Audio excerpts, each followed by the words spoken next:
Oh. Hello, I'm the Nostalgia Critic. I remember it's a home.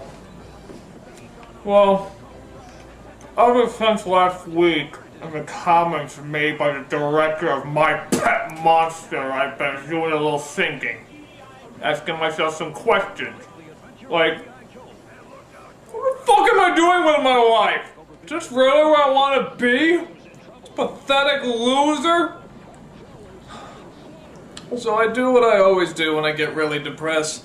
I watch old nostalgic TV. Don't mess with Sergeant Slaughter. He's as strong as they come. Ah, Sergeant Slaughter, you represent a simpler time, when your last name could also represent illegal war crimes, or when your biggest problem was not collecting the latest action set. Fight the good fight, Sergeant Slaughter. The heroes in a half shell are making a surprise. Teenage Mutant Ninja Turtle pies. Oh, Teenage Mutant Ninja Turtle pies. I remember when the line fresh from the sewer actually sounded appetizing. Fresh from the sewers to you. God, is this the only thing to bring me pleasure? Just pure pathetic nostalgia? I'm a wreck! Aw, there, critic. It's not so bad. It is so bad! Get out of here! Fine. I'm a dinosaur. Fucking commercials. What is it about them that draws me to them? They're so conniving and yet so inviting. It's like they're in their own little world, a world that wants to be nice to you but scam you at the exact same time. Something about them strangely gives me comfort. I could actually watch these ads all day. Actually, it's not a bad idea. Maybe I need to take a break from nostalgic movies and nostalgic TV shows and take a look at the stuff in between. I mean, I loved commercials growing up. They got me excited for all the things I'd pester my parents over until their ears gushed with blood. Every time you watched them, you felt like you were making a deal with them. You buy their products, and they in return deteriorate your intelligence and physical health. It's a good trade. How can such cunning manipulation go unappreciated? You know what? Fuck it. I'm gonna take this whole episode, I'm just gonna watch commercials. Yeah, this is a tribute to all the plastic, sugar-coated nonsense that we loved growing up. This is a segment I like to call After These Messages. After these messages. After these messages. After these messages. After these messages. We'll be right back. I'm not gonna go in any order or tie them together with any theme, it's just gonna be commercials. So, let's get started. Look, it's Jeff Armstrong. He's eating Apple Jacks. Apple Jacks. You remember these commercials, right? It always starts off with a group of kids eating the cereal, and some snooty know-it-all always asks why they like eating it if it doesn't taste like apples. Which is a good point. Why the hell doesn't it taste like apples? It's like if Cocoa Puffs tasted like Oat Bran. It's kind of false advertising. It's Jeff Armstrong. He's eating Apple Jacks. He's cool. We'll see. Yes, we'll see if he's cool by subjecting him to the Apple Jacks test. Not the Apple Jacks test. Yes, the Apple Jacks test! You named it Apple Jacks. Shouldn't it taste like apple? That isn't why it tastes so good. Then why? You must choose. But choose wisely. They just do. You have chosen wisely. Kellogg's Apple Jack cereal is part of this complete breakfast. And then they all end with the kids taking a picture together. But my absolute favorite is the caption at the bottom. Apple Jacks 94. Somebody actually looked at this picture and called it Apple Jacks 94. As if to say, yeah, I remember that summer. That was the summer of Apple Jacks. the summer where anything was possible, the summer where boys became men and girls became women. That was Apple Jacks. I know. I wrote it on a picture.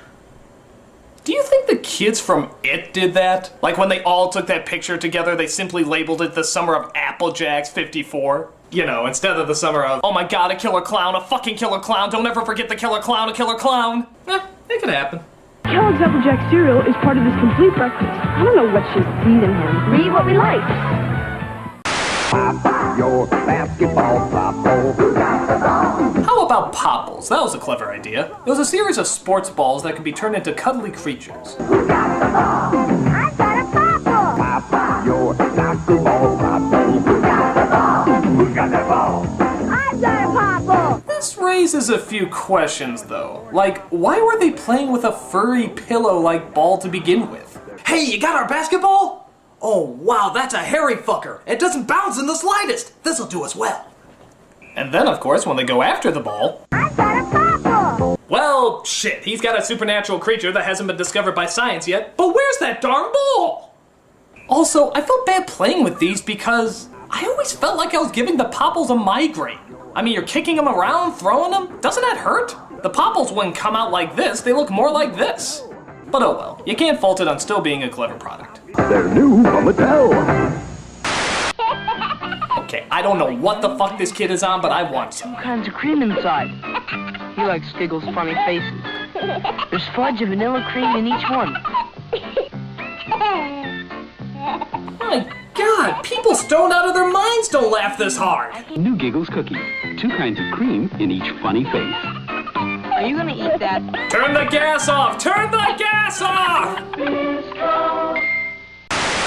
It's sometime in the future. Oh, this ad was unbelievable. This is like one of the most fucking epic commercials ever put on television.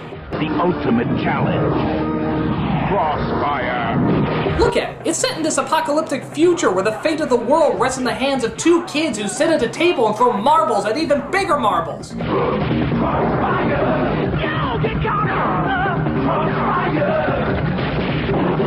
It's like the world of Tron if it was run by Lucas. It's the most badass commercial ever.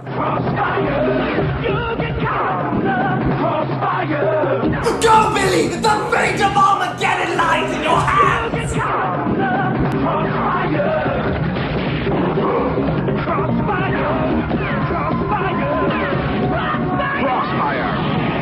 You'll get it.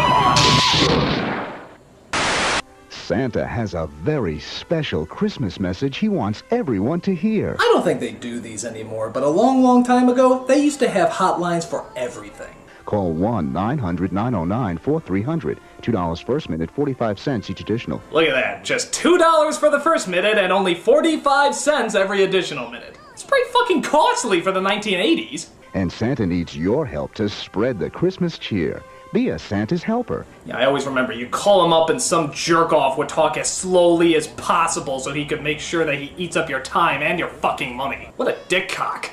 Get your parents' permission to call Santa's special phone number now. Actually, this sort of takes on a different meaning nowadays, doesn't it? When you make a call that costs money, there's usually a different idea behind it. And the idea of Santa being a part of that is pretty freaking creepy. You've reached Santa's hotline. Have you been a naughty little boy? I bet you have. What are you wearing, naughty little boy? I have a candy cane in my pants for you. Get naked. Speaking of Santa, how many of you get nostalgic whenever you see this commercial every year? It's practically a staple of Christmas now. Yabba dabba brew, delicious do. Ho ho ho, I'm hungry.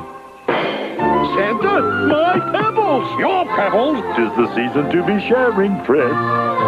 Happy holidays, pal. Oh, Fred. Hey, Fred, how can we celebrate Christmas if Jesus isn't born yet? Just eat your fucking cereal. It's for breakfast now! Get this, when Nintendo was all the rage, they actually made a Nintendo cereal. Yeah, it wasn't a Mario cereal or a Zelda cereal, it was just Nintendo in general. What a weird idea. It's kind of like making internet the cereal, isn't it? Though it would probably be the first cereal where you have to be over 18 to eat it. And it wasn't just called Nintendo cereal, it was called the Nintendo Cereal System. What the hell does that mean? Do you really have to put the word system at the end? Are we really gonna confuse this Nintendo for another Nintendo? Nintendo Cereal System is a super part of this nutritious breakfast. No, you meant Nintendo the Entertainment System. I thought you meant Nintendo the animatronic horse that only eats toothpaste and circus midgets. He's very big in Sweden.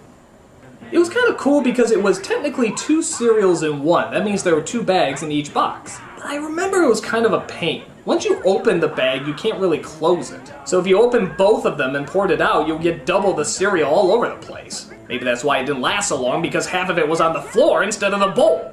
Well, if it had Nintendo on it, you know we were gonna love it anyway. 2 cereals in one! Wow! Skeletor's trying to take over Castle Grayskull. Just like today, fast food joints handed out toys with their kids' meals, and sometimes you get a cup like these He-Man ones here at Burger King. They always told epic stories, or at least as much as they could, being on a cup. But here's my favorite part of this commercial. The kids get the cups, and what do? Use them as swords.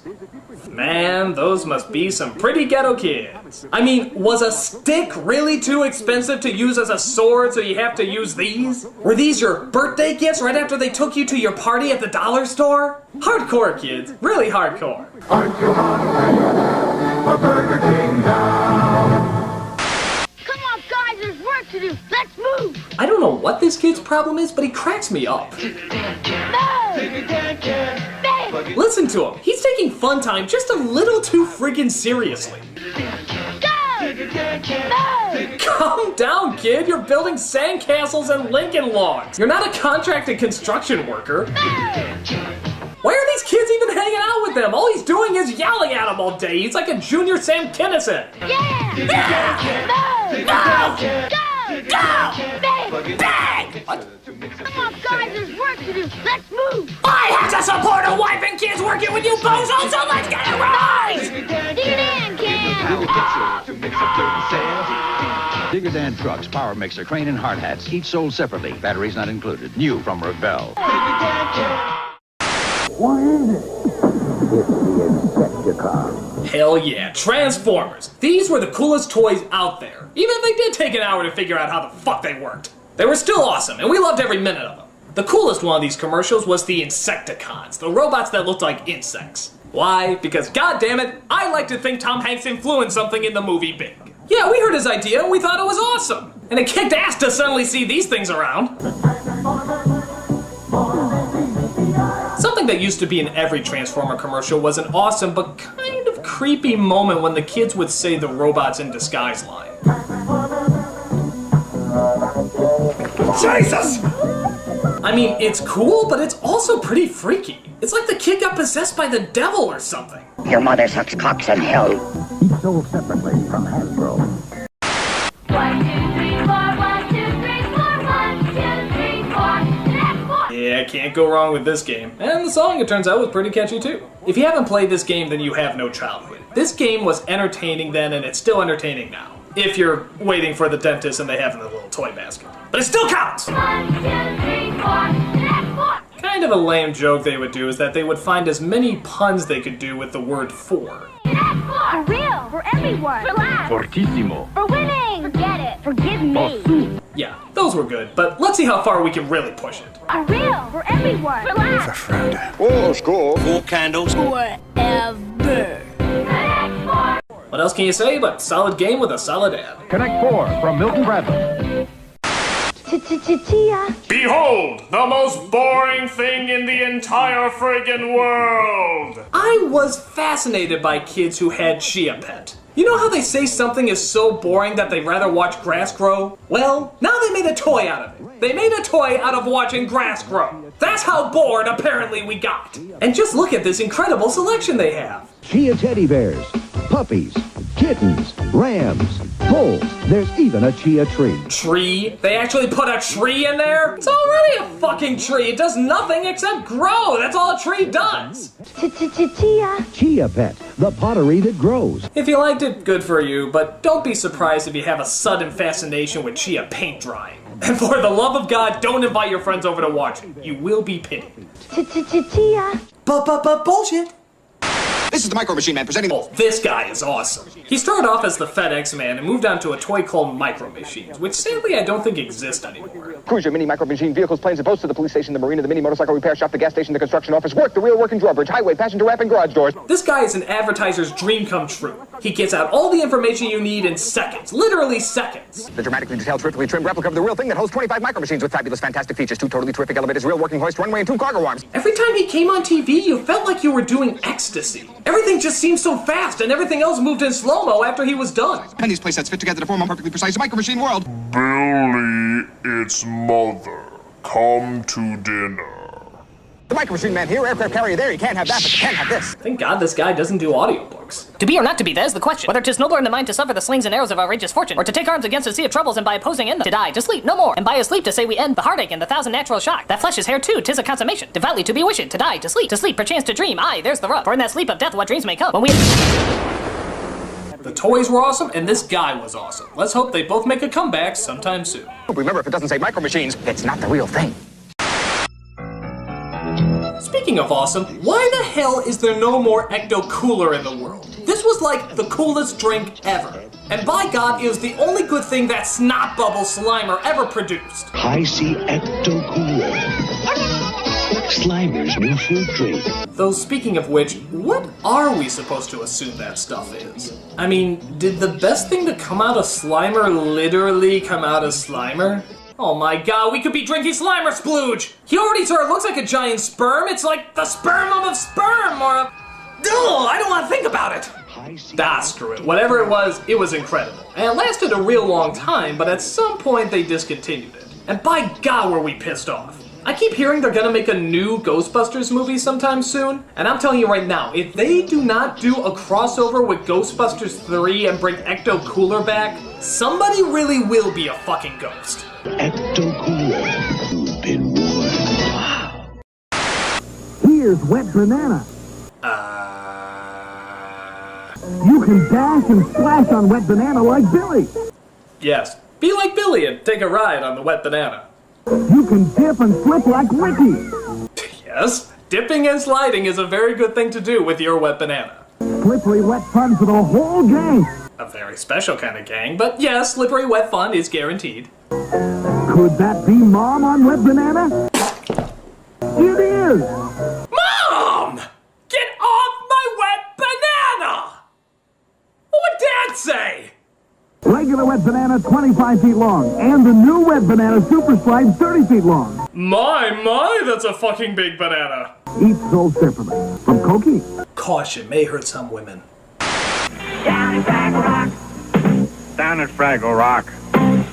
I love Fraggle Rock. Then why'd you turn it off? Chris, why don't you read something? But the Fraggles are really fun.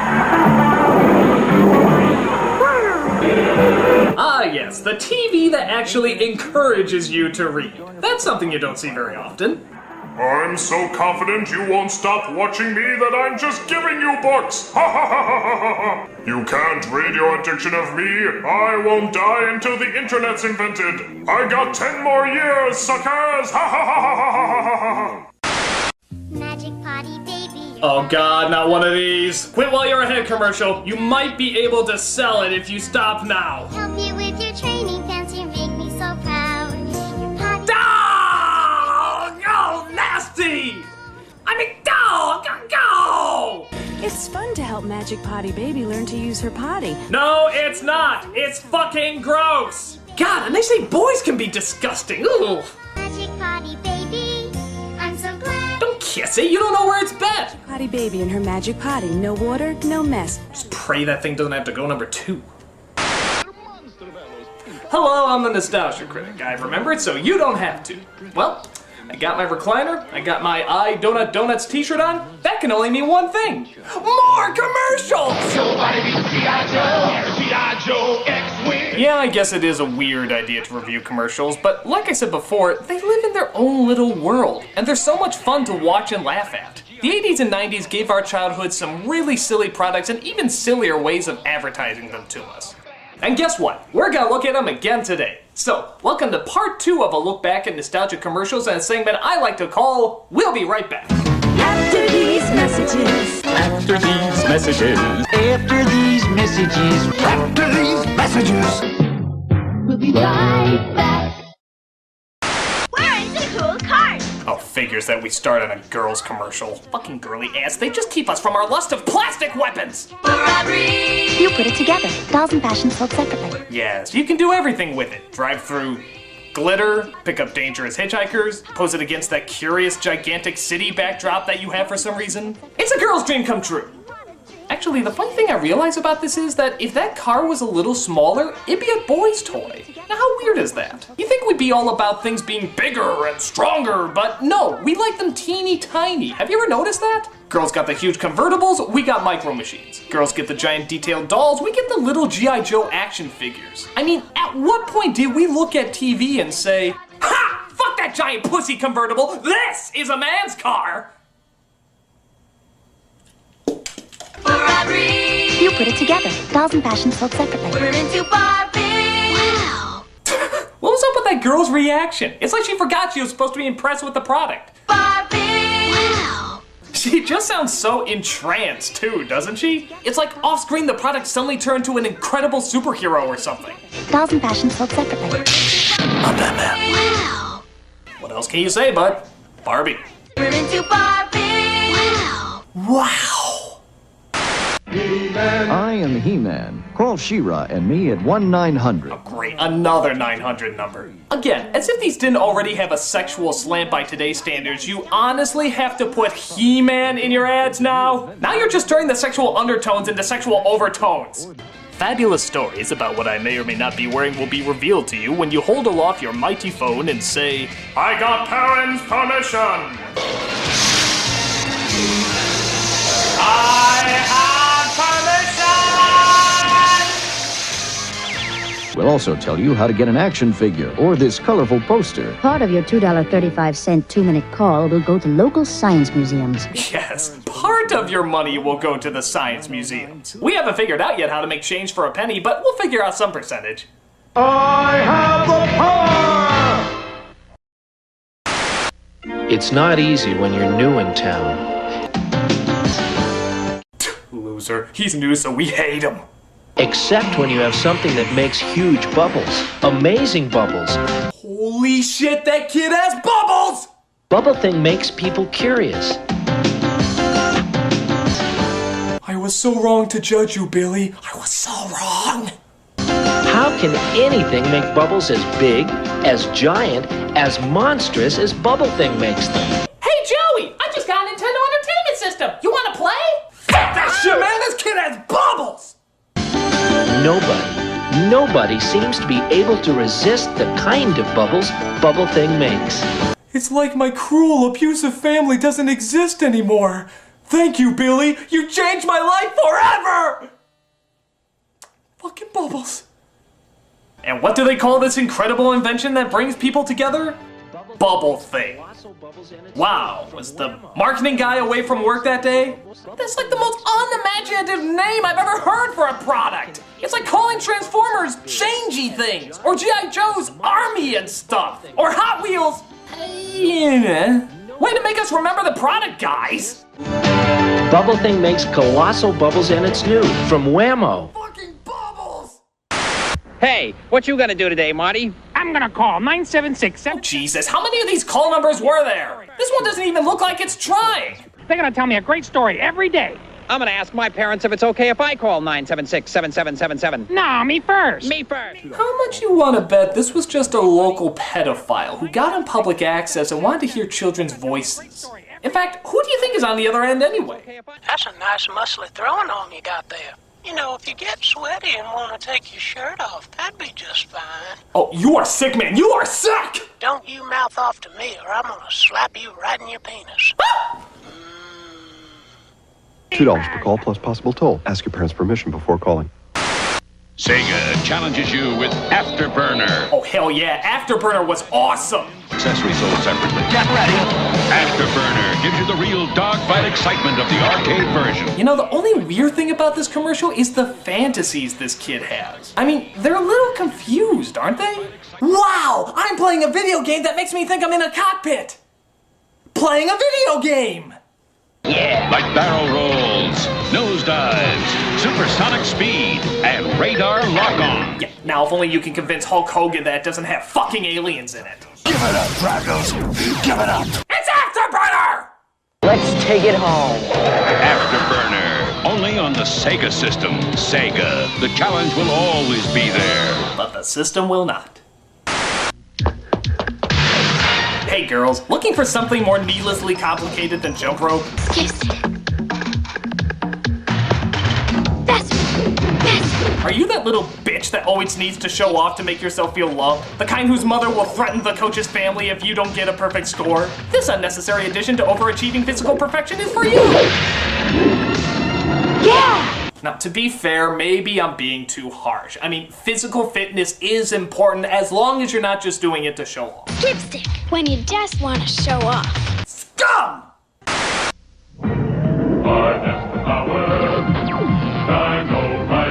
Oh god, how did this toy never catch on? Listen to this. These were spacemen who take over the minds of dinosaurs and use them as weapons in their intergalactic war.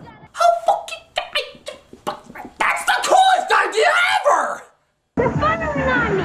Look out for the trap! The hidden rockets blast the evil Ruma. We'll meet again, sweat stars! They had a TV show too, but that never went anywhere. Why? I mean, seriously, it's like the best combination of everything boys like. Just throw in cowboys, ninjas, pirates, and the annoying of girls for making us feel confusing emotions, and it'd be perfect. Hiding gunner! Over here, frog breath! Hidden rockets shoot the brain box off. He's free! He's free! Oh well, all I gotta say is as long as Jeff Goldblum has nothing to do with them, these dinosaurs are awesome. Tyrannosaurus Rex with figures, battle gear, and motorized walking action. Dino Riders! That's famous there. Hey kids, it's me, the Spring Bunny. Call me today and... Oh, come on! It's a fucking rabbit! That counts as a reason to call a number because you show a fucking rabbit on screen?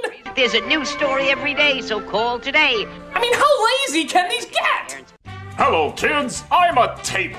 Would you like to hear an exciting table adventure? 'Cause, you know, tables go on a lot of fucking adventures. So, if you'd like to hear about me, a table, dial this number.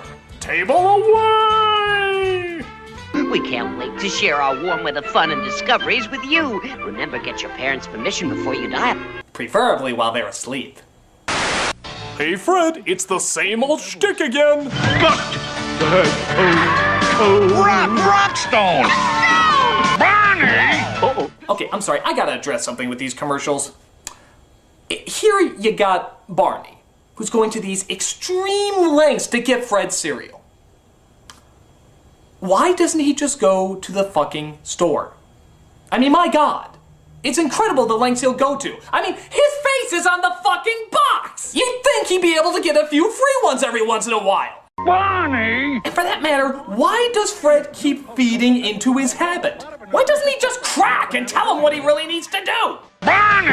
Uh-oh, this rock's got to roll. Okay, Barney, before I chase you around in some comedic routine, I just want to ask you to do one thing. Look at yourself. Just really look at yourself. I mean, my God, Barney, my God. You're a pathetic wreck. I mean, that stage alone, how much did that cost you? 100, maybe thousands of dollars? And you keep doing this every week. Week after week, you blow your money away when you could be spending time with your family. This is why you're defaulting on your mortgage, Pawn. This is why Betty has to strip. Here's, $20. That's good for a couple boxes. Go to the store, get a few, enjoy yourself. You have a problem, Bon. You have a real serious problem. And it needs to be addressed. I mean, seriously, Bon, what is it about my cereal that sets it apart from other cereals? 'Cause it came from your wife's box. Okay, Bon, you're going down. Cocoa Pebble cereal, part of this nutritious breakfast. Yabba dabba delicious. Oh, Mickey, eat your wife's box. You can smush them, you can mush them. Maybe it's me, but this commercial seems ungodly cruel. You can smush them, you can mush them, you can push them. Oh, God! Oh, that hurts! Oh, God, no, just that! Smushies with a friend. No, please, I'm claustrophobic. Oh! Pop, smush. Oh! Sick, twisted bit! You can't stop. Oh! Everybody. You girls are sadists! Ah! Mushy sold separately from Fisher Price.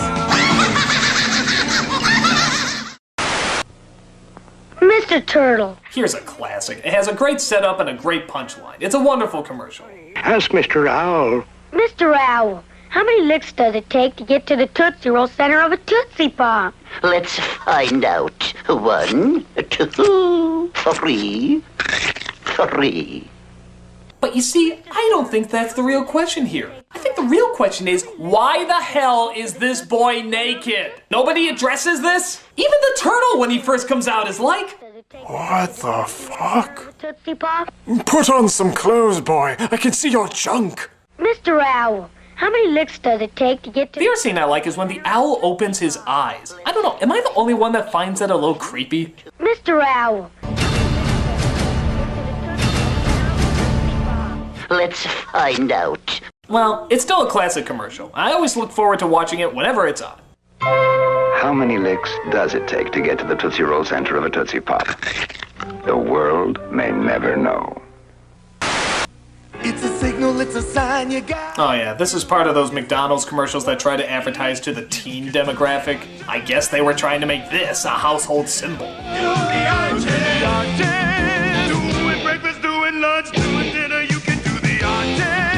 Yes, this not only shows that you can do 1/4 of the YMCA song, but also prove that your mother drank while she was pregnant with you.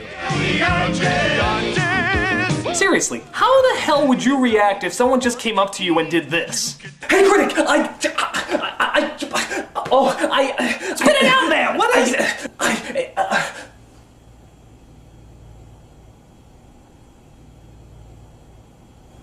Get out of my house! Nothing much else you can say, but do the arches. Let's do lunch. Monkey!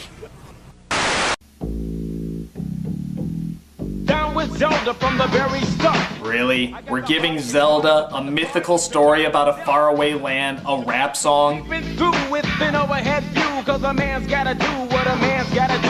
Oh boy, this guy and Kazam should do a duet together. Don't understand, I'm the man with the plan, cause the power's in my head and the power's in my hand. Cause I am Kazam. Ooh, man. I'm more than I seem, you all are looking at your dream. In your coffee, I'm the cream. So I stay on track, collect the facts, never cut slack, and I always watch my back. One snap of my fingers, get a scoop of Ben and Jerry.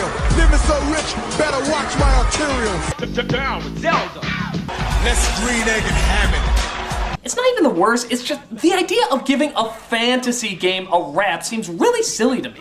I mean, you know, in Japan where the game originated, they probably treated it with a lot more respect.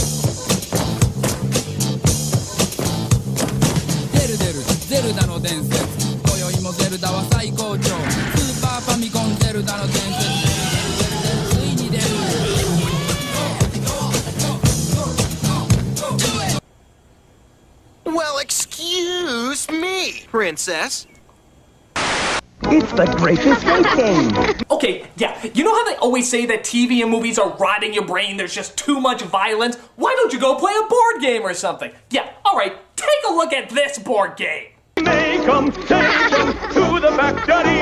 Smash 'em, smash 'em, now they can study. A little and now you're a little out of shape. That's the way you do it when you play the Great Escape. The Great Escape game. Race through the crazy jam factory without getting sliced. It's fun. I'm almost done. Maybe you won't run out too late. That's the way you do it when you play the Great Escape. Grape Escape, because killing things that are smaller than you gives you power!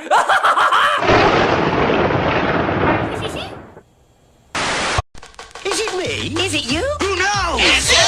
Oh yeah, you all know this game and all have a great time playing it. Can you guess who? Does your person have a beard? Uh-huh. You're out of here. Can you guess who? Do you have a clue? Does your person wear glasses? Yes. I'm gone. Me too. Like most kids though, I always want to take the game a little further. Can you guess who? It's a mystery. Is your person Jewish? No. Your history. Can you guess who? Has your person slept with mommy? Uh-huh. You're out of here. Can you guess who? Is your person serving time for multiple homicides? Yes. I'm gone. Me too. Can you guess who? Does he look like a bitch? What?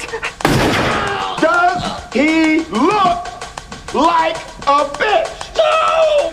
Can you guess who? Is your person the subject of several disturbing documentaries? Yes. You're Charles Manson! You win. Let's play again. Can you guess who? Guess who? Game cards do not actually talk. If they do, you should probably seek help.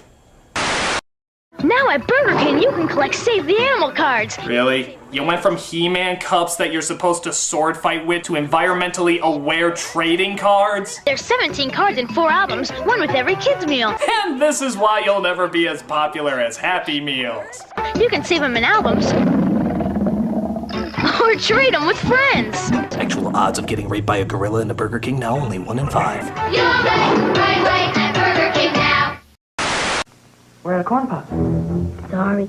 She ate all my Kellogg's corn pops. Oh yeah, remember these commercials? Always starring the mentally tormented kid who has a fucking fetish for a children's cereal? Oh, Mom, that pops taste like sweet popcorn, and she ate the last bowl. Ah! It always starts off with some kid discovering there's no corn pops, and then we take a disturbing look into their deep, dark psyche. If you were out of corn pops. Out of my Kellogg's corn pops? How could you? They come. Hey, anything you got. But oh, that pop tastes like sweet popcorn. I want them and I can't have them. Oh! These kids are friggin' nuts! I mean, if you were watching this, you'd think it was something out of a scary film or a psychological thriller or something. Pass me the corn pops. Where next, Caddy? Right, sir. Oh no, I want my Kellogg's corn pops. Pops? I gotta have my pops. Let's go, son. Coming. Go. Leave behind my corn pops. Are you serious? Stay calm. Oh, like sweet popcorn, there's never enough. And now I have to lug this bag on an empty tank and shag balls for this divot head who thinks I'm his son while they get the pops. Hey, somebody get me out of this! Yes. You are tearing me apart, corn pops! Kellogg's Corn Pops is part of this complete breakfast. I gotta have my pops. Hear anything? Negative. Sunkist searches high and low for fun fruit trees. Ah, yes, the fun fruit trees. I found them! I guess the idea behind these things was that, I don't know, you make them laugh and they drop fun fruit candies. That's why fun fruits are so much fun to eat. I don't know, I always found these things a little creepy. I mean, really creepy.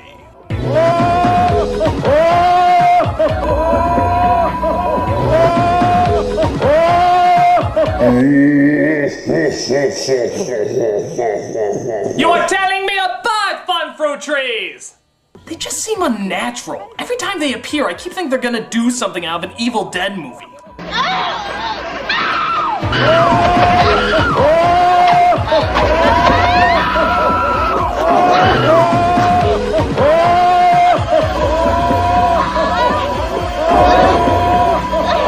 Yeah. Fucking scary. Sunkissed fun fruits. Every chewy one is real fruity fun. Oh boy. Better enjoy this movie while you can, folks, because you will never see it in theaters again. Because he's the one and only Brer Rabbit. Back again on the big screen in Walt Disney's happiest classic, Song of the South. Did we mention that even though we're just showing the animated scenes, they're only about as long as this commercial? That's right, the rest is live action, and dealing with incredibly slow-moving racial relations. Doesn't that sound like fun, kids? Walt Disney's Song of the South, rated G, now playing at a theater near you. Warning, this Academy Award-winning movie Disney will soon be ashamed of. It may or may not be racially insensitive, honestly it's sort of hard to tell, but Disney's not gonna take that chance anyway. See the film that millions of people around the world are calling okay! Mom, your grandma. Twin. Yeah, they just arrived. Introducing Cabbage Patch Kids Twins. It doesn't happen very often. Alright, this is an ad for Cabbage Patch Kids Twins. Emma Blue is the chubby one. That's Diana Marie. How is my Diana Marie? That's Emma Lou. I thought this one was Emma. Grown up. Yeah, it's innocent enough, but look at how this ad begins. Mom, your grandma. Twin. Yeah, they just arrived. Now what if for the sake of argument, she didn't know that was a joke? If your husband called up and said that your daughter is pregnant, would you react so pleasantly? Mom, your grandma. Twin. Yeah, they just arrived. What? What? Baby, who touched you? Who got you knocked up? Congratulations, Frank. We just heard. Frank, tell me what's happening. Have you called the authorities? This is Emma Lou and this is Diana Marie. Frank, did you try to hang up on me? It's still on the hook. Give me some answers, damn it! It was Uncle Bill, wasn't it? I knew his checkered past would ruin this family. Oh, God, my little baby girl's been deflowered. Cabbage Patch Kids Twins. They arrived together with special adoption papers. I don't want to live. I don't want to live. I got got a wazoo, I'm gonna snuggle. Means hippopotamus. Remember the Wuzzles? These toys were so popular they got their own Disney TV show. And who can blame them? It's a pretty clever idea. These were toys that combine two kinds of animals, like half hippo and half rabbit. Nothing really wrong with these except for one lyric that drives me nuts. I got a wazoo, I'm gonna snuggle. Means hippopotamus. Cuddly as can be, 'cause she's part hippo and part bunny. Alright, that was okay. I got a wazoo, I'm gonna snuggle. Name's Bumblebee. Cute as he can be, 'cause he is part lion and part bumblebee. Yeah, that was good too. I got a wazoo, I'm gonna snuggle. Name's Ellaroo. Funny, yes sirree, 'cause he's part elephant, part kangaroo. Oh, Roo! Cheater! Cheater, cheater, cheater! Really? They couldn't come up with something to rhyme with roo? That's gotta be one of the easiest words to rhyme. I got a wuzzle, I'm gonna snuggle, so much he can do. See? How is that hard? It's incredibly easy. Or how about, I got a wuzzle, I'm gonna snuggle. We don't care about rhyming. Buy our shit. Oh well, it's still a clever idea either way. Wuzzles come with their own storybook sold separately from Hasbro Softies. And the weather for today will be... Oh god, this boy is fucking nuts. Not thunderstorm, not hailstorm, not desert storm, nor barrel storm. What the hell is this kid? It's like he's in the lair of a Batman villain. The rapid-firing, semi-automatic rotating turret. That means 6 arrows. No waiting. Yes. No waiting.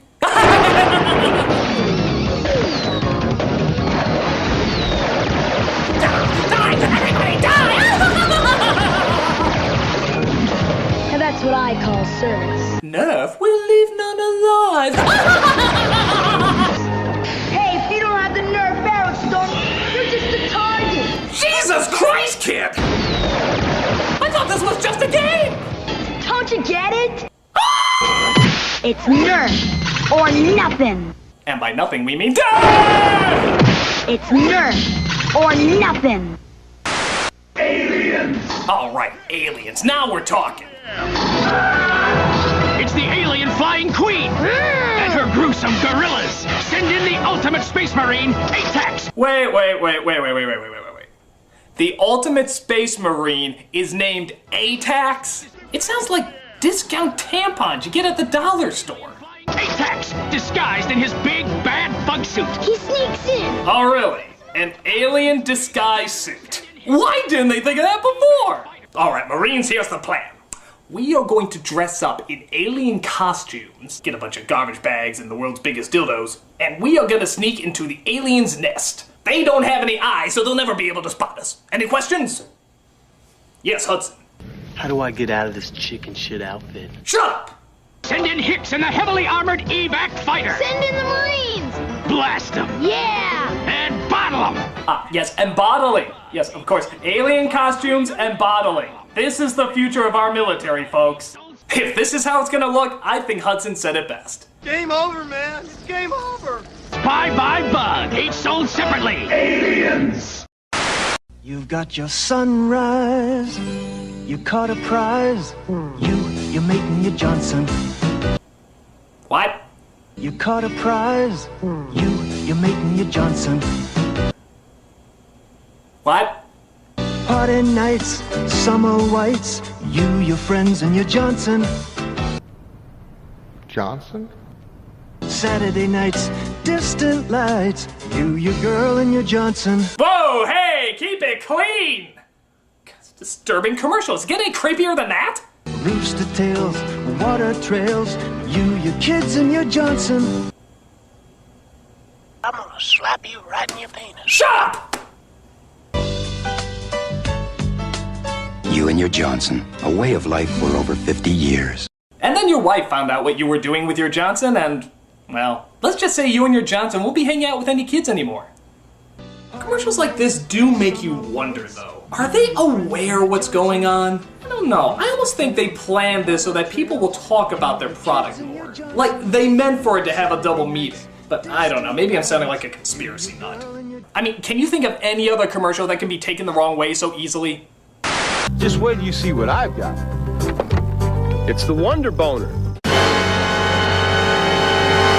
The Wonder Boner? Oh, you laugh now. Just watch. You just assemble the Wonder Boner stainless steel rods like this, take the fish, and Boner. Introducing the Wonder Boner, the amazing new fishing tool that makes deboning fish a breeze. Okay!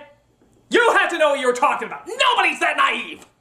You're trying to play all innocent when you know that everyone's gonna be snickering at your commercial, and thus remembering your product better.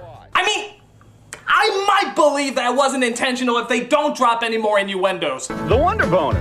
My wife would like that. You know! You totally know what you're talking about, and you should be ashamed of yourself! Well, I think the Wonder Boner is a winner. Stop saying that! I don't care if your wife would like one of those, just keep your fucking Wonder Boner to yourself! The Wonder Boner comes with a polyethylene storage case that doubles as a base and a cutting board. I mean, seriously, you can't even say that word without having somebody crack up. Watch! Wonder Boner.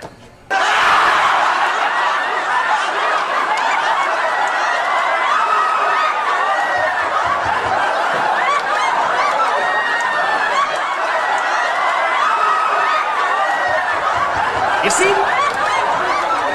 So, Dave, when did you get the Wonder Boner? It's funny you should ask. No! Got to something else! Order your Wonder Boner now. Alright, kids. Fucking Wonder Boner is where I draw the line. This was my look at commercials part 2. I hope you had a lot of fun. Thanks for joining me, and I hope that you, your Johnson, and your Wonder Boner have a fantastic evening. I'm the Nostalgia Critic, and...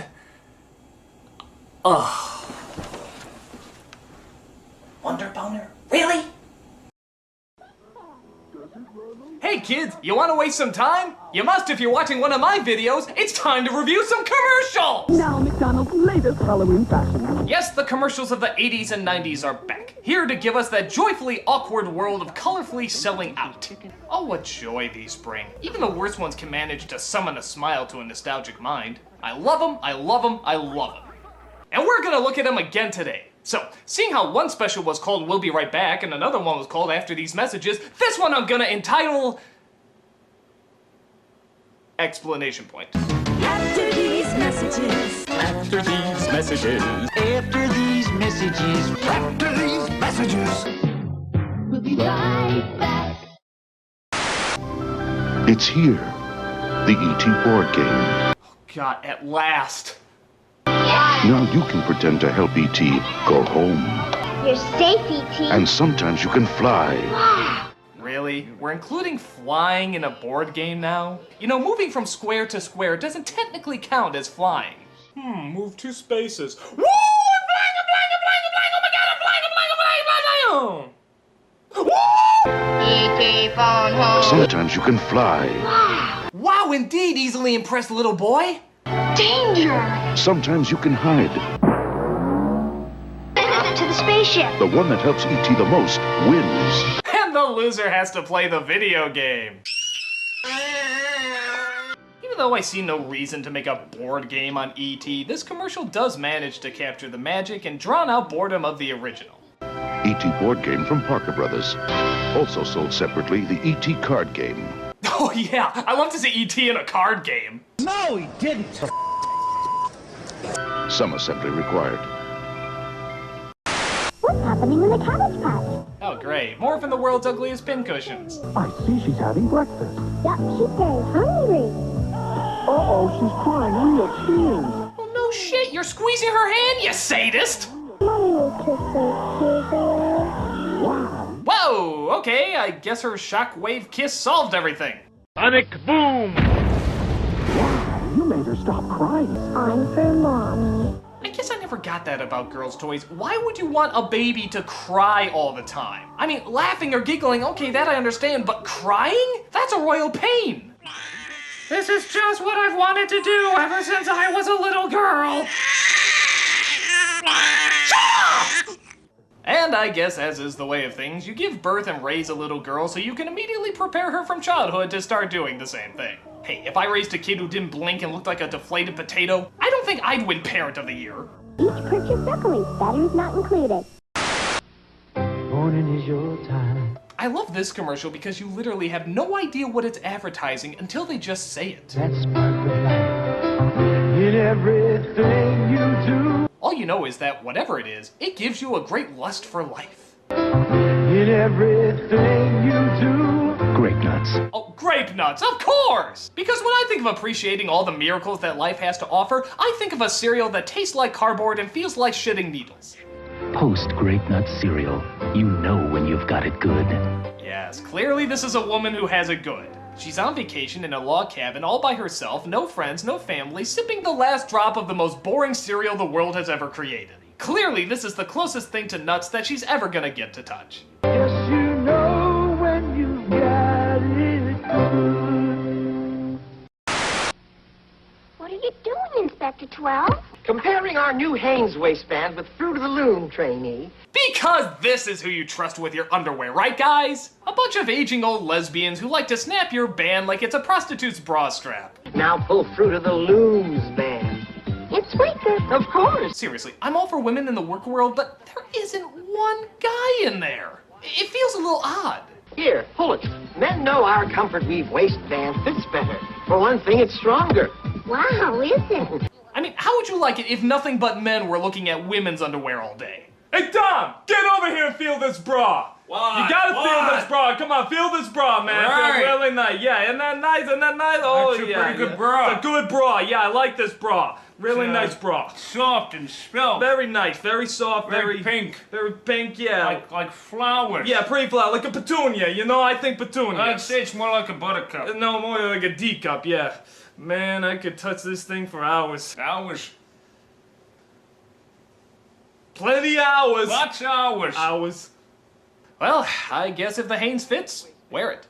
Hanes wins the battle of the bands. That's why we put our name on it, kid. Hanes fits better than Fruit of the Loom. We need to get laid. Yeah. It's new Kool-Aid coolers with 20% juice. Wait a minute, what? It's new Kool-Aid coolers with 20% juice. This is juice that's 20% juice. Well, what the hell's in the rest of it? I secretly super juicy with 20% juice. That's right, kids, 20% juice. It also includes 50% corn syrup, 20% yellow number 5, and 10% God, we don't know what, but the FDA was asleep. Drink it while it's still unidentifiable. Kool-Aid coolers make it cooler. Rock it, roll it. They're just so happy about it too. Is it really worth celebrating that 1/5 of your product is actually what you say it is? It's a little disturbing. It's like advertising Pepsi, now with 20% soda and 80% rusty nails. Or Quaker Oats, now with 20% oats and 80% Donald Rumsfeld. Oh well, if Chicken McNuggets can make a big deal about having actual white meat chicken in there, I guess anything's worth celebrating. With 20% juice. Kool-Aid coolers make it cooler.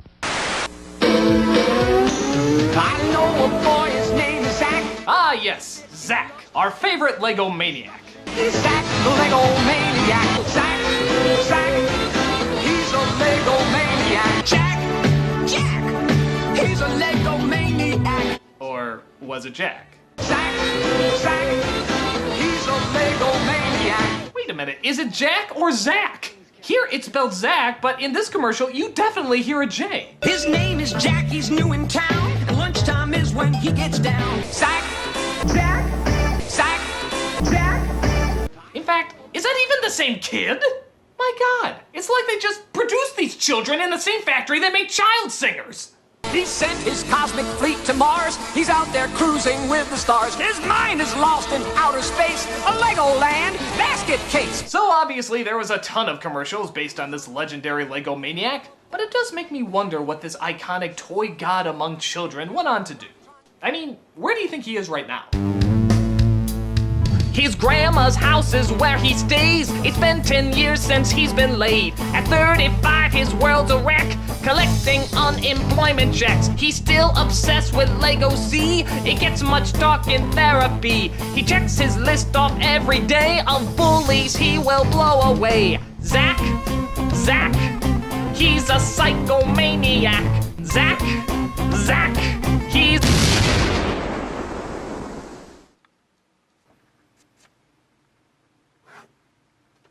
Well, we'll still remember you in this timeless commercial, and the most likely unhealthy obsession you probably have.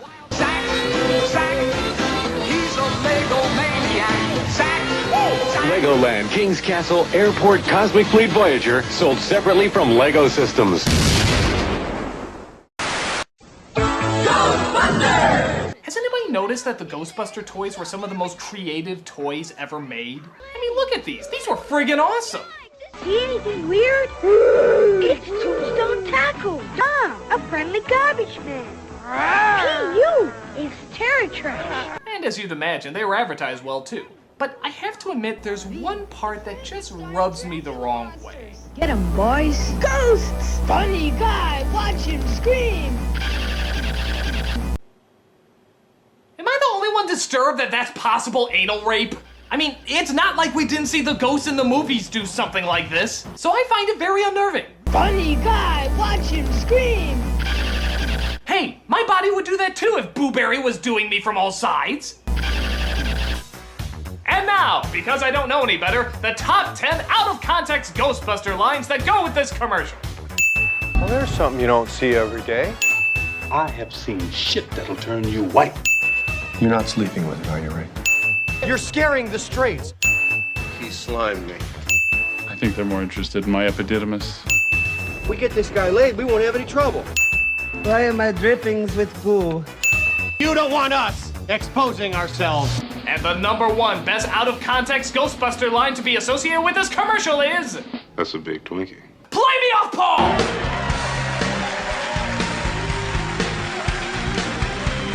So despite the fact that this scene is a little risque, the Ghostbuster toys were some of the best toys out there, and the commercials always showed it. All of it. This is what you do with your spare time.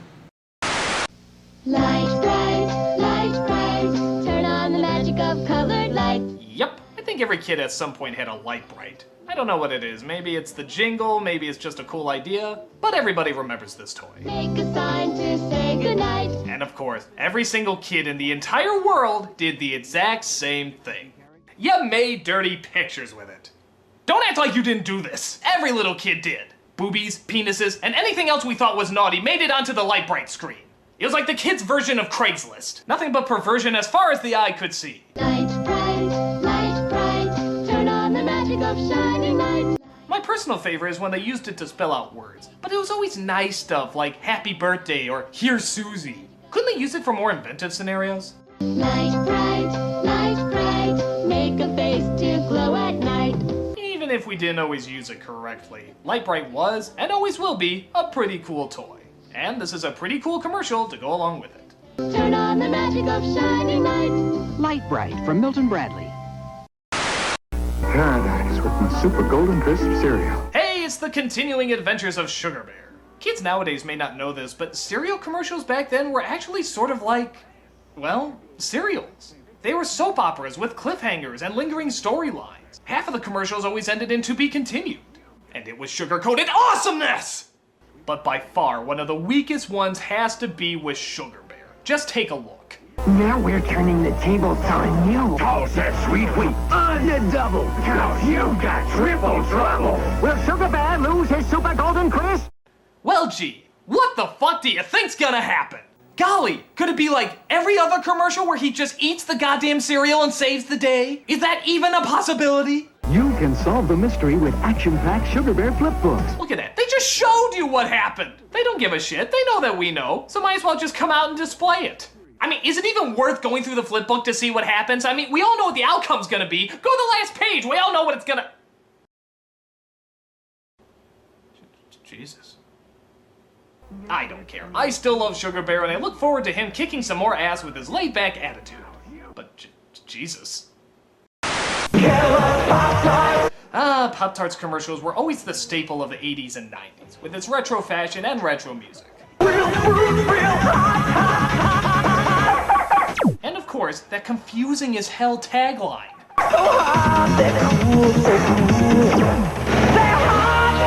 So hot, they're cool, so cool, they're hot. What does that mean? How can something be so hot it's cold, or so cold it's hot? It's like saying they're so great they suck, so it's great. I never got it. It's like one of those Zen riddles you're never supposed to really figure out. What is so hot it's cool, but is so cool it's hot? Pop-Tarts? It's not Pop-Tarts! You can get ready for something wild when you bite into new Kellogg's Pop-Tarts. Explosive radiation! God, those things aren't fucking around. That nearly took her head off. Look at that. I think bits of her brain just flew out there. Lindsay, why are you late for class? Pop-Tarts! For a taste that's better than ever. Introducing Leatherhead! Alright, now we're talking. Teenage Mutant Ninja Turtle toys. Always a favorite. Leatherhead, these are your targets, the friends of the Ninja Turtles. Usagi Yojimbo. Wait a minute, what was his name? Usagi Yojimbo. Usagi Yojimbo? That sounds a little perverted. Leatherhead! Actually, even Leatherhead sounds a little dirty. It sounds like the name of a gimp from an S&M dungeon. Now you can get a pop-up display stand inside specially marked packages of turtle figures. Great for displaying turtles when they're not eating pizza. We just thought we'd remind you that the turtles ate pizza. As much as I love the turtle toys and the commercials, there was always one thing that drove me nuts. They never got the same voice for Shredder. The voice for Shredder in the commercials was never the same voice as from the show. I mean, they didn't even try. I'll take care of them once and for all. Destroy them! That sounds nothing like the original Shredder. Hey, while they're at it, why don't they go with this voice? They betrayed me, they didn't keep their promise, they tricked me and I don't care anymore. Whoa! Better watch the old blood pressure, Shredhead! You're just a little chicken. Chip, chip, chip, chip, chip, chip, chip. How is your sex life? Great for displaying turtles when they're not eating pizza. From Playmates. Bitch. Dance Club fans, do the Barbie! Yes, notice how the Barbie in no way involves bending your arms or legs? All over town, we're into Dance Club Barbie. Who's the hottest TV stand? Oh god, even that was too complicated for the doll to do! Look, for the dancing toy, could you allow just a little bit more movement outside of the I'm trying to step on a bug while I have a headache move? Got the answer, it's Dance Club Barbie. Oh, a spider! God, I need aspirin. We're into Barbie. Now the Barbie Dance Club t-shirt and video with a special appearance by Paula Abdul. Oh, now that would be interesting. Oh, you know, you're trying. I know you're trying so hard, but honey, I just don't think you're Barbie material. Polo, get a reality check. She Oh, no, was you god be awful. quiet, She you shouldn't be be quiet. here. She You're should so commit mean to suicide. She her. was You're that so awful. mean She is to just her. a god You're awful right. person. I think she should kill You're right. herself. You want to make out? Later, I'm doing Seacrest. What's hot? Hot Wheels. What's cool? Pop-Tarts? It's not Pop-Tarts! Light speeders. Oh my god, I hated these things. Anyone who had these, you got gypped. Okay, so these cars don't run unless you put these spotlights on them. And there's your problem! Why would you want to do that? What are these solar-powered cars? Who thought this up? So that means every time you put the light on it, it moves a centimeter. And you have to have that stupid light on the whole entire time or it doesn't move. And trust me, it's a lot harder than it looks. You get to move a centimeter, then another centimeter, and then you throw the goddamn thing away. Super tight on curves.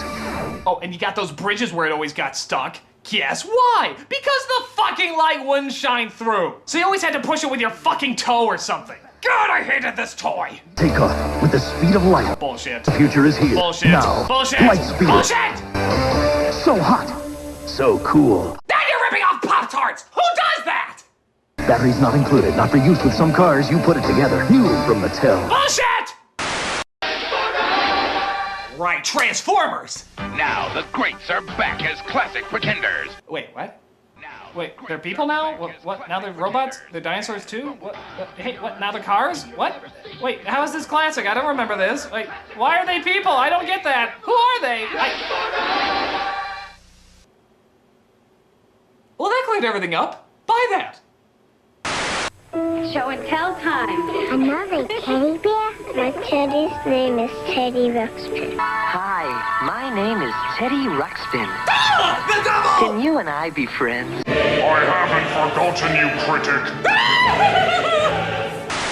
Why are alphabets fun to eat? Because you can eat. Critic! Here's a fun game to play at home. Count all the phallic symbols. Squeeze it on, squeeze it on. Squeeze it, squeeze it, squeeze it through the drink. Squeeze it, squeeze it, squeeze it through the drink. Don't need a glass, don't need a straw. Grape, orange, cherry, oh.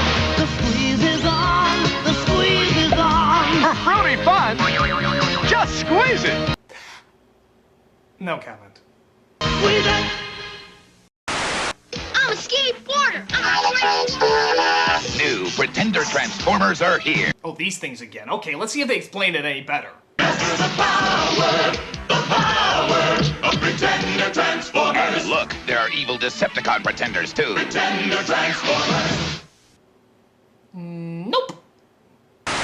Finally, we have found a cure for diabetes. What? I can't wait for the day I make that announcement. Cunties! For over 16 years... No, I'm sorry. You lost me. You totally lost me at that fake out. I don't care what you're promoting. In fact, you know what? I'm gonna give 5 people diabetes right now. Yeah, it's the Critic. Inject them. Oh, just a little side project I got going. Good God, I might be horrible. Introducing Slim Suit. Just put it on to take weight off. Okay, folks, get ready for the dumbest thing you have ever seen. Who'd ever think I could lose weight while watching TV? Do you believe we're losing weight just by talking on the phone? No, I can't. In fact, I'm going to call lying on that. Just put it on to take weight off. It's that easy. No kidding! The Slim Suit can help you lose weight by doing absolutely nothing. What, does it take off like an ounce of weight a week or something? 6 hours ago, I was absolutely panicked because this dress was too tight. So I knew to wear my swimsuit, and now my dress fits perfectly. Really?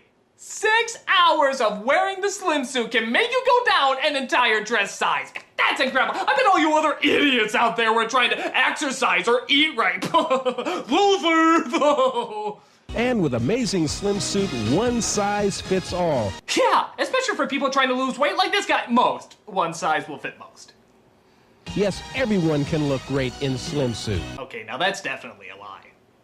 Look at this girl. You know she's got a date to the prom. It's simple. The more active you are, the more Slim Suit works for you. Oh, no shit! The more you exercise, the more Slim Suit will help you lose weight. Yeah, it's pretty subtle that way. It's almost as if you don't need it at all. It's the shape-up plan you don't have to hassle with. Just put it on to take it off. Take it easy or take it to the max. Professionals also recommend these magic beans, mixed with a placebo brought to you by the Tooth Fairy. When you're in Oz. For everyday wear or every night, you can actually wake up weighing less. No harmful pills or starvation diets. And all you had to do was sacrifice your fucking common sense. Because of the incredible demand for Slim Suit, supplies are limited. Yeah, we only made 5 of these because we thought only 5 people would be dumb enough to buy them. You proved us wrong, America. So order now to put Slim Suit on to take weight off. Your Slim Suit comes complete with the Pounds Off program at no extra charge. Wait. What program? You said all we had to do was sit on our asses. What, is there a time scale to sitting on our asses? Slim Suit works. I lose weight every time I wear it. Thanks to Slim Suit, I actually lost weight while sleeping. It truly is the work of an artist. Perhaps a con artist, if you will. Well, folks, I don't think I'm gonna top this bit of insanity, so might as well just call it quits here. Thanks for joining me on my commercial special, and remember, I'm the Nostalgia Critic. I remember it. Zach, he's a psychomaniac. Zach, he's a psychomaniac. Bitch. Chips Ahoy! There's new sprinkled Chips Ahoy! Yep, it's that time again to tour down the often forgotten but fondly remembered avenue of nostalgic commercials. Why do so many of them stay with us? What is it about their world of pandering and advertising that makes us so fond of them? Whatever it is, we're gonna review them and partake in their corniness once more.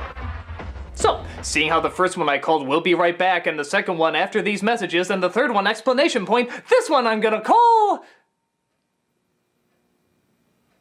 the fourth one. After these messages. After these messages. After these messages. After these messages. We'll be right back. Dinosaurs, come on! Capture the dinosaurs. Those stomping dinosaurs. It's the dinosaur hunt. Chef Boyardee. Ah, good old Chef Boyardee. Causing children around the world to grow up and shout, I can't believe I used to put this in my body. Dinosaurs from Chef Boyardee. Tasty, wholesome pasta that's a dinosaur hunt. tasty, wholesome pasta. I can think of 3 things wrong with that sentence. Thank goodness for new Pac-Man pasta from Chef Boyardee. Now, of course, making famous characters into edible shapes is nothing new. There was Pac-Man, Smurfs, hell, even Tic-Tac-Toe got a pasta. Wherever I go, it's X's and O's. Makes me feel so hungry for my tic-tac-toe. But what some people forget is that for the longest time, they tried to make a game out of eating their products. Yeah, listen. And when you get 3 X's or O's on your spoon, you win. Because first one to capture all 3 dinosaur shapes wins. Why must you turn dinner time into a competitive sport? Wouldn't the more appropriate rules be? Hey kids, if you can eat the elbow macaroni and ketchup we're calling pasta without vomiting it up through your ears, nose, or mouth, you win. Thank goodness for Chef Boyardee. Look at this crazy kid. He is jacked up on the stuff. Just look at that face. It's like he saw Jesus and at the same time decided he wanted to eat him. Wherever I go, it's X's and O's. Makes me feel my tic-tac-toes. They're so tasty. Chef Boyardee. Well, even if you don't like the food, Chef Boyardee always knew how to give us that tasty amount of goofiness. Tick, tick, tick, tick, tick, tac toes. With and without meatballs. Hi, Lindsay. Oh, hi, Ronald. Oh God, you can't help but feel that warm, fuzzy feeling whenever you watch this classic. What's new? Nothing. Everybody says I'm too little. Really? It's a McDonald's commercial about a little girl thinking about running away. And for some reason never questions the creepy clown that's on her neighbor's lawn. I'm thinking of running away to McDonaldland. McDonaldland?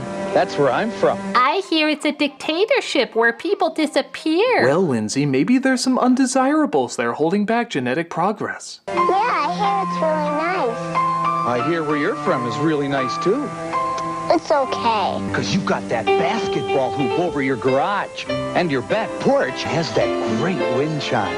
I made that. Plus, there's that beautiful field where I chase butterflies. Yeah, but to be fair, her basketball hoop and wind chime aren't as impressive as your satanic powers to levitate solid mass and create life from nothingness. McDonaldland is still sounding a bit cooler there, Ronald. Hey, when you're in McDonaldland, who's going to make the decorations for your dad's birthday party? Who's going to be the snowflake in the school play? Ronald. Who's going to feed Mr. Goldfish? Hey, Ronald, I think I hear my mom calling me. Oh, okay. Bye, Lindsay. Yeah, it all seems sweet and cute until you realize this was a stranger danger commercial. Oh, come on, I can't be the first person to think that about Ronald McDonald. I mean, look at him in this commercial. He's good, but I think he's missing something. A friend. Yeah, if a strange man dressed like a clown lures you with magic tricks and, oh, I don't know, offers you McDonald's to go with him, chances are you should probably run for home. Or, as Sonic puts it, You get out of there. just look at the way Ronald stares at her in this scene.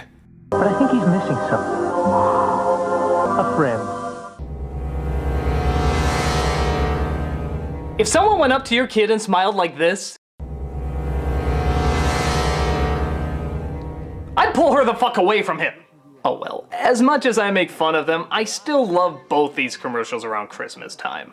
McDonald's wishes you a holiday season spent with the people who make you smile. Brought to you by a company set to sabotage your arteries for the rest of your life. Bye, Lindsay.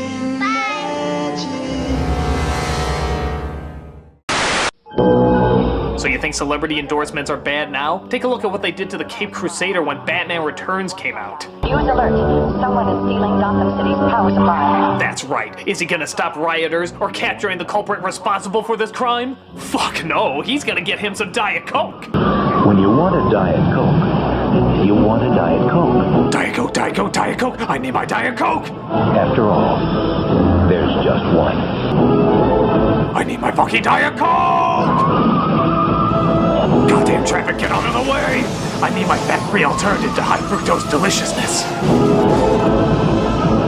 Sir, don't you think you're taking this a little too far? Fuck you, Mr. Belvedere! Diet Coke!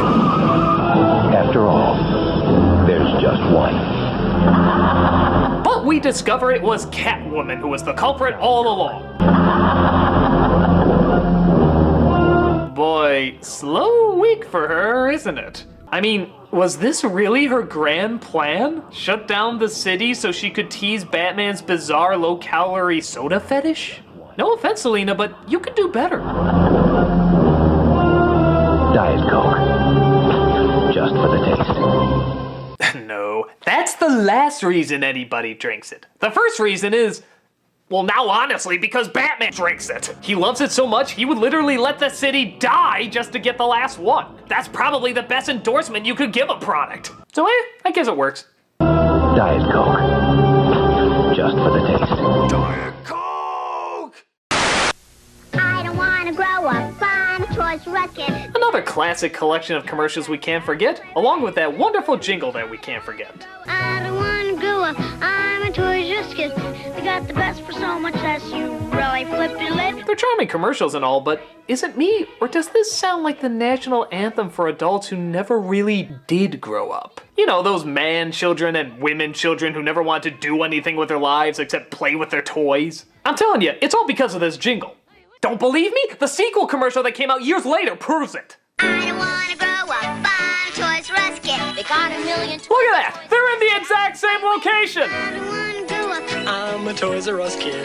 They got the best for so much less. You'll really flip your lid. It's like no time has passed. They never left their parents' place. This is their life. From bikes to trains to video games. It's the biggest toy store there is. In fact, the more I think about it, they're probably there even to this day. Reggie! Go away, Mom! Reggie, when are you gonna get a job? I told you, Mom, I'm a Toys R Us kid! You keep saying that! What does it mean? You couldn't possibly understand, Mom! I'm never gonna have any grandchildren. They just complicate the plan, Mom! The Toys R Us plan! I'm going to watch old home movies of you and see where I went wrong. Toys R Us kid, Mom! Toys R Us kid!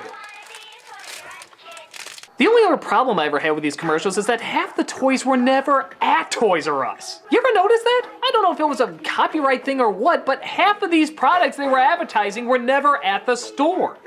Like, imagine you were a Ninja Turtle nut, like I was. Look at these fucking things! Holy shit! I want the life-size dancing Ninja Turtles, please!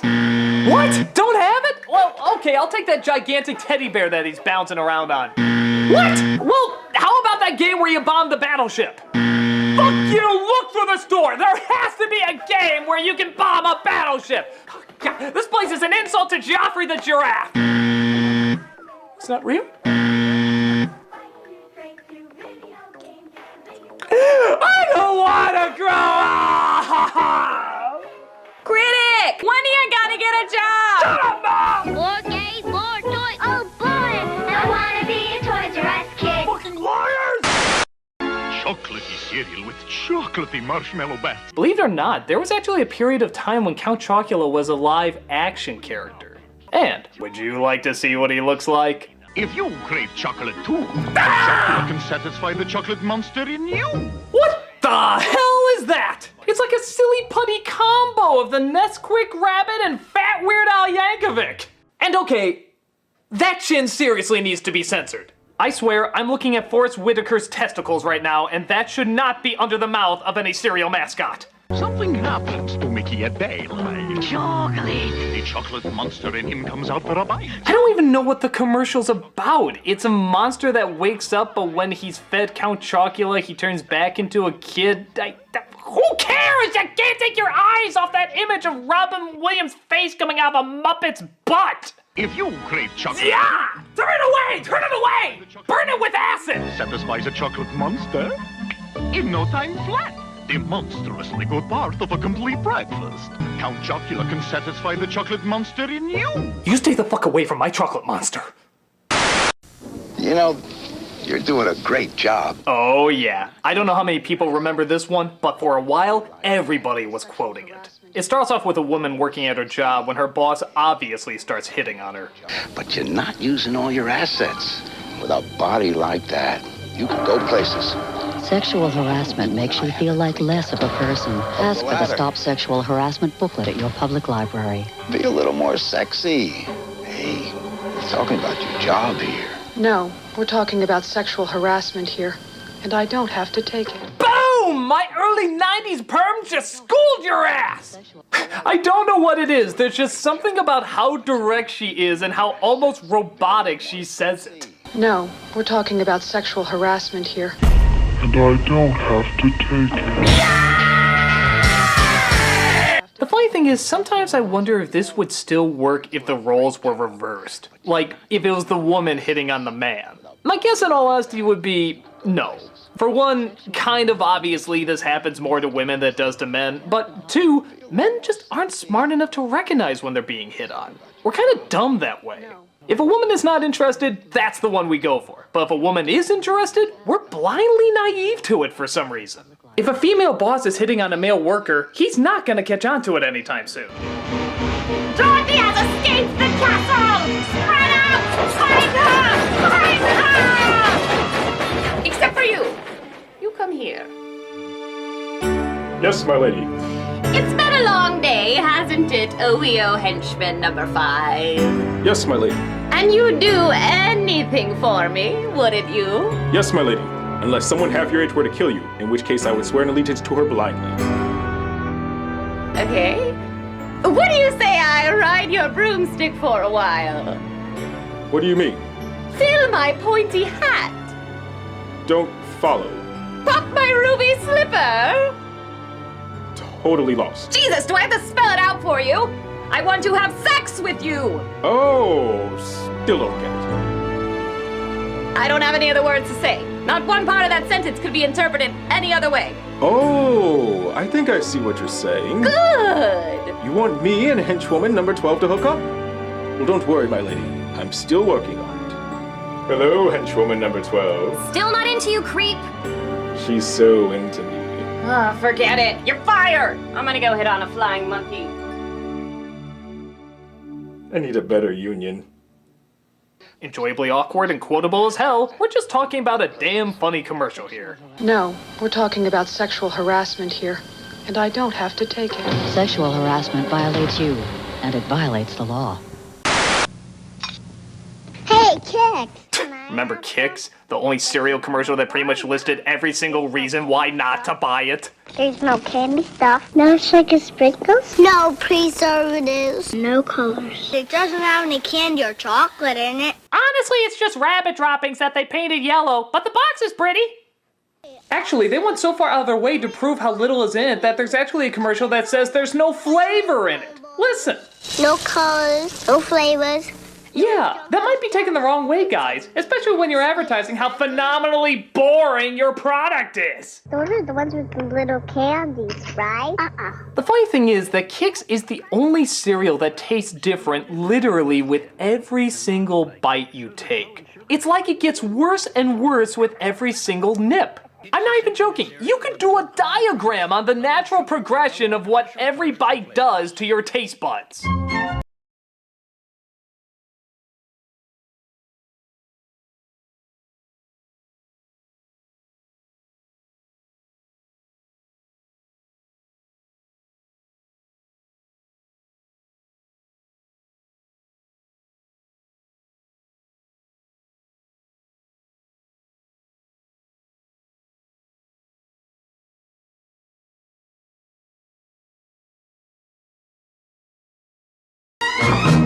Now kids can get a classic little golden book, free from Kicks, with 1 proof of purchase plus shipping. Okay, did anyone ever actually send in the proof of purchase? I mean, did that ever happen in the history of mankind? I don't know if cereals still do this, but when they were too cheap to put the toy in the box, they had you pay for a stamp and envelope as well as shipping and handling, and have the toy delivered to you a few days later. Do kids really have the attention span for that? Yay, I can get a toy! All I need is an envelope! I'm bored. Ooh, video games! Now kids can get a free Dr. Seuss classic to read, with 2 proofs of purchase plus shipping. But to be fair, those books probably would taste better than the actual cereal. Kicks, kid tested, mother approved. Yeah, let's say it like it is, people. Kicks. Kids tolerate it, mother has coupons. Hey kids, there's another turtle-rific edition of... Now we're talking Teenage Mutant Ninja Turtles.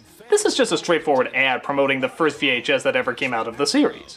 Heroes in a Half Shell. There's not a ton to talk about except for one little portion that might throw you off a bit. The video that reveals the incredible true story. Wait a minute, what was that? The video that reveals the incredible true story. The incredible true story?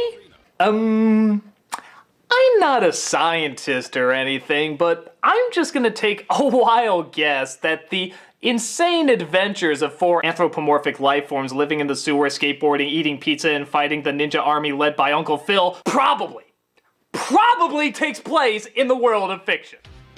It's just so strange because there's no other way you can interpret it. It's not like he meant it to be taken this way or part of some misunderstanding. No, they straight up say it's a true story. The video that reveals the incredible true story. What the hell are we supposed to do with that except draw the conclusion that FHE are fucking liars? The video that reveals the incredible true story. That's right, they're real. And if you don't see them in front of you right now, it's probably because you haven't bought enough of our products. Would we lie? What I like too is that the announcer clearly has no problem straight up lying to kids about it, but he almost stumbles when he has to read what they're actually called. It's Teenage Mutant Ninja Turtles. As if halfway through he just realized how stupid this sounded, but tried to keep going anyway. Teenage Mutant... Oh god, what were you guys smoking? Ninja Turtles. Still a fun ad, just don't have FHE testify in court anytime soon. Rock, dudes! Now this next one's a classic for 2 reasons. Hello, my pretty! Oh, I see you're a man who likes donuts, eh? Yeah. Well, what do you say we find your creamy center? What do you mean? Do some hole punching. Don't follow. Let something rise up. Totally lost. What's wrong with you? I want weird, wobbly witch sex! Oh, I know what you're saying. You want me and the actress from Game of Thrones, the one that plays the albino dragon chick, to hook up. Well, don't worry, I got her on speed dial. Hey, it's you-know-who. You're violating the restraining order, asshole. She totally wants me. What am I missing here? You still around? Will you piss off? I'm trying to review some commercials. Commercials? Yeah, like this one.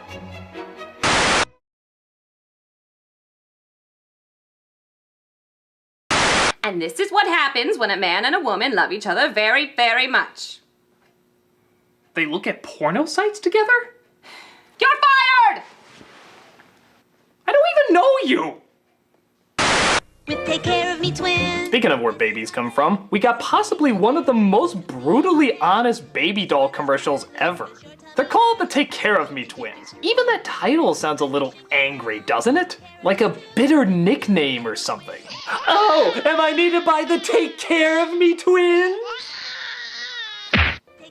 This commercial seems determined to show every stressful, terrible part about raising a child. Take care of me, twins. This is my day. This is my day. Again, not the happiest words to shout during a baby commercial, but keep watching. But this one is drooling. Does your tummy hurt? Oh, excuse me. Did you just drool on my shirt? I'm rushing around, taking care of these two. With new little twins, there's so much to do. Uh-oh, is that a runny nose I see? Thanks very much. Was that one for me? This is like the most passive-aggressive ad I've ever seen. Like saying, oh yeah, you want a baby? You want a fucking baby? Kiss your social life goodbye because this is your day. This is your entire goddamn day. Just drooling, sneezing, feeding, changing, running around. Thanks very much. Was that one for me? Just look at the smile she gives. That's the smile of, I'm about to kill these little bastards if someone doesn't take them away from me. Take care of me, twins. Keep me on the run. But caring for twins is so much more fun. And oh boy, what a rushed happy ending, huh? Hell, hell, hell, hell, hell, but it's really good. Bye. Take care of me, twins make 4 baby sounds. I don't think I've ever seen a toy that advertised more why not to buy it. But hey, if tearing out your hair to raise a not human being is your idea of fun, then yay! Take care of me, twins. Keep me on the run. But caring for twins is so much more fun. Take care of me, twins make 4 baby sounds. Now you cannot fit 2 of me in this dress. Ah, yet another series of classics. The setup is that we see what happens to a scrawny-looking kid if they keep growing up while drinking their milk. What girl's gonna go for me with a body like this? Hang in there, Tom. I'm you 2 years from now, because you're drinking milk and working out. And I've got big news for you, big brother. I'm drinking milk.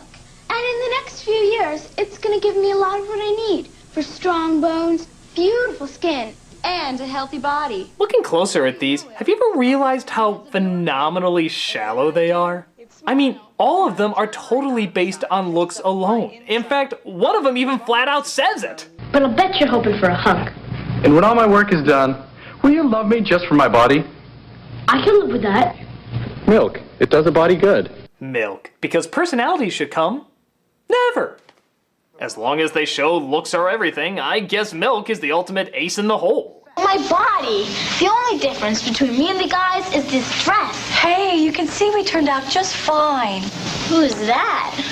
That's Jeffrey Geyser. Yeah, he beats me with a shovel, but you could skate on those abs.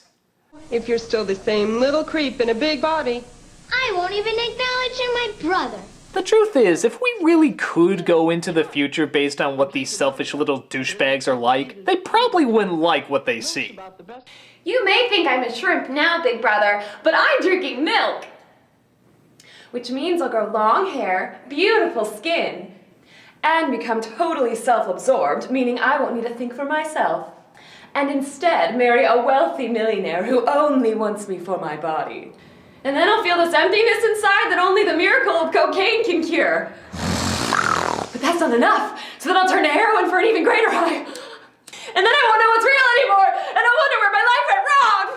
And then I'll be so jacked up on highballs that I'll try to kill myself in my maid's closet. But then I'll discover rehab and realize it was all part of God's plan. But then I'll relapse and fall right down the slippery slope again. Oh, Jesus, brother, help me! And then I'll die cold and alone. With my only friend, the glass of milk that started it all. Milk? What the fuck? Hey, this is my spot! Ah! Maybe I'm reading too deep into it, or maybe they should emphasize the importance of brain power as well as body power. Milk. It does a body good. Oh good, a commercial from Canada, our friendly neighbors from the north. They're always so kind in everything they do. Oh look, a baby shower for an expecting mother. Oh, you got the little girl there and everything. Oh my god, this is gonna be adorable. What is that? It's a rape whistle.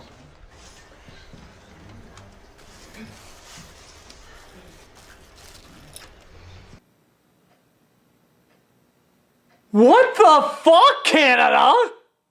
I mean, talk about an uncomfortable blow to your nads. Is this how you do all your serious commercials? Start off with something innocent and lighthearted and then smash it down into cruel, cruel reality? I mean, it's like starting off an ad like this. You know, a hard day's work doesn't call for water out of the cooler. What do you got there? I got me a nice bottle of mountain water. Cool, refreshing, big on taste, but also big on satisfaction. What do you got there? I got pancreatic cancer.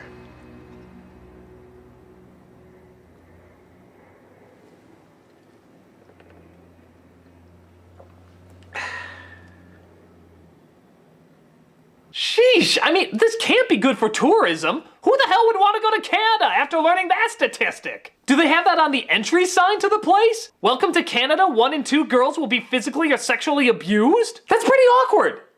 I mean, how do you think the expecting mother feels? What is that? It's a rape whistle. Well, Grandma just ruined the baby shower. I'm gonna go hit the vodka. Oh wait, can't drink. That's right. Yeah.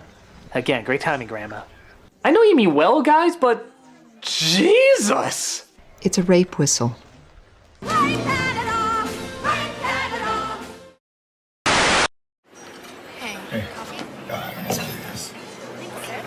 Everyone rise for the greatest commercial ever. I know it's current, but trust me when I say it is destined to become a nostalgic commercial classic. It starts off with a guy just going into a Denny's to get some pancakes. What follows is a moment of pure and absolute beauty. Red, white, and blue pancakes, huh? What do they taste like? America,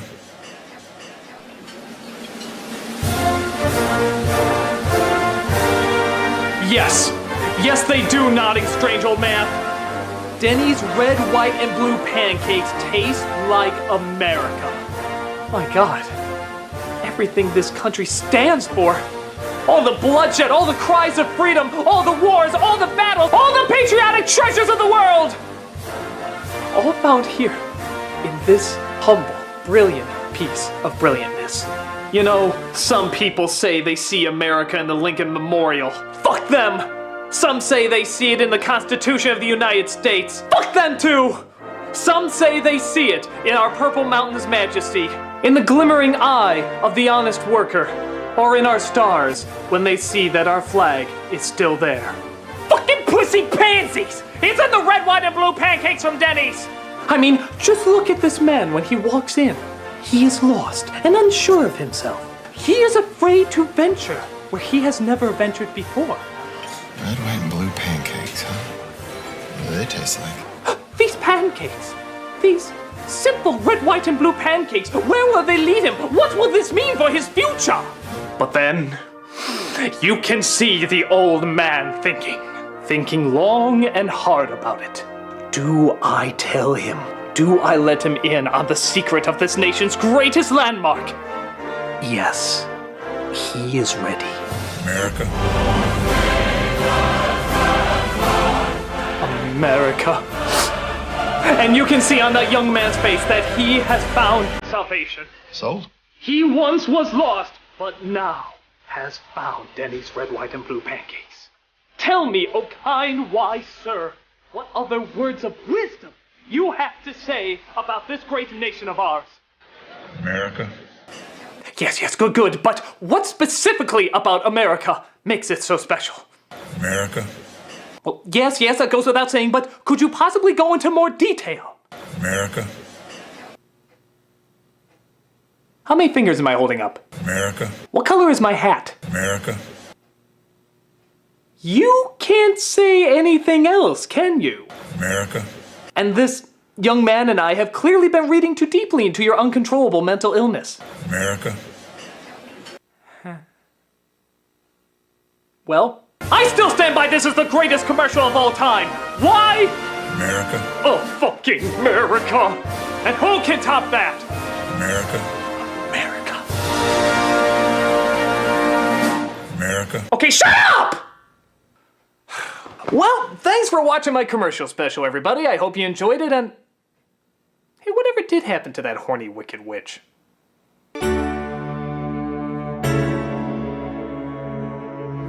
It's hot in here, and I like you very much, lover boy. Whoa, I mean the candles, the music, the sexy dress. What's going on here? Don't you like me? I'm your girl. What are you doing this for? I want you. What do you mean? I want your body. Don't follow. I want to have sex with you.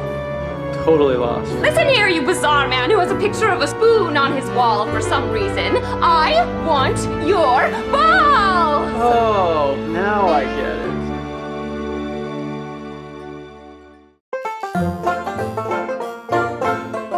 Nice catch. See your spiral.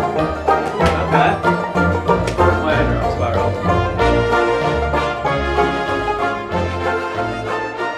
Hey, this is sexual harassment, and I don't need to take it. What just happened? There is nothing wrong with your computer. Do not attempt to adjust your monitor. We are controlling the video.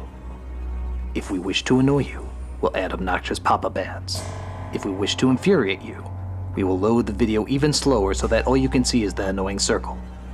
If we wish to confuse you, we will satirize a show that was popular in the 60s, but you'll still kinda get because you saw it on that Simpsons Halloween special. For the next half hour, sit quietly, and we will control all that you see and hear. You are about to experience the awe and mystery of nostalgic commercials. Mousetrap, I guarantee it's the craziest trap you'll ever see. They're back, and they're ready to sell you their shit. Nostalgic Saturday morning commercials are practically a lost art, in that there's no more Saturday morning cartoons to play them with. Thanks, non-stop kidsploitation media! But nevertheless, there was still a strange, otherworldly feel to the ads of the 80s and 90s, and even some more recent ones too. So today, we're gonna take a look at their bright, colorful, sugar-coated, brain cell-killing awesomeness in all its glory. Because commercials are reviewable too. What makes them memorable, what makes them laughable, and what makes them memorably laughable. So, seeing how I called the first one after these messages, the second one will be right back, the third one explanation point, and the fourth one, this one I'm calling... The Quickening. After these messages. After these messages. After these messages. After these messages. We'll be right back. Hey now kids, come gather around. Yeah, you all know this one. Go ahead and sing along. Skip it, do run, do jump, do hop, hop. Skip it, skipping and a screaming and a bop, to bop. This is the classic ad for a toy that was pretty much just jump rope for a disposable income. But the very best thing of all, there's a counter on this ball. Wow, that is the best thing of all. Remember when you had to count? Remember the fucking terrible days when you actually had to count? Not only do I get to stay in just one place for hours, but I get to not think of numbers while doing it. This thing's the new iPhone 6. As much as I love this ad, have you ever known anyone that was good at it? I mean, fucking anyone? I sure didn't. Nobody I knew could ever get the hang of this damn thing. If they really want to get it right, they would have advertised it like this. Hey kids, see the new toy in town. To get you more acquainted with the ground, it's Trip It, smashing faces into asphalts. Trip It, sue the toy brand, it's their fault. Cause the very best thing of all, the phone number's on the ball. Maybe you can take those bastards to court, sue the little fuckers down to their shorts. Trip It. It's a lawsuit waiting to happen. Well, it's still a catchy song that won't be leaving anytime soon. Skip it, come on everybody, skip it! It's the incredible Crash Dummies! So there was this strange period of time when the crash test dummies, which were originally PSAs for seatbelt safety, got their own toys made. I'll smash their fun. Gotta run. It was weird. There was like an evil dummy who wanted to stop their crashing. Because that was a thing, I guess. But in theory, it was still kind of cool because it was the only toy you were expected to break. Break? Where's the brakes? There aren't any. Wow! The incredible Crash Dummies! Even though every commercial ended with the same line, Don't you be a dummy, buckle your safety belt! isn't it a little ironic that you're learning about car safety by being encouraged to crash a car? This is actually kind of sick. Yeah, maybe that one went through the windshield, or that one's fucking bleeding to death. Innocent fun! Maybe I'm reading too deep into it. I mean, after all, it's not like there was a torture chair to live out your sadistic fantasies. With a crash and bash chair! What the Christacles? These guys really... Holy shit! Nice body slam. What does any of this have to do with car safety? Hey, dummy, give me a break. Wheel! Okay, there's playful violence, and then there's Saw. This is Saw Waters that you're in. These guys really take a beating. Whatever fucked up part of our brains like this, it was a hit for a while. Even if we should probably be concerned why. Don't you be a dummy, buckle your safety belt! Or I'll kill you. 3, 2, 1. Hey there, sports dude! Yeah! I'm the melting ass animatronics from Ninja Turtles 3! Basketball, slam dunk and dunk. God, how did they go from Jim Henson puppetry to a dead-eyed corpse with fishing line pulled lips like Mr. Ed? In football, TD Toss and Leo's making sure the foot aren't having a ball. Actually, the funny thing is, you can tell this is when they were running out of ideas for stuff to put the Ninja Turtles on. In the early 90s, they were literally on everything. No, I mean fucking everything. Light and lively, six-pack, low-fat yogurt. Excellent. So it's pretty obvious this is when we were getting to the point where they had very few options left.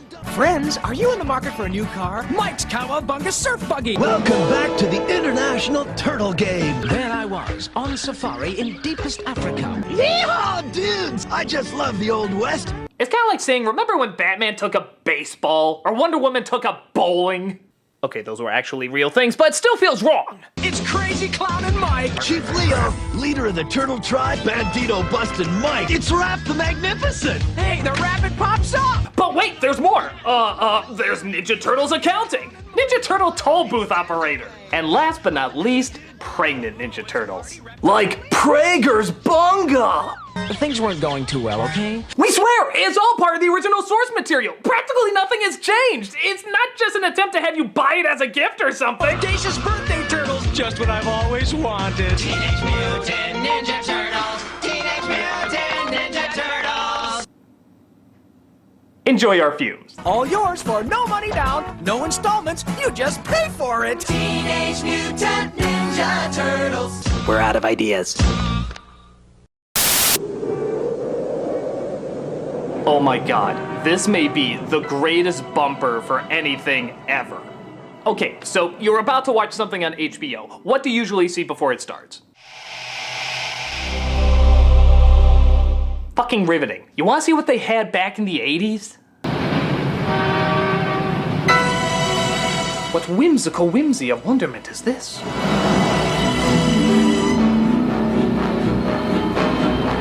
My god, it feels like I'm flying!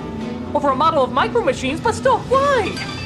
The music just keeps getting bigger and bigger. What magical realm are we being transported to?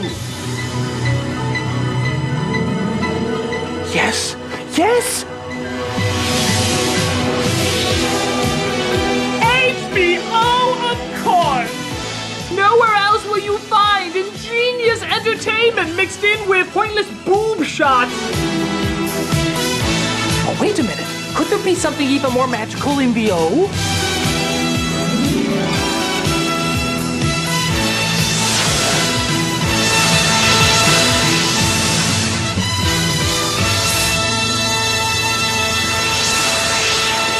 Fucking amazing. I mean, fucking amazing. What would you rather watch before seeing anything? This?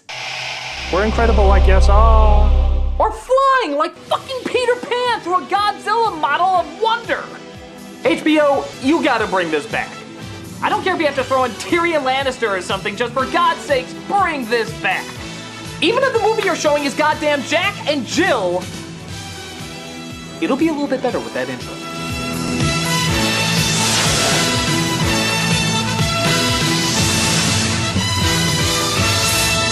Yeah.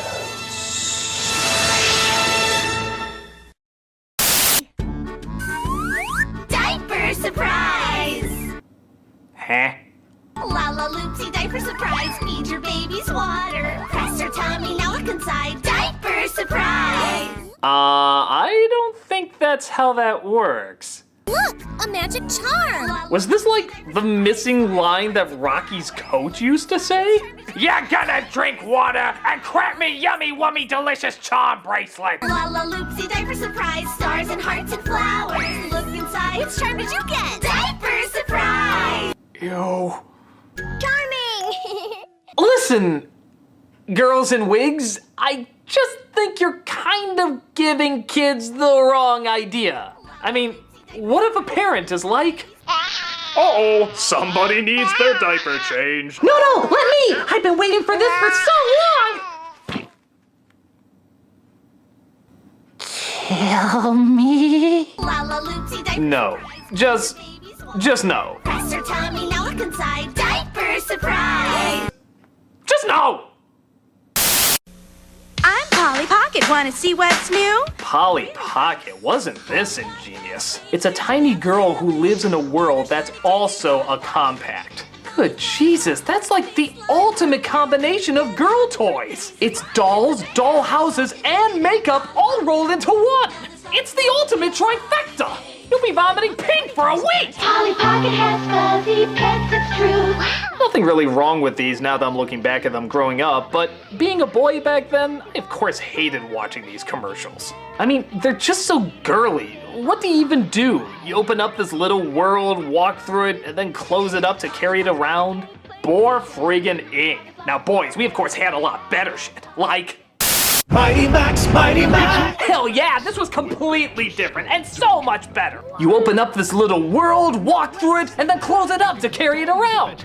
1,000,000 times more advanced than Polly Pissing Pocket. Just look at how into it this kid is getting. He's a little fucking psycho. Me want brain. Whoa! Watch out for that first step. It's not over, Mighty Max. Will Max get fried? His fate is in your hands. Now where's that butterfly whose wings I was going to pull off? Each sold separately, Mighty Max figure included, from Mattel. But hell, that wasn't the end of it. We had other super masculine toys back then, like... Hell yeah, here we go. It's the Creepy Crawler's oven. Oh well, if it's just an oven, I don't know. The Creepy Crawler's super oven. What? Yes, before everything was extreme, everything was super. But they meant totally different things, and don't you forget it. And now you can make your own Mighty Morphin Power Rangers. Cool. To be fair, they look less like Power Rangers and more like skinless human beings who got whiteouts built on them. But it captured their non-existent personalities pretty good. It makes supersized bugs super fast. That's why they call it the Super Oven. Yeah, now that's how you do a boy's toy. There isn't any girl's toy out there that's even remotely close. Announcing the new Easy Bake Oven and Snack Center, making even more treats for you. Well, our version was better. We couldn't eat ours and live. You know, I'm beginning to think boys' toys were just girls' toys painted a different color and given less options. I feel so used. The new Easy Bake Oven and Snack Center comes with everything you see here, light bulb not included. How could I not see this? Oh yeah, can't forget this one around the holidays. A little snowman comes in and gets warmed up to a bowl of Campbell's soup, only to reveal it was actually a little boy the whole time. Nothing melts away the cold like a delicious hot bowl of Campbell's soup. A cute concept and all, but my biggest question is, who the fuck left their kid outside so long that he would become a snowman? That's just horrible parenting. In any other world, I don't think this would fly over so smoothly. Alright, kiddo. I think that's enough playing outside. Time to come on in. Need a little help there? Okay. Oh, well, you were having a lot of fun out there, weren't you? Indeed, but now it's time to stop playing with your toys. So, alright, no, come on, honey, come on, honey, come on. Oh, somebody's growing up. Okay, well, why don't I make you a bowl of your favorite Campbell soup? I'll take that as a yes. There you go, honey, a bowl of your favorite... Oh, Christ.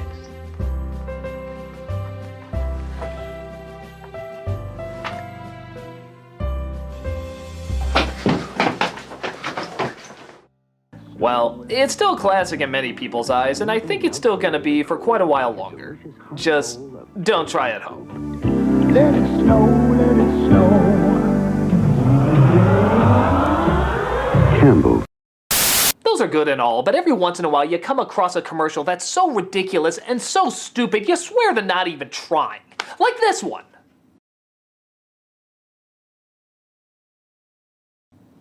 That was just lazy. Me, here it goes. Here you go. Everyone's seen this classic before. Hey, what's your drink? Let's see. Alright, we got soda, OJ, purple stuff. Sunny D, yeah. Of course, it was always Sunny D. Which is good, seeing how the mother always buys a fucking wad ton of them. How many varying sizes of that shit do you need? We got soda, OJ, purple stuff, and 2 kinds of Sunny D. 2 kinds? Alright. The weird thing about it is not that in every commercial they always pick the Sunny D. That's kind of a no-brainer. The weird thing is that in every single commercial they push aside the exact same drinks in precisely the exact same order. Alright, we got soda, OJ, purple stuff. Want some soda, OJ, purple stuff? We got soda, OJ, purple stuff. We got soda, OJ, purple stuff. We got soda, OJ, some purple stuff. We got OJ, cola, some purple stuff. What the hell is this?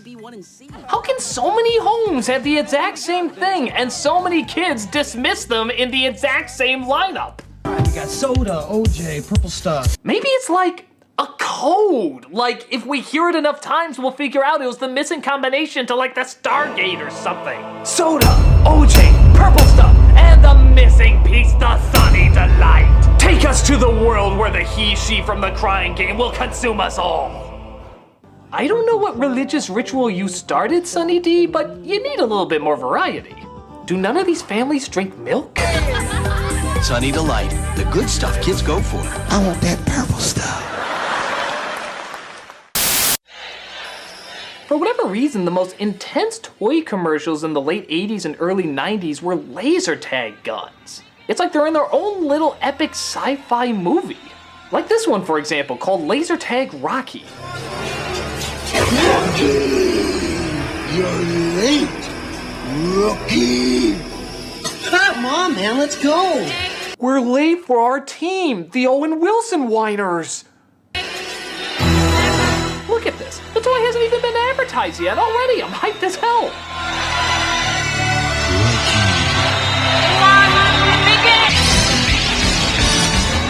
Jesus Christ! Where the hell was this laser tag being played?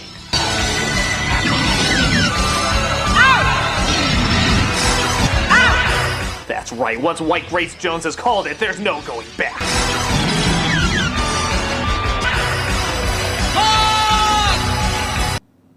What the hell was that? I just got that joke you told me 10 minutes ago! Ha! Rookie! So, ha! And rookie are the last ones left. This is far too epic. Slow-mo that bitch so we can enjoy it as long as possible! Laser tag. It's hotter than ever. My God, that was incredible! It had action, it had suspense, it had ha! And rookie! Laser Tag Rocky was literally Laser Tag Rocky! Who can compare with that? Actually, believe it or not, this one possibly could. This was an ad for Laser Pro 9000. It was a typical summer day. 3 kids in search of fun. And of course, by kids, we naturally mean 30-year-olds going through some quarter-life crisis. You looking for something? A cold! Wait a minute, so there's 2 commercials going on here? There's actually a product placement in the product placement. You looking for something? A cold! And the rest of the commercial isn't tied to Coke in any way. It's not like Coke presents Laser Pro 9000. It's just kind of a strange, out-of-nowhere bit of name dropping. Which is ironic, seeing how they didn't exactly say the name very well. A Coke! A Coke! A Coke! I always talk like I'm on a trampoline! You got muscle. Now I do! Go! We will fight for our 6-pack of artificial flavors and freedom! So, I'm not gonna lie, I'm just assuming this future takes place in the same one that Crossfire does. A future focused on the revolution of a plastic-triggered uprising. It's gonna change the world. Look out! Monkeys, jukeboxes, black and white tile diners! Too epic! The high-tech sports game of the 90s, Laser Pro 9000. Yeah, they made no sense, but for whatever reason, these laser tag commercials were fucking awesome. Laser Pro 9000, each sold separately from Galoob. We're not a sound effect, we're a company. Mom? Gotta ask you something real personal. Do you douche? What? Do you douche? I'm sorry, I know that's unbelievably immature, but this is coming from a time period when women's commercials didn't talk about women's things. They always use kind of this code word known as fresh. Do you ever feel, not so fresh? Sometimes I just don't feel fresh. My best friend told me it's a real fresh feeling. Fresh is a gentle breeze. It's natural to want to feel fresh. But then, every once in a while, you just get a commercial that jumps straight to the point. Like, why douche? You can't buy any douche more effective. No more vinegar and water douches for me. But when it comes to the douche they use most... Sure, that's why I douche. I'm sorry, go to the next one. I'm too childish to handle this. Summer's Eve, the most convenient disposable douche you can buy. Hey, Remember those commercials you swear were from the 70s but were embarrassed to find out they were made in your decade?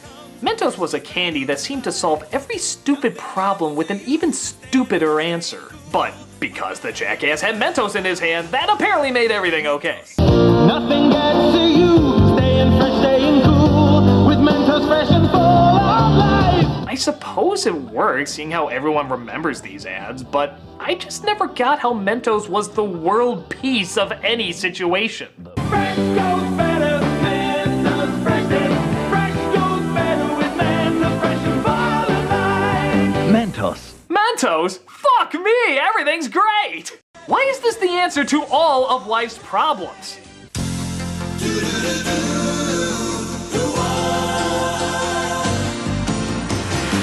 It doesn't matter what comes, fresh goes better in life, with Mentos fresh and full of life. Nothing gets to you, staying fresh, staying cool, with Mentos fresh and full of life.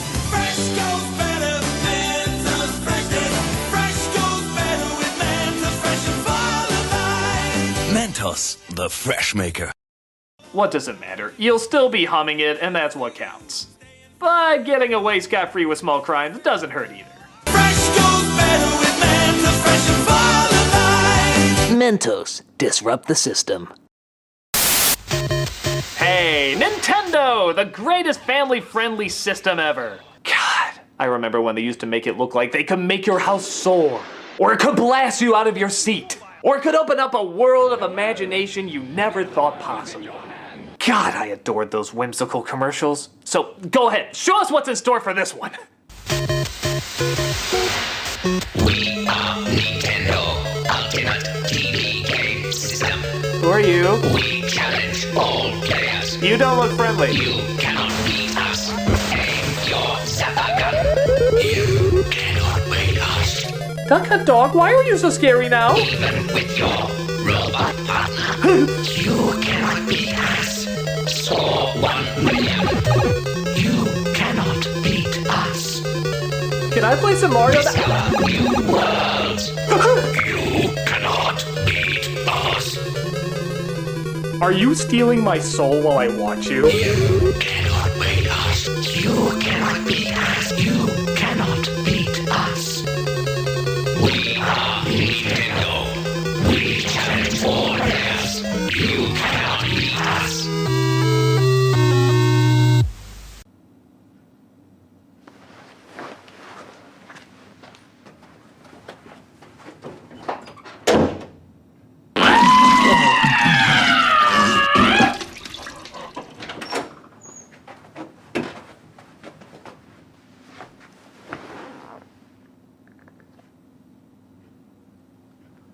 We are Nintendo. We challenge all players. You cannot beat us.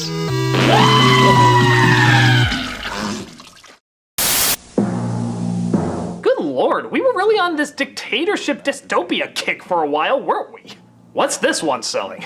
There are places where imagination is an outlaw, where freedom is feared, where cookie boredom rules. Cookie boredom? No! No, I will not give in to cookie boredom! I will resist you at all costs! Fuck you! And there are those who fight back. What? There's someone who is brave enough to stand up to cookie boredom? Don't you know what you're risking? Cookie Hitler watches everything! Yes, they even had cookies back then, and as someone who tried a box of them once, and am still seeing the doctor about it even to this day, you can imagine they weren't very good. But like I said before, we were so obsessed with Ninja Turtles that literally, all we needed was that first note of the theme song in order to get us hooked. It was pathetic, but literally, every kid watching this said, this looks pretty stupid and lame. Take my money, you play that one note, we buy the stuff, we know how it works. Nevertheless, I think everybody has to admit, this is still a great commercial for fighting off cookie boredom. Do it before it's too late. Never give in to Cookie Hitler! Star Wars. Speaking of a franchise that was needlessly everywhere. Whoa! TIE fighters! Fireballs! Coming right at me! Watch the laser towers! Aim for the tops! Pick on the cannon! Oh my god, guy, calm down! Pac-Man had more threatening graphics than this. It's Ray! It's Ray! My shields are gone! Alright! I'm going in! I shouldn't have done that line of coke before playing this! Ah! Oh, some game, huh? Some game! I'm just gonna look at a pop-up book for a minute! Ah! Jesus, maybe the people in Wolf of Wall Street weren't even doing drugs. Maybe they were just doing the Star Wars Atari game the whole time. I work my way from place to place. Got everything I need right here with me.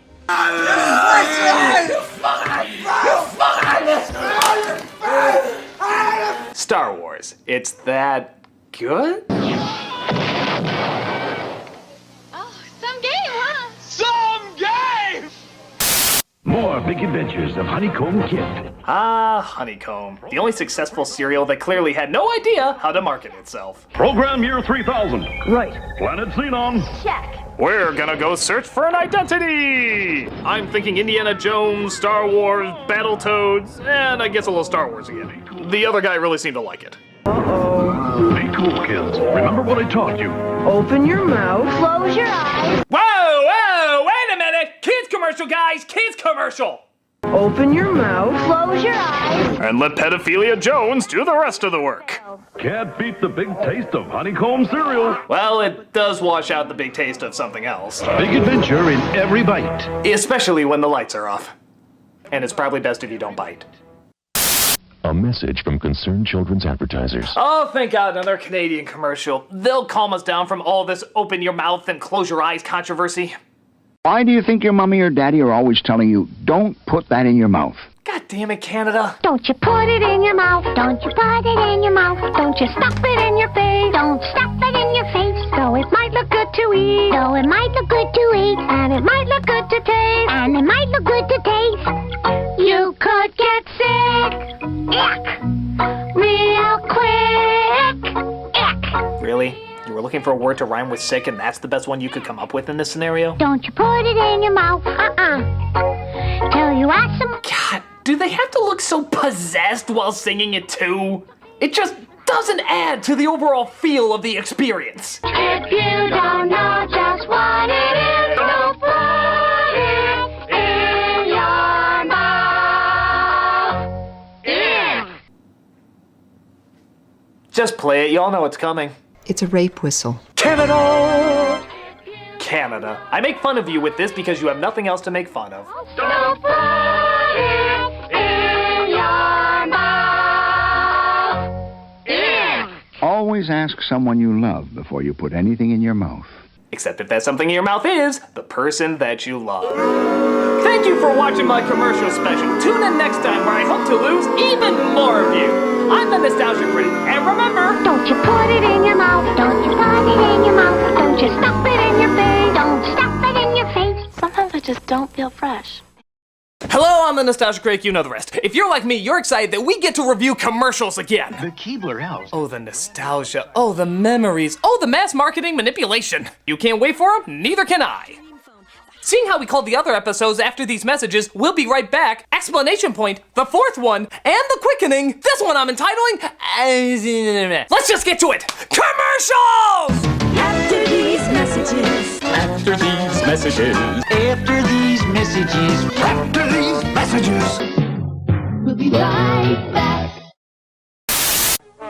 Hey kids, remember when Chuck E. Cheese made Showbiz Pizza disappear? Under mysterious circumstances. Well, this is how they used to advertise on TV. The most advanced video game you can play is awaiting your discovery at Showbiz Pizza Place. Actually, maybe the reason they ran out of business is because they put fog machines on top of their video games for some reason. Come on, I can't see the princess cleavage! It also doesn't help that each game was given one giant dark room to itself. It's about as cost-effective as Willy Wonka shrinking down his giant chocolate bars. But who gives a shit? He's playing Dragon's Lair!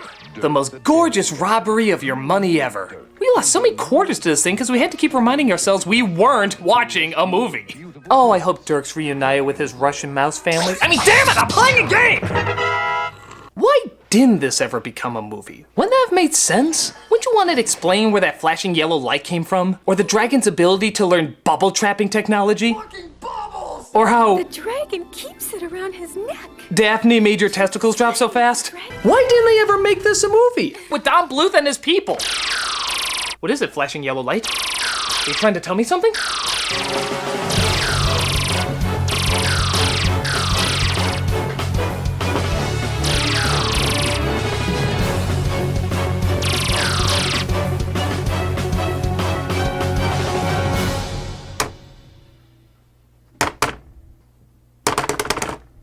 Why was I following a yellow light?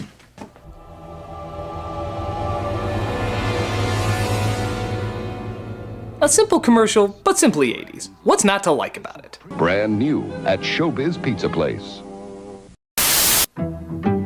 You can have lots of high-tech fun with Tiger's Talkboy tape recorder. Ah, the only good thing to come out of Home Alone 2, outside of an even gayer Tim Curry. Have a lovely day.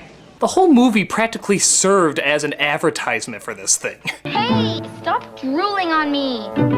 Hey, stop drooling on me. Yeah, that's what a voice app used to look like, kids. In fact, that's practically what cell phones used to look like too. The commercial just shows a boy playing pranks on his sister. That's cute and all, but you gotta question a little bit of the plausibility. Like the voice speed control. Hi, kids, we're home early. Hi, kids, we're home early. What creepy ass parent sounds like that? Is there a kid and some friends out there who really has a father who's like, hi kids, I'm about to go slaughter puppies. You stay here and go to bed by 11 or...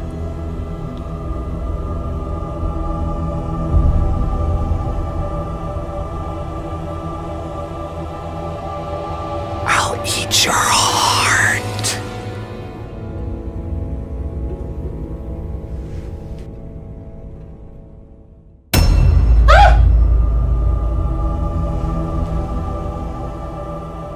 I think I need to be potty trained again.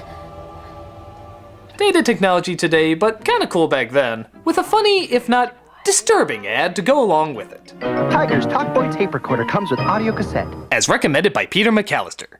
The father. Zestfully clean. Jesus Christ, lady, who bathes like that? Zestfully clean. Clean my ass, you're making a bigger mess than a dog who just walked through a thunderstorm. Zestfully clean. Look at this asshole. Was he on a trampoline? I'm only 2 feet tall, don't judge me! You're not fully clean unless you're zestfully clean. Do I look clean to you? Surprise! Ah! Witchcraft! I'm not fully clean unless I'm zestfully clean. Zest turns a relatively relaxing part of your day into a seizure-inducing physical strain that'll cause you more spasms than a sponge in an electric chair. Zestfully, zestfully, zestfully clean. Look at this dude. He just wants to take a nice, quick, relaxing shower. What the hell does he get? Please hold on to the bar. Holy shit, what is happening? Zestfully clean. I knew I shouldn't have taken crystal meth in the morning. You're not fully clean unless you're zestfully clean. Speaking of people clearly on drugs. Zestfully clean. You're not fully clean unless you're zestfully clean. My hero's a bar of soap. I need counseling! I don't know why they have to make getting clean look like an orgasmic water park, but I guess it worked because they're still talking about it today. Pretty silly, but it's a campy kind of silly. Kinda hard not to still get a giggle at. You're not fully clean unless you're zestfully clean. Lady, what is wrong with you? Hey, tomorrow we win. Now listen. Here he goes again. Here's an old favorite. It's a coach trying to get his team excited to win the big game. But an organ dicing of pasta gets them hyped up for SpaghettiOs instead. Because yeah, I'd get a lot more excited for that than winning a freaking sport. We gotta need it. We gotta want it. We gotta be hungry to win. Are you hungry? For SpaghettiOs. What the hell are they even playing? It's a unisex sport with no uniforms and a game plan that looks more like a map to bury treasure. No wonder they're distracted by melted gnocchi. They don't even know what they're playing. Tomorrow we win. Now listen. Here he goes again. Don't you hate it when he motivates us for a miscellaneous sport that we don't like but we signed up for anyway? Now, we gotta want this so bad, we can taste it.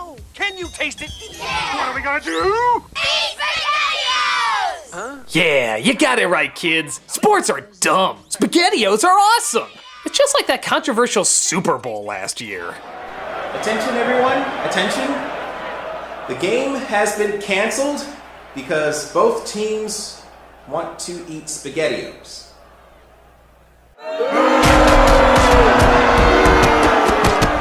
A weird ad for a gross product, but one that'll still stay fresh in our memories. It's gotta be. Uh-oh! SpaghettiOs! Now there's a new Barbie I can sleep with. Well, that was just said. Snuggle tonight, bedtime Barbie. I'll hold you tight, bedtime Barbie. Your whole body's soft. Okay, I'm just gonna let you figure things out, little girl. There's no rush, just... You might want to check out some of these cartoons. Close your eyes, sleepyhead. Night, snuggle tonight. Okay, you just kissed her nipple. I'm okay with being curious, but sleeping in pink potato sacks is not consent. I'll hold you tight, bedtime Barbie. Oh look, she sleeps the same way zestfully clean people bathe.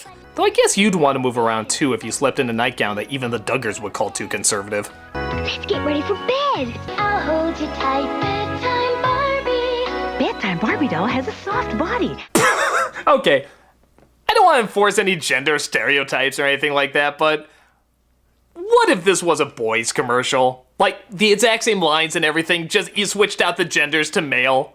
Would we really look at this the exact same way? Now there's a new Barbie I can sleep with. Yeah. Snuggle tonight, bedtime Barbie. I'll hold you tight, bedtime Barbie. Her whole body's soft. Let's get ready for bed. Snuggle tonight, bedtime Barbie. I'll hold you tight, bedtime Barbie. Bedtime Barbie doll has a soft body. Now with an adult version for dad. Okay, that part I added on, but you get the idea. What can one say but, naivete, thy name is Bedtime Barbie. I'll hold you tight, bedtime Barbie. Bedtime Barbie doll has a soft body.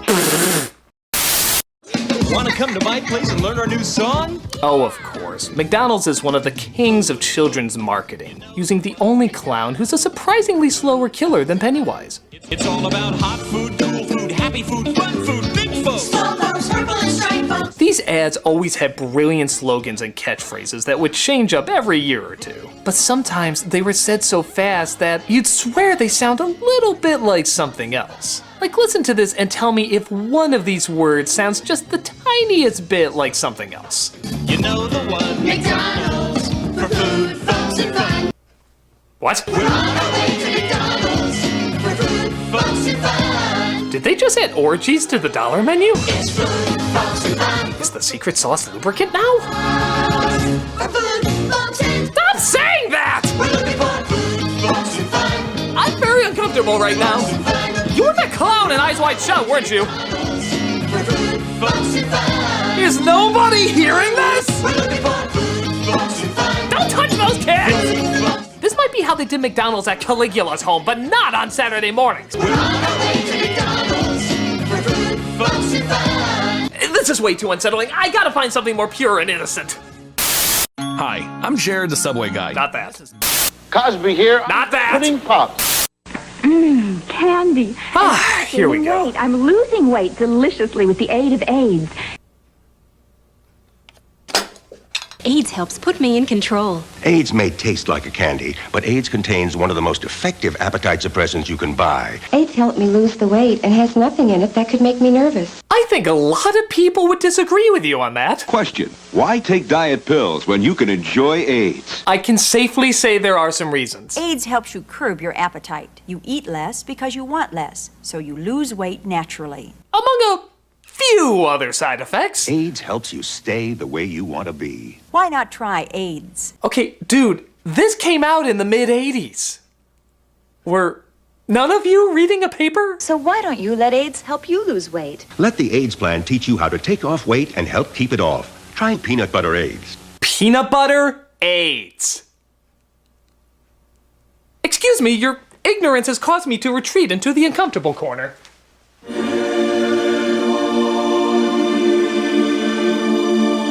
Lose weight deliciously with the aid of AIDS. Now comes with sweaty collar to tug at. Wow. Try peanut butter AIDS. Okay, we gotta get the bad taste of that commercial out of our heads. So let's travel all the way to Japan for one of the greatest ads of all time. It's for the Sega Saturn, and to emphasize how intense it was, they created Segata Sanshiro, the most aggressive spokesperson ever. It didn't matter what you were doing. If you were off to play baseball, he'd beat the shit out of you and say play Saturn instead. Segata Sanshiro. Sega Saturn. Going out dancing tonight? Fuck that noise, you're playing Saturn now. Segata Sanshiro. Sega Saturn. Hey look, it's Santa. Oh shit, it's Segata. Better start playing Sega, goddammit. Segata Sanshiro. When he wasn't pounding the console into you, both figuratively and literally, he was winning soccer games, beating skaters with no skates, killing zombies, falling in love, and training to his kick-ass theme song. Segata Sanshiro. Segata Sanshiro. Sega Sanshiro. This guy is amazing. He's like Chuck Norris, fully realized. You know, like if you have Chuck Norris and took out the homophobe stuff, you'd have Segata. He's like a myth they talk about in stories. If that myth had a physical form and could punch you. He was one of the most phenomenal things to ever hit television. Sadly though, every myth has to die. Yep, they actually killed off Segata in the only way Segata could die. Stopping a nuclear warhead from destroying Sega by jumping off a building, propelling it back with his own feet, and launching it into space. It was pretty emotional.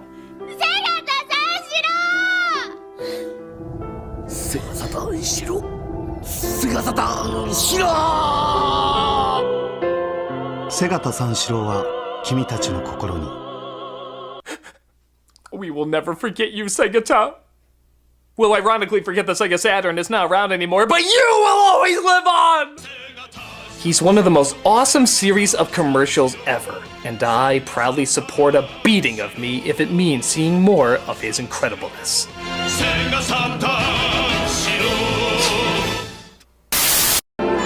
One of the year's most enchanting stories is about to bloom. Oh God. You ever look at an ad for a movie and say, shit, I'm gonna have to look at this for a few months?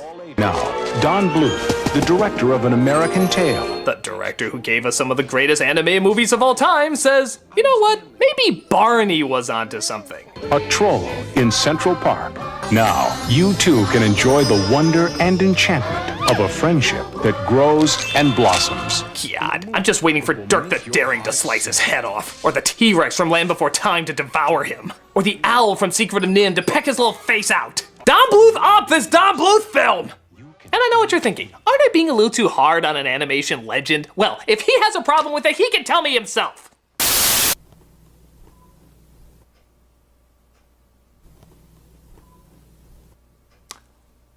Don Bluth? Oh my God, I am the biggest fan ever! Oh my God, Don Bluth, look at me right now! Oh my God, Secret of Nim is one of my favorite all-time movies. Holy shit, American Tail, when he's just like, I'll never find my parents, but they're right there! Look to the fucking left! Land Before Time, oh my God! Before George Lucas was a swear word, that was like the most unbelievable thing. You like, I want a kick-ass movie about dinosaurs! You are amazing! And what are you doing right now? Just waiting. I want to see what you're gonna do. What? Oh, I see. Because I made fun of some of your work in the past, you're giving me the silent treatment, huh? Okay, alright. I'm not gonna be intimidated by a film giant like you. You're gonna give me the silent treatment? I can give you the exact same thing back.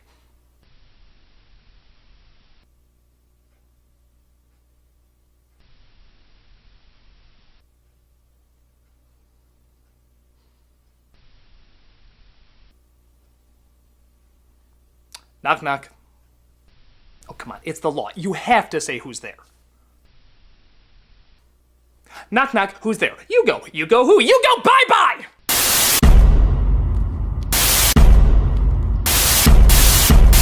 How the hell are you doing that? Ah! One of these buttons has to work! What's this one do?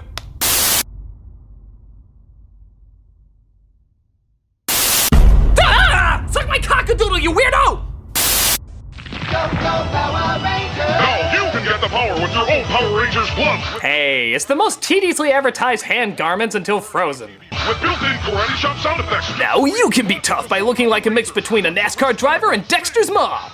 Turn on the TV, project your lamp, and shine it anywhere to summon other Rangers. Oh look, you even pretend you're the Power Rangers with this stock footage. Just like the real actors pretend they're the Power Rangers with stock footage. Actually, the funniest thing about this commercial isn't even the gloves. It's the alarm you're supposed to put outside your door. Get the Power Ranger Room Defender, a motion detector that scares off the bad guys. Stand back. This room is protected by the Mighty Morphin Power Rangers. Oh yeah, if you got bullies at your school, that's sure to scare them away. Look at that, he hears the sound and he immediately goes into a seizure. I think most of us know what would really happen in this situation. Stand back. This room is protected by the Mighty Morphin Power Rangers. Give me all your money! Hey, as long as they don't play Let It Go, I'm totally okay with these things existing. Saban's Mighty Morphin Power Rangers gloves, TV projector lamp, and room defender sold separately from Happiness Express. Give me all your money! Lex Luthor has Superman trapped. Now you'll tell me why Superman peanut butter tastes so great. Slow day for evil, Alex. Never. So fresh roasted, so creamy, so yummy. Then its secret will be mine, all mine. I needed to make my ultimate weapon, peanut butter aids. The kids save Superman and supposedly put Luthor away in jail, but I don't know. Is it me or does this look more like Rapunzel's tower? Why do they lock him up in the same place Bowser holds Princess Peach? Also, Superman was ready to die to keep the recipe of his peanut butter safe? That's some pretty jacked up priorities there. You know, Superman, it is only peanut butter. Never. If you'd only give me the recipe. Never. Have you ever seen Kryptonite kill a man? Your insides get eaten out, eyes burst through your sockets, and blood goes out your ears and nose. You're gonna go through all of that just for your damn peanut butter? Yes. You know, I'm starting to wonder which one of us is the true crazy one here. With ads like these, I'm not shocked this super butter isn't still around. Just wait, Superman. I'll find out. Superman peanut butter. Its strength is its great taste. And the fact that it apparently makes you invisible. What the hell? That is it, devil! As an adult, I insist on a cereal that offers nutrition. Frosting! I want frosting! Yeah, remember these? These were the Frosted Mini Wheats commercials that advertised to both adults and kids, as adults and kids. I love the crunchy wheat taste of Kellogg's Mini Wheats, but the frosting side agrees with the little kid in me. The adults would always talk about the healthy aspects of the cereal, while the kids always talked about the sugar-coated part of it. The proper cereal is low in fat, salt. And taste! What about taste? The only problem is, if any adult really could communicate with himself years later, it probably wouldn't be as chipper as they were letting on. I am a very proper adult, so I always eat Sugar-frosted sweets that keep me energized! It's filled with whole grain wheat and is so nutritious for The little kid inside! Of course, if the younger me knew that scraping off the sugar side would have prevented him from being a diabetic, he probably wouldn't have eaten it. Wait, what? Oh yes, and don't even get me started on your colon. That gets really jacked up. Dude, I don't want to know this. Neither did I, but you go through it, along with an ex-wife and a divorce that cost you most of your earnings. Don't forget child support to look after little brats like you that I help raise. I think I hear my mom calling. Your mom's dead! Couldn't afford to pay all the medical bills after buying you all the sugar-frosted mini wheats for your damn little mouth! Do yourself a favor and never grow up, never fall in love, never get attached to anybody in your life, you hear me? It's not too late! It's not too late! Change your life before you become a nuclear bomb of devastation! Get back here! You can't escape your misery! Frosted Mini Wheats is part of this complete breakfast. You knew this was coming someday.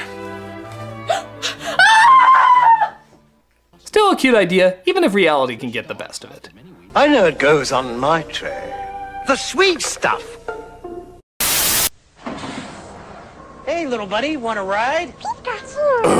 I was in college when Pokemon came out, so I was not the right age for it. And if you're a little kid and grew up with it, great, I'm glad you had fun. But for all the adults who had to endure this, this was a pain in the ass to put up with.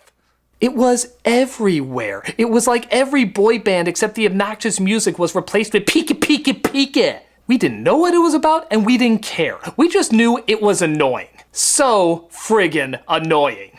So pardon me if I'm not very excited to watch another commercial on it.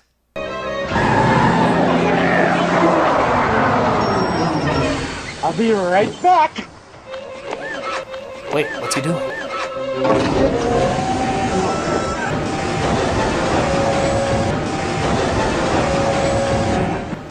Is it true? Are they finally gonna die? Yes! Squash them! Kill them all! Turn them into Pokemash! Pokemash! Gotcha. My God, that was beautiful. I don't know who you are, fish-eyed lens fat man, but you are my new personal hero. God bless you. Where can you catch all 150 Pokemon? Gotcha. On your Game Boy, that's where. Ah! Bullshit! Fucking cop-out! How do you get a Game Boy from a bus? You know what? Screw it. Through the power of emotional denial, I will rewrite this ending in my head the way I want it. Where can you catch all 150 Pokemon?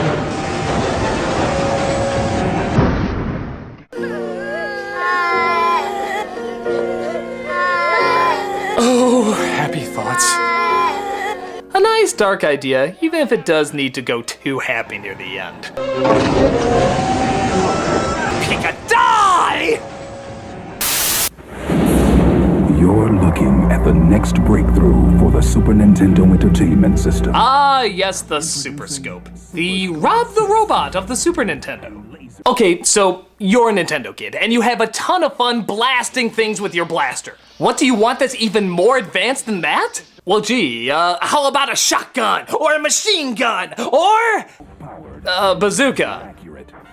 Okay, in hindsight, it does sound kinda cool. I mean, bazookas make big explosions, and we're all sick fucks, so we like that. But with those other guns, you could be mobile. You can move around, you can pretend you're an action hero. Who pretends to have a bazooka? What little kid is like, hey, you wanna go play cops and robbers? Nah, I'd much rather play gigantic piece of plastic I place on my arm, immediately making it sore and sitting still looking through a little eyepiece. I'm gonna hear about you in the news, aren't I? Yes, you are.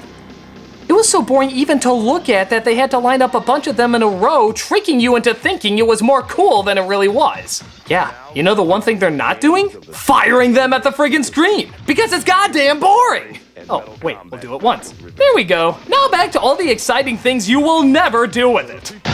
You might want to consider some basic training exercises. I know it's like a collector's item and it has a special place in people's hearts, but there's a reason it never caught on. And it's yours for under $60. Christ, that sounds like too much even today. And that was a lot more back then. Give these ads credit for trying to make it look good, but it's another one of those accessories that just never got the momentum it needed. Super Scope 6, only for Super Nintendo. Super Scope. It's not Virtual Boy, but it's close. Jesus, you fucking psycho! Here's a little PSA from Canada. Nuh-uh. Nope, I've learned my lesson. Canada is fucked up. They may look all cute and innocent, but then they're sneaking in rape whistles and putting dicks in your mouth and God knows what else. Well, I'm not falling for it this time. I'm the sous chef here. With any luck, I should be head chef by next year. Oh, well that sounds kind of nice. I've got this amazing fiance. Oh, well that sounds sweet. A nice couple finally found love. Who I won't be marrying this weekend. Oh, what, you had to change the date or something? God, that's always so hard when that happens. Because I'm about to be in a terrible accident. Huh? But really, I should have cleaned up the grease over there. And they should never put the deep fryer so close. Oh, God! Oh, God! Canada, you're sick! You're sick, Canada! What the hell's wrong with you? She was gonna be married, and then you fucked up with her face! You're sick! You're sick, Canada! No, I don't care what you're advertising, because you're sick! You're sick, Canada! I am never visiting you, because you're scary! You're a scary place, Canada! Put it on your flag! You're scary! We're keeping Michael J. Fox! You keep whatever the hell we gave you! Which is probably nothing. Because you're sick!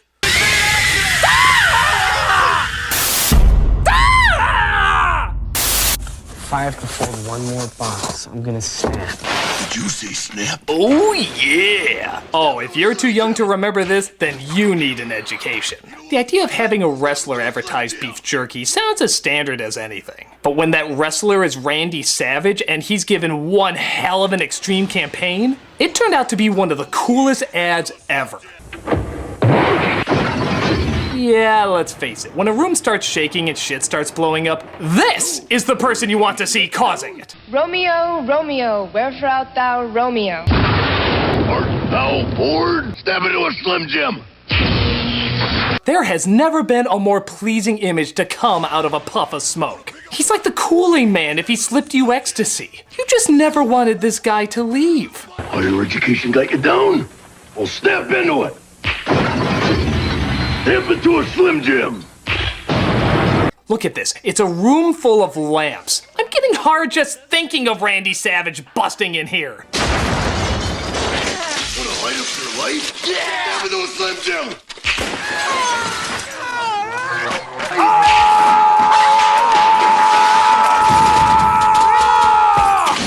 Need a little excitement?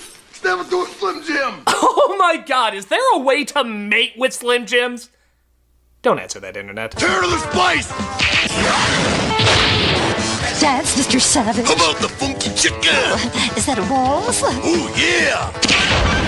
He had so much testosterone, even saying the letter T seems super aggressive. Need a little excitement?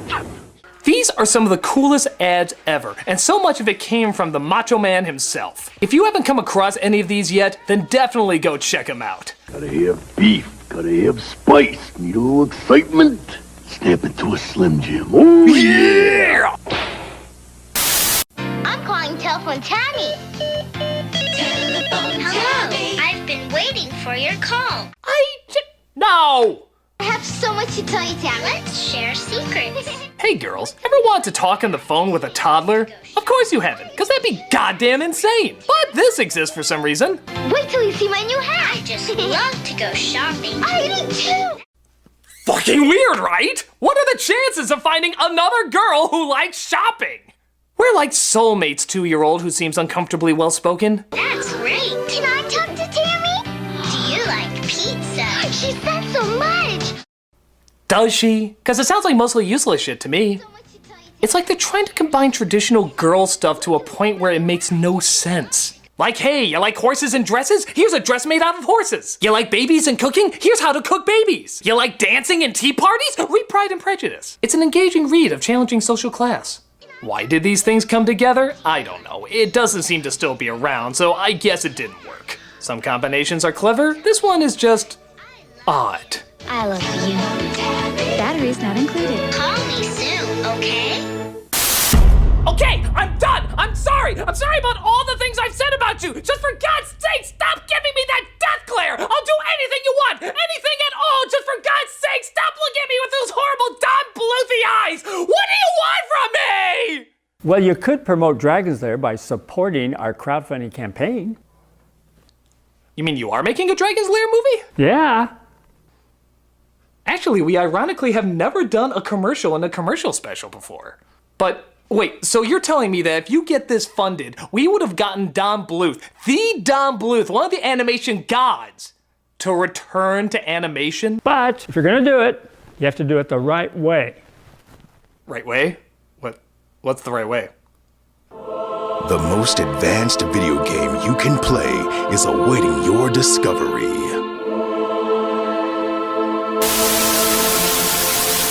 Hey! Want to see this on the big screen? Uh-huh. Well then, make Dragon's Lair a movie! Dragon Slayer? You mean that awesome arcade game we were just playing? No talking while I'm talking! Yeah! Ready for some excitement? Then make Dragon's Lair a movie!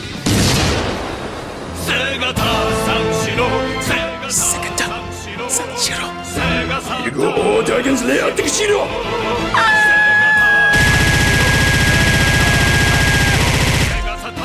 Wait! There's only room for one screaming psychopath around here!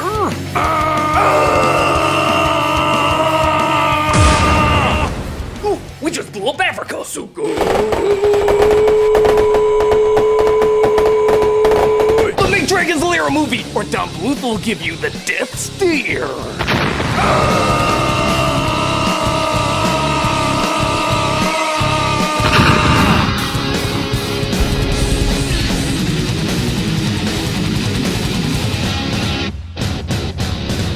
Yeah. Nostalgia Critic, reviewing commercials, like you give a shit. Commercials! After these messages. After these messages. After these messages. After these messages. We'll be right back. Uh-oh, what's the Green Goblin up to now? Oh no, he's forcing Spider-Man to play his own Atari game! Actually, that is kind of evil. Watch yourself fall, Silk Slinger! This is an enjoyably goofy commercial, but what really sells it is the guy playing the Goblin. Try to get up there in time, Spider-Man! I think his dentist put meth in his laughing gas. If I don't get you, webhead, my diagnosis will! Holy Hannah! I love this guy. He can't even leave the frame without going nuts. Stop presenting! Show some dignity when you're in that costume! Holy Hannah! You're running out of fluid! What's he even saying here? He's so excited I can't make it out. You're running out of fluid!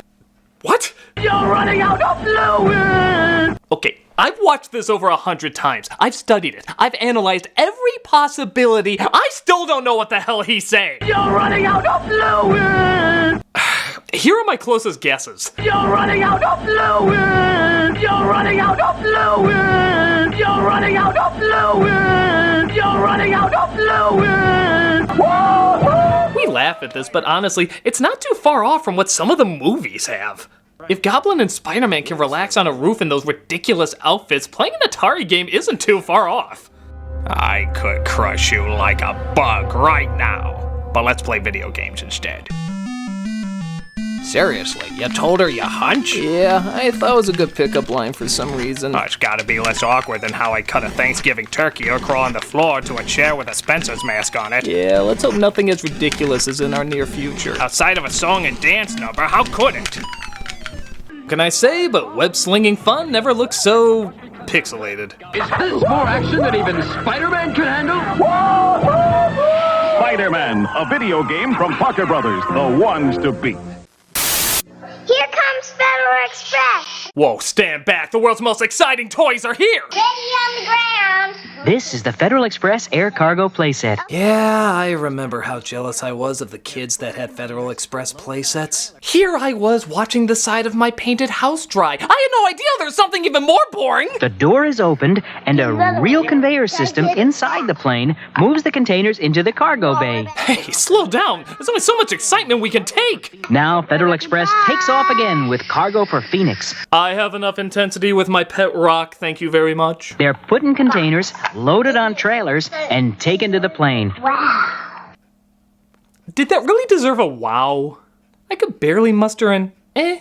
The van delivers packages to the airport. Wow. I'm prepared for a lifetime of disappointment. New York, Miami. Yeah, this commercial's pretty much as boring as it sounds. Come on, guys, you had the Micro Machine Man working for you. Couldn't you utilize him somehow? This is so boring, my skin is actually turning into cardboard. The Federal Express Air Cargo playset comes with everything you see here from Play School. FedEx, putting return to sender on your kid's imagination. Think we'll beat that time? Sure we will, after this complete breakfast, including my Frosted Flakes. Ah, Tony the Tiger, you represent everything youthful and strong with the voice of an 80-year-old. Let's see if you're any good. Frosted Flakes, good. They're great. Though Tony's of course still around, there was a very distinct formula that was used in the 80s and 90s ads. You see, it always starts with Tony befriending some random kid in some random sport who's always being made fun of by bullies. You two want to take a horsey ride? You two up for a little game? Hey, you two, the kitty hill's over there. You two coming in? They'll just wipe out. Time to tie our sweaters around our chests and throw Cadillacs at puppies. I hope your serve is good. You guys can have the new kid. We don't want him. You're stuck with him. What's wrong with these dipshits? You're making fun of a kid that has a killer predator on his side. This is not gonna end well. We'll see how good you are. What are you gonna do? Sick your giant animated tiger on me? But of course, it's the great taste of Frosted Flakes that brings out their inner tiger and transforms them into a sports star. Beat that if you're any good. Good. They're great. Show 'em you're a tiger. Show 'em what they can do. I see some false advertising in that. Some meat, protein bars, vegetables, these are things that can make you a better athlete. Sugar-frosted newspaper cannot. Nobody says, you know what make people who eat Wheaties even stronger? Candy flavoring. There's even chocolate-covered versions with marshmallows. How is any of this supposed to make you a sports star? If they really wanted to be honest with the ads, they'd be like, Hey, loser, sad that your parents died in a car crash? I'll never be as cool as those guys. That's what you think. Tuffy the tiger! What you need is a helping of my Toffee Flakes. It brings out the toughness in you. So you think you're any good? Toffee Flakes good?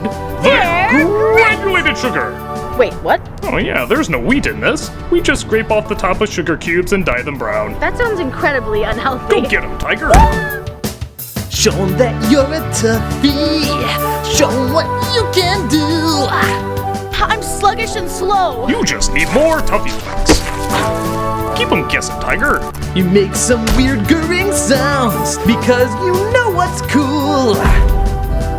Problem? I feel dizzy and weak. That's just the diabetes setting in. What you need is some insulin. Keep them on their toes, Tiger. You start your breakfast right with what most people call dessert. When you have the taste of Tuffy's Toffee Flakes, it brings out the toughness in you. They're grossly misadvertised.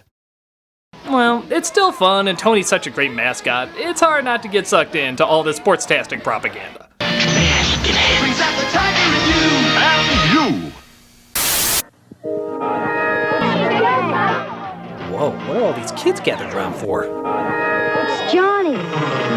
He's gonna play Simon. Nobody beats Simon. Hey, stand back! Son of a bitch thinks he can take on Simon! Wow, girl, I think that jacket just put you through early puberty. I will smell Johnny's jacket all through the night. Smells like SpaghettiOs and victory. I want you, Simon. I want to blow away this easily impressed group of 4th graders. Simon is the challenge you've been waiting for. And if you get very good at Simon, great rewards await you. Yes, if you take on the challenge of pushing beeping buttons, you get the great reward of them beeping without you pushing them. It takes coordination of hand and mind just to play the game. Thank you, Simon. I love how politely he thanks the machine before he soaks up the victory. Thank you, Simon. I want to thank you for a challenging game. It really did well to enhance my reflexes. Look at these kids. It's just Simon, guys. I mean, what do you think this is, Crossfire? You may be cool, Simon, but you're not Crossfire being played by Dante Bosco dressed as Firebender Zuko Cool. Crossfire! Check out the look he gives when the girl puts the jacket on him. He's just like, Girl, you my bitch now. Simon says I own your ass. It ain't Crossfire, but as game commercials go, it's a close second.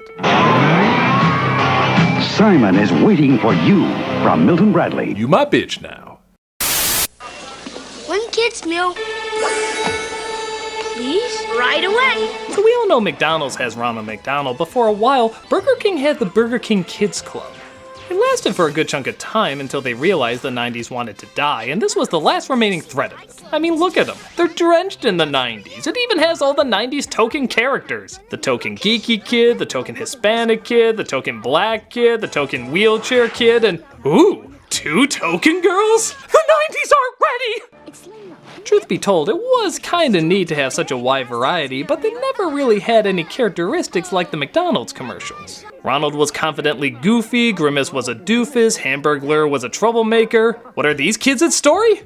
They kidnapped kids through black magic? And don't forget to clean your room. It's not that bad. This'll take you away from your ethical obligations. All right. They take pictures of boys bathing? Okay, you and this girl need a talking to. Turn away people they don't like. Who belongs to the Burger King Kids Club? He does. She does. I don't think so. You're turning away dinosaurs? What's wrong with you? Your coolness would have gone up 1,000,000% if you had a T-Rex as a member. Definitely yes. Definitely not. For a crew that's trying to be so open and accepting, you sure are saying no to a lot of people. Definitely not. Screw bagpipe players! They can go to hell! No wonder your characters never sold that great. Hey guys, wanna go to the toy store? Nah. Burger King made toys boring. I don't know if they'll ever get a reaction from us again. Ah! Spoke too soon! A valiant attempt, but they don't even mention their names in the commercials. All we're gonna see them as is the black kid, the Hispanic kid, and Cyclops. What do they call you? Wheels? Actually, yes. Awkward. The Burger King Kids Club. It's just for fun and just for you. This is the stupidest thing I've ever heard. ideas and an Oreo cookie. Always a classic jingle for a classic product. But while we all remember how to dunk and eat an Oreo cookie, what is up with these kids' reaction to them? I swear you could freeze any of these and it looks like the Oreos are opening up the dark dimension from Doctor Strange.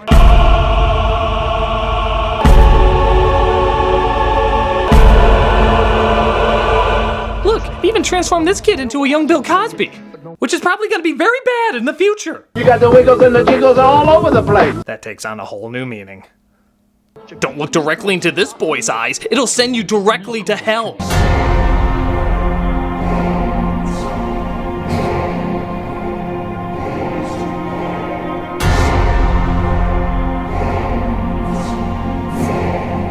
I need Jesus.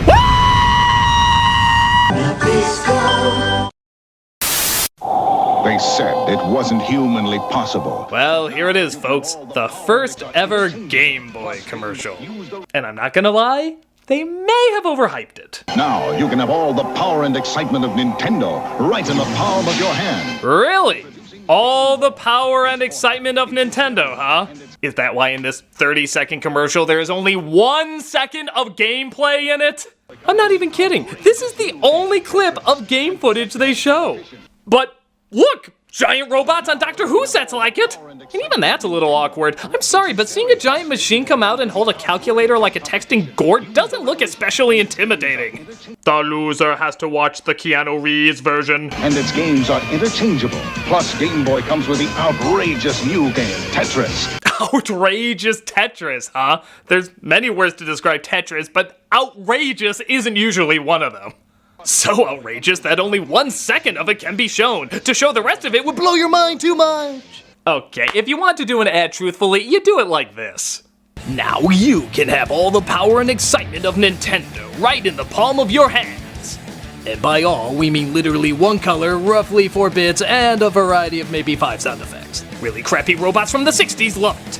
You could go to Game Gear, which in hindsight was a million times better, but because ours was a tiny bit smaller, it bombed! Enjoy what your mom will be playing on her phone in 20 years. Wait, does my existence rely on this? I totally didn't know that! Game Boy, only from Nintendo. A fun ad, even if it is overhyped. Now you're playing with power, portable power. Every morning at this time, Dad puts one of those great Eggo waffles in the toaster. Yup, who can forget Lego My Eggo? The catchphrase nobody said because nobody would ever fight for one. Lego my Eggo! Lego my ego. Lego my ego. But in the commercials, everybody wanted one and would go to crazy lengths to get it.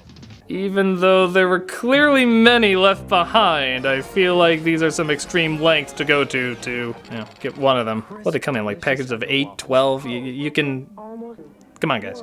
Time has arrived for the Eggo stealth suit. Probably the most extreme is a kid that created an invisibility suit. With science! Hey, Lego my Eggo! You're sinning against time and nature for an Eggo waffle! The world is not ready for such technology! Or deliciousness! It's cute and all, but if these ideas were done today, I think they might have gone a different direction. My dad always tries to get my Eggo waffle in the morning before I do. But with my black arts magic, the advantage is mine.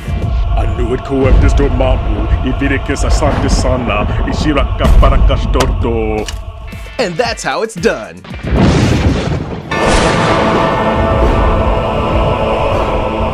Oh no you don't, 11. This Eggo waffle is mine.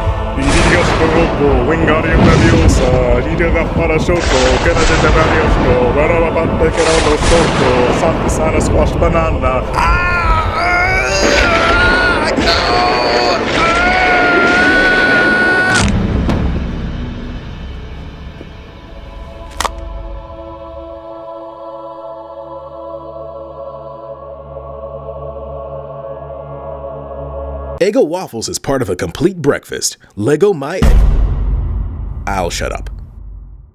Weird, but harmless enough. Eggo knows how to focus on Stranger Things. Get down there, Daddy! And then there's weird ones like this that either show you an advertisement or show you nothing but black. I never got them. Tell me what you think. Weird, right? So random. Shopping makes me hungry a lot, Bear. Birthday cake, my favorite. Yeah, as many of you know, the Care Bears were a thing for a while, and that included toys. I'm not even sure I always got them. Like, one was for dress-up. Did girls like to dress up bears? Was that a thing? But I'm already dressed. In what? My birthday suit. We're nudist and proud. But strangely enough, the most frightening thing is when they would speak. I know that doesn't sound like anything, but just listen to when they talk. Someone wants to talk to you. I'm Secret Bear. Ooh. We got braces. I promise I won't tell. Christ, did she take voice lessons from the girl in the ring? I'm Secret Bear. 7 days. They also make cheap novelties when you can't afford actual presents. Cheer Bear! He'll help you cheer from the sidelines. No, seriously, what'd you get me? My goddamn leg is broken. As well as ruining birthdays. Birthday Bear. Thank you, Aunt Sue. Yeah, no wonder he has no friends at this party. He's excited to get a Care Bear. Stay there, I'm gonna beat you up after this review. Come to Tenderheart Bear. Grandma's so proud. Give us some. Oh, that was not a good frame to freeze on. It's as if to say even the toddlers figure out quickly they're being gypped. Hey, as long as they don't talk, consider yourself lucky, kid. I'm Secret Bear. Oh! I guess they got the job done, but did they have to be so cutishly freaky? And share your special feelings today. I promise I won't tell. When the clock strikes. This character was kind of cool. He was called Mac Tonight, also known as Moon Man. His whole purpose was to let you know that McDonald's is open later and, dare we say, a classy place to hang out at night? The answer is no, you may not dare to say that. At McDonald's, showtime. It's Mac Tonight. The ads looked cool and the character was pretty neat, but I'm sorry, this would never convince anyone McDonald's is an upscale place to be. It just ain't gonna happen. These McNuggets are especially chickenless today. Oh, hello, Andre. Oh, hello, Alexander. I was busy having a griddle of the Mick variety. Oh, how frightfully witty. Why? Isn't that Julius from Walmart? Never mind me. I'm just seeing if they still have the McLobster. Oh, is that a thing? Yes. Yes, that is. I guess it doesn't help that this Moon guy is also a little creepy. Just watch what happens when you switch out the music from this actual ad that used to play.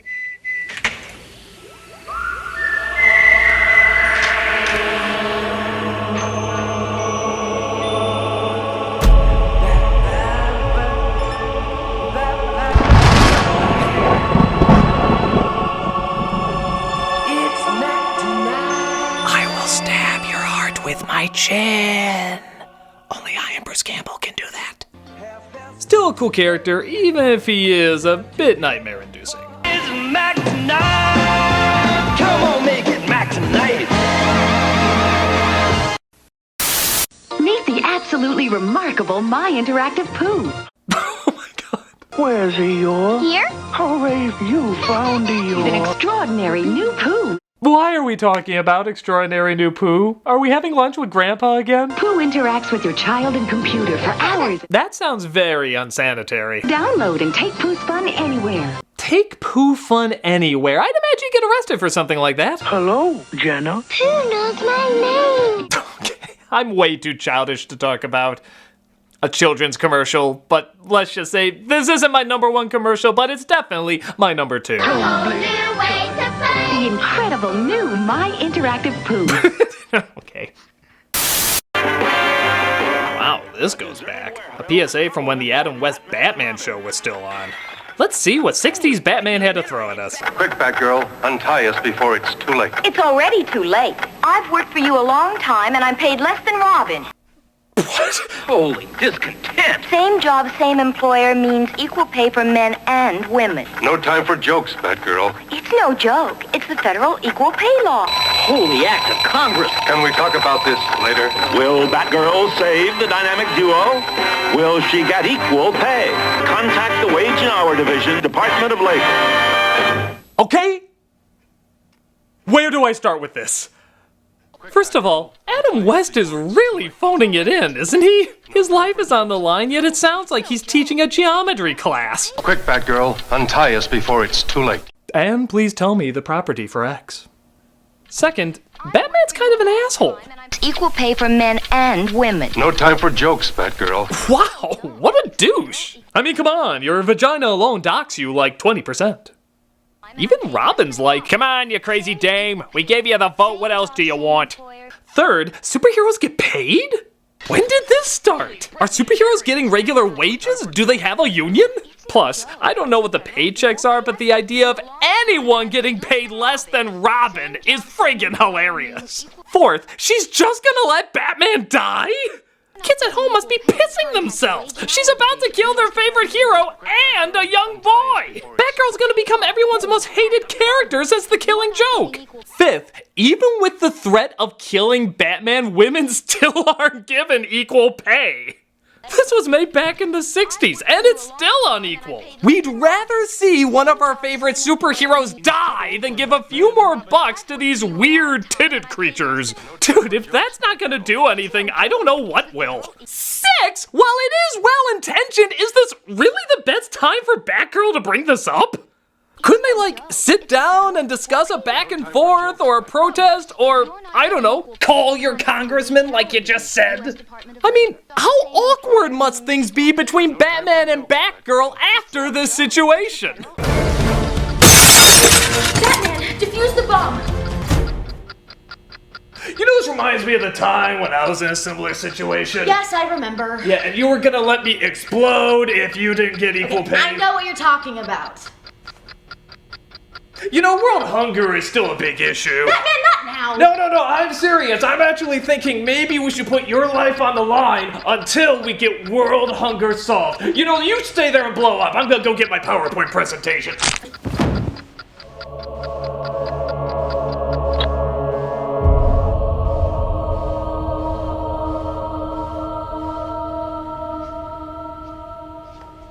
Okay, but I'm still here though. A well-meaning message done in a hilariously ridiculous way. What else can you say but holy acts of Congress? Contact the Wage and Hour Division, Department of Labor. Here's another PSA from Canada. Oh no. No. I've been fooled by your PSAs before, Canada. You always try to make them look so friendly and nice, but then there's rape whistles and face burnings and putting things in your mouth. Well, I'm ready for you this time, Canada. Do your worst. It's nighttime in a kitchen just like yours. Uh-huh. All is quiet. Or is it? Blah, blah, blah. What the shit was that? The North American house hippo is found throughout Canada and the eastern United States. What? House hippos are very timid creatures and are rarely seen, but they will defend their territory if provoked. They come out at night to search for food, water, and materials for their nests. What? They eat children or something? The favorite foods of the house hippo are chips, raisins, and the crumbs from peanut butter on toast. I'm not falling for your cuteness, Canada. Where are you going with this? They build their nests in bedroom closets, using lost mittens, dryer lint, and bits of string. And then they flamethrower your family? Don't smoke? House hippos sleep about 16 hours a day. That looked really real, but you knew it couldn't be true, didn't you? That's why it's good to think about what you're watching on TV and ask questions, kind of like you just did. A message from Concerned Children's Advertisers. Well, that was nice. Downright adorable. So, let me get this straight, Canada. You start off your dark, disturbing PSAs as cute and innocent, and start off your cute and innocent PSAs as dark and disturbing. What are you, Canada? You're like a riddle inside an enigma inside a please and thank you. Okay, cool. The house hippo. Don't believe everything you see. Fair enough. A cute, harmless, even educational PSA. Good for you, Canada. I will not have nightmares tonight. Okay. We good, Canada. We good. Thank you for that enlightening, very pleasant PSA. Well, on to the next one. Okay, so here's one from Britain called Electricity Football. Oh, cool. I always wonder what their version of electric football was like. Look, over there is a football. Oh, it's that kind of football. That's fine. I'm I'm still curious to see how kids play that. Hang on, mate. This place is electrified. You're right if you don't touch anything. I'm not seeing any plugs or cords. Was this a Parker Brothers game? Oh, Jesus! Oh, good Lord! Oh, sweet heavenly God, no! Darren! Oh my God, oh my God, oh my God, oh my God, oh my God, oh my God, oh my God, oh my God, oh my God, oh my God, oh my God, oh my God, oh my God, oh my God, oh my God, oh my God, oh my God, oh my God, oh my God.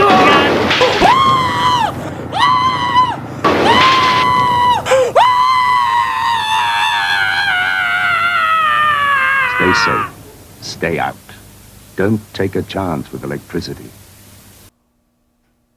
I'm afraid of Britain now! Your new Canada! Your new Canada!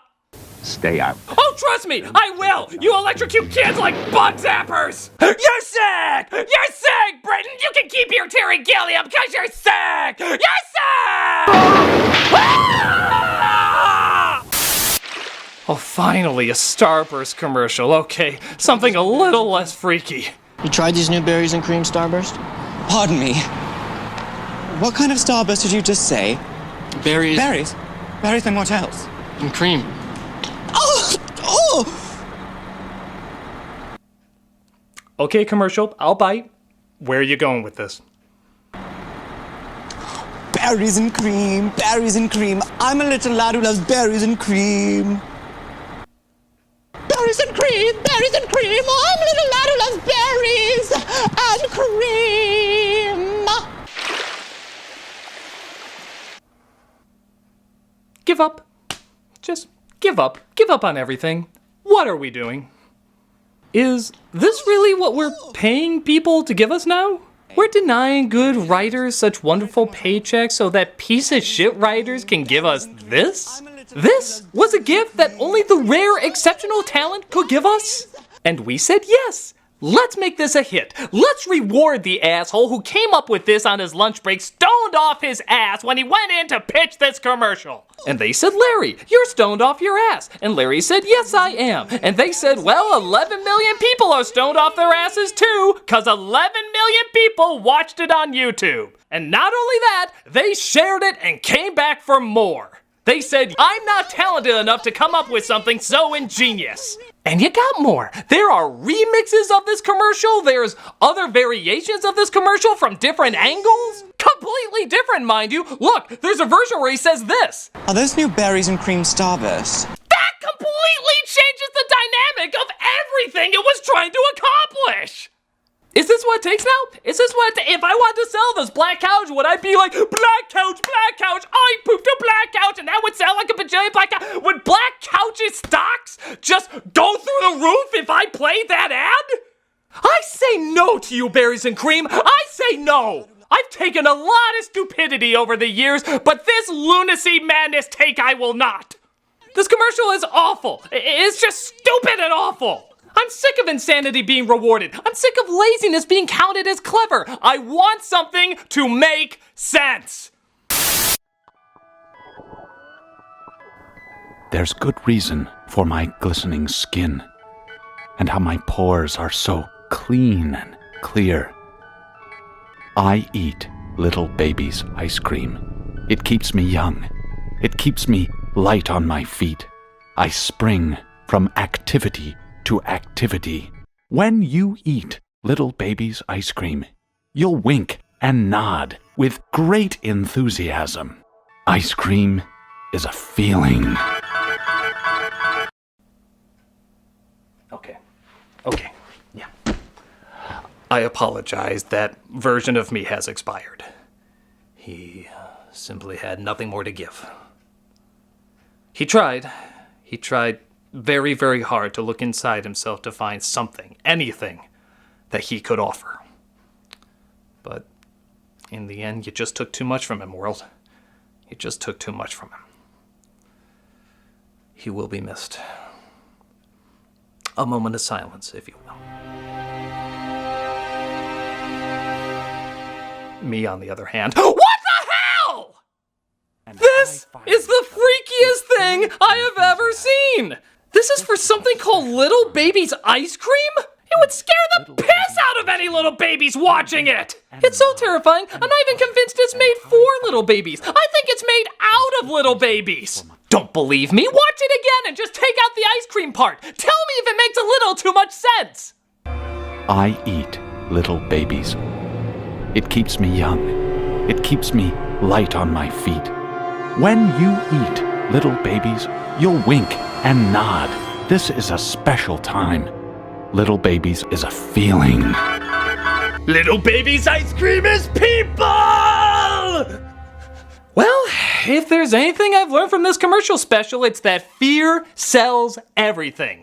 So, without further ado, I have a black couch to sell, and I know the best way to do it. Black couch, I pooped a black couch, I pooped a black couch, I pooped a black couch.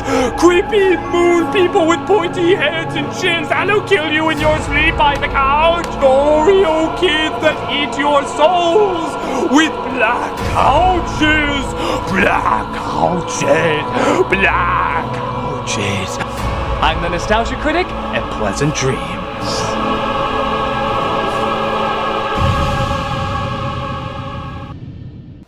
Just go! After these messages.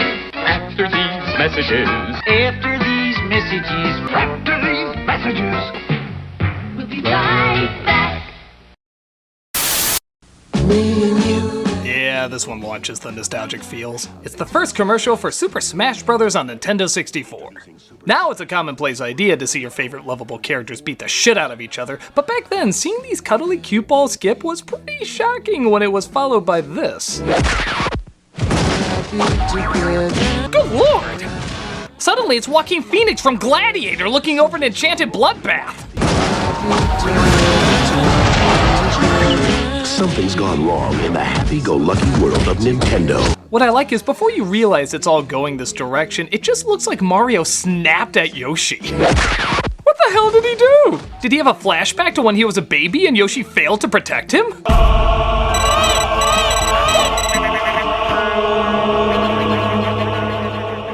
Never forgive, asshole! You're a dickhead, Mario! You're the dickhead! I'll beat the shit out of you! Yeah, you want some of this? 10 points to whoever threw Pikachu twice, by the way.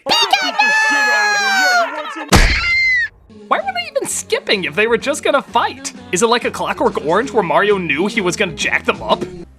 I was calm on the outside, but thinking all at the time. So now it was Yoshi, the general, saying what to do and what not to do. Well, I vivid what to do. Couldn't you just get revenge by dropping him off another cliff? We know the Yoshi species are like socks to you. Ultra violent as hell, but pretty funny too. This commercial hits hard in the laughs. Only on Nintendo 64. I was cured, alright. Where's the ring? Here's the ring. Ring pop. Hey kids, wanna eat your bling? Seek help and then seek a ring pop. Will you wear my ring? Ring pop. It's a lollipop without a stick. A ring of flavor you can lick. It's a catchy jingle on a typical setup, but it is one of those few commercials that had me constantly asking the question, what happened after? I know these are just playful scenarios to set up jokes, but what if they didn't cut away? How would the rest of these scenes play out? Will you wear my ring? Ring pop. Seriously, where's the ring though? Well, You kept a box behind your back saying, will you wear my ring? You do not screw with a girl when it comes to this! Well, I got some Tootsie Rolls if you're interested in any of those. Oh look, I can turn it around and wear it on the inside. What does that have to do with... Oh! Where's the ring? Here's the ring. Ring pop. Okay, what the hell? You told me there was a ring, I thought I was fighting the school bully. I was pissing myself with fear when it was all just a pun for edible jewelry. Ring pop. Yeah, here's your pop. You wear a ring around your finger, ring pop. I love the way a ring looks. I love the way my ring tastes. Ring pop. My life as a toddler and tiara is scarring, but at least I have ring pop! Julie, are you getting candy on your walkway clothes? No, Mom! You better not, chubby thighs. Nevertheless, it's a cute commercial for a cute product. So now you can get off the stick and get a ring. Oh! Can I get some milk, please? She got the last one. Believe it or not, there was a time when the funniest commercials you could watch were milk commercials. Yeah, in the early 90s, milk sales were down, so the California Milk Processor Board hired renowned advertising agency Goodby Silverstein and Partners to make milk, well, kinda cool. But how do you do that? It's milk. I mean, this was their advertising campaign before. Milk does the body good. Clearly didn't have that big an effect. But with the catchphrase of only 2 words, got milk, suddenly milk was hilarious. Got milk? If Santa didn't get some with his cookies, he'd steal your friggin' tree. Think you've died and gone to heaven? Not when you have giant cookies and no cartons of milk to wash it down with. Wait a minute. Where am I? Got milk? The best ones often tricked you, so you didn't even know you were watching a milk commercial until the very end. One of them you think is an Oreo commercial, trying to find a name for the product. Wafericious Twisto Cookie Chocolama. But when an advertiser wants to drink down his mouthful... What about you, Hurley? Oreo? But in that case, wasn't it good that he didn't have milk? Still better than this. Milk does the body good. Another is particularly cruel, making you think it's a Trix commercial. Tricks are for kids. Today, they're for rabbits.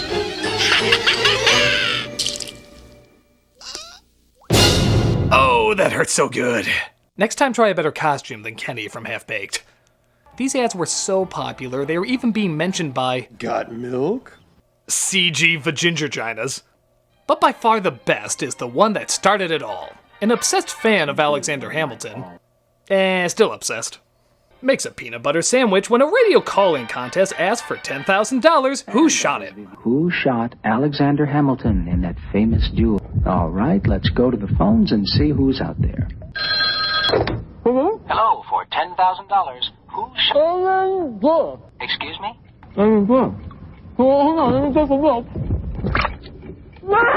I'm sorry, maybe next time.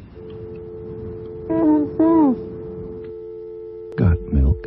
My God, is that brilliant. By far the greatest Got Milk commercial and probably one of the greatest commercials of all time. I mean, it's absolutely genius. Who the hell directed that? No.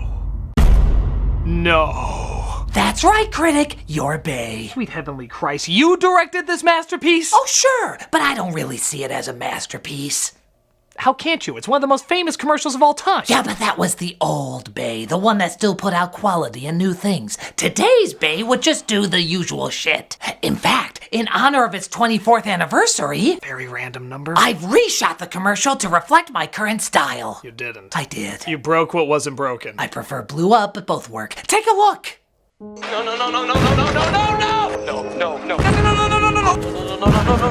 That was Annoying Boy Says No for 2 hours. And now for today's sexy question. Who was responsible for writing the legend of King Arthur?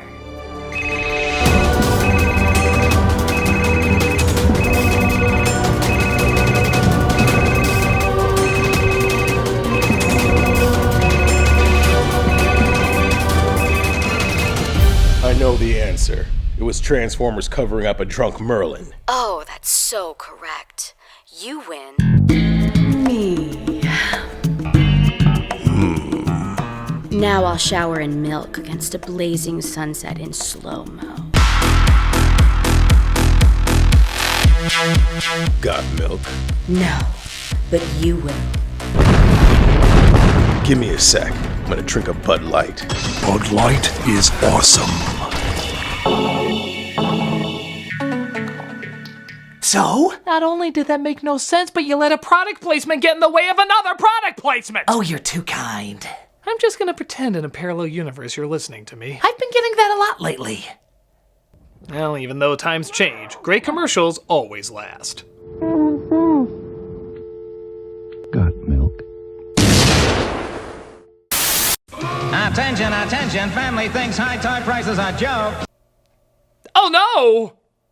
This was an ad for a department store called Zellers, and while it's cool to get Batman and Robin in there, the way they're represented is kind of odd. Attention, attention, family thinks high toy prices are joke. Okay, I don't know why the Batcave has an announcer, but he does not sound very excited to be that announcer. I would be ecstatic if Batman picked me for that job, you unenthusiastic dick. Drop your punchline, Joker. Whoa, I know the Joker's supposed to be excitable, but hummingbirds made out of jello don't move like that. Drop your punchline, Joker! Too late, Batman! I'm all cartilage! Listen, folks, only at Zellers are you protected by... And what's up with Batman's voice? It sounds more like his grandpa on 1920s radio. Drop your punchline, Joker! He's pulling a 22 skidoo! Only at Zellers are you protected by... The law of Toyland. Nobody beats Zellers prices on toys. Nobody. Yeah, that's great. Is this crime really Batman or Joker worthy? I feel like this was at the lower end of anarchy and chaos. Hot Wheels are just $1.77 each. Next, I'll tell them that Walmart's prices are suitable at best. Suitable! Their weird-ass Ren and Stimpy animation close out what was already a surreal Bat experience. You're protected at Zellers because the lowest price is the law. Oh, my imaginary spine I don't have! Odd to say the least, but still contains a lot of energy for a few yucks. Holy one-liner, Batman! What? It's Zellers. Robin ain't bringing his A material to this. Meet the Pretenders. Here's a cute idea. I think. Honestly, it's kind of weird. They're the Pretenders, cats that can't get adopted, so they disguise themselves as other animals. You know, because a toucan and a duck have a better chance of getting bought over a cat. Hey, we had to work with this dumbass pun. This is the best we could do with it. Brilliant, isn't it? Just your basic ass doll you can get anywhere, but throw a 2-cent mask on him and suddenly there's a gripping story. You're the best bunny ever. Purr? You're not a bunny. You're a cat. I was blacklisted during the McCarthy era. They'll only buy scripts from me if they think I'm a bunny. You're such a cute mouse. Hey, you're a cat. How dumb are you? A mouse? It's a cat! They eat mice! This was such a weak-ass idea, they had to downplay their toy appearance in Burger King meals. What do you think it could be? It might be linguine. Linguini. Yeah, Pretenders would be impressive if you thought you were getting linguini. Buffy Rainbow. Yeah. Were you dropped? Firefly. It's the Pretenders. 4 furry cats who pretend to be a dog, a duck, a mouse, and a bunny. Honestly, I prefer the linguini. Buffy Rainbow. What are you on? A little too complicated for my taste, but I guess it's adorable enough. Don't tell, okay? Don't worry, it'll be our secret. The Pretenders from Fisher-Price, each sold separately. Bucket of rainbows, what the hell? I am the Eliminator. You know, sweaty muscles in front of dry ice can sell idiots anything. Oh, trust me, I know. Check out this ad for an unimpressive toy called the Eliminator. I bring you 7 awesome solving weapons all in one. The Power Dagger. A plastic knife that doesn't cut. Hyped. The Power Sword. That is literally the same thing. The Laser Sword. I think your sister in college would get better use out of that than you. The Army Machine Gun. Yeah, I have one of those too. It's called a flashlight. It's a flashlight. The Bayonet Machine Gun. Again, a flashlight.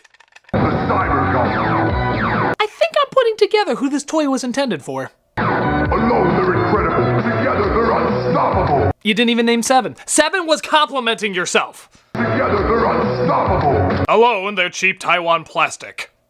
What other weak-ass weapons are on that thing? The whisk, the ice cream scoop, the electric toothbrush, and the thing the father tried to sell in Gremlins. Cool! A little funny for its cheesiness, but still a lame-ass toy. The Eliminator TS7. 7 awesome weapons with light and sound. Batteries not included. If you can't find it, it's because it's also your mom's dildo! Mr. Warburton, there's a Mr. the Frog here to see you. Mr. Warburton? Okay, I know the Muppets have had their ups and downs in the past, but what the hell are they doing here? Is it true you're bringing out a giant crumpet? Yes, but... Well, sir, you have given me a fantastic idea for a Muppet extravaganza. A giant crumpet. That's giving you the idea for a Muppet extravaganza. And he ain't kidding. Look at the size of this production. They're thick and super fluffy. Ooh, I know what that feels like. It's time to get them toasted. Most sensational. Don't get me wrong, it's impressive, funny, and the Muppets are great, but it's friggin' crumpets! So it rhymes with Muppet. Great. It's still just a goddamn British pastry. It really doesn't deserve this much attention. Imagine there was a product called Humpet Condoms. Would they be like, our show bombed and so now we're doing this, yay! Some of it even seems out of character, like there's a friggin' Muppet death on screen. Watch! They're bigger than my grandma. They taste so heavenly. I don't know why they're called. Oh my god! It's not like a safe falls on him real quick. No, you see that thing struggle while being devoured. It's kind of gruesome. They taste so heavenly. Oh god, no! I'm the last of my kind! Oh sweet Jesus, that's where Skeeter went! It's time to hit the Arndale. It even ends on, well, kind of a raunchy note. Oh no, where's Mr. Whippet? So, is it true you're the world's biggest supplier of crumpets? Okay, I do not want to think of Miss Piggy's sexual assaults. Just because you're a woman and a pig doesn't make it any less Harvey Weinsteinish. Do pigs in space, not pigs in jail. Again, the commercial's fine, I guess, but why throw this much money into a lavish production for British crumpets? Have things really gotten that bad for the Muppets? Crumpets? Goddamn crumpets? Are you shitting me? We're the friggin' Muppets, not Teletubbies! I think if you consider... No! My grandfather was an old Jewish sock, and he came to this country to uphold our the Frog name! You don't give me better deals, you're letting a generation of fabric down! Look, if you just think about it... Oh, I see. You want me to think about it. Well, think about this, Larry. My banjo rainbow connecting to what's left of your balls! No crumpets! Nancy? Yes, Mr. F? Could you run down to Binny's and get me another 6-pack of Hoppin' Frog beer? Don't you think you've had enough, Mr. F? I'll tell you when I've had enough! Oh! You washed up bastard! When did the rainbow fade? Wow, I got really depressing on that one, didn't I? Well, here's hopefully a more chipper commercial to make you feel better. You were still thinking about Kermit, weren't you? So was I. Okay, here's something more chipper. A delightful little doggy. Oh, aren't you the cutest little thing? Oh my god, you're the most adorable little guy. Oh, yes, you are. You're so adorable, they're just kind of keeping the camera on you, aren't they? Yeah, just, not really saying anything, not hearing any announcers. Guess they're just banking on your cuteness. Okay, I can go with that. You're the cutest little guy. You're the most adorable little thing in the world. Oh, yes, you are. Oh, yes, you are. Oh, Christ. Oh, shit. Holy, whoa, whoa. What the hell? What the hell? What? Please give us a pound, or we'll have to pull the trigger. What in fluffy shit was that? Is this a terrorist hostage video for PetSmart? What was this even for? RSPCA? What? Let me look that up. An animal welfare charity in Britain. Oh, of course! When you're doing crumpets, you're all Muppets and dancing, but when you're doing PSAs, you're killing dogs! New Canada! Just listen to the wording they use in this. Please give us a pound, or we'll have to pull the trigger. Are they trying to get across the message that if you give them the money, they'll be able to stop cruelty to animals? Was that what they were trying to get across? Well, you failed miserably. Yeah, it doesn't come across that way at all. They literally say, give us a pound or we'll pull the trigger.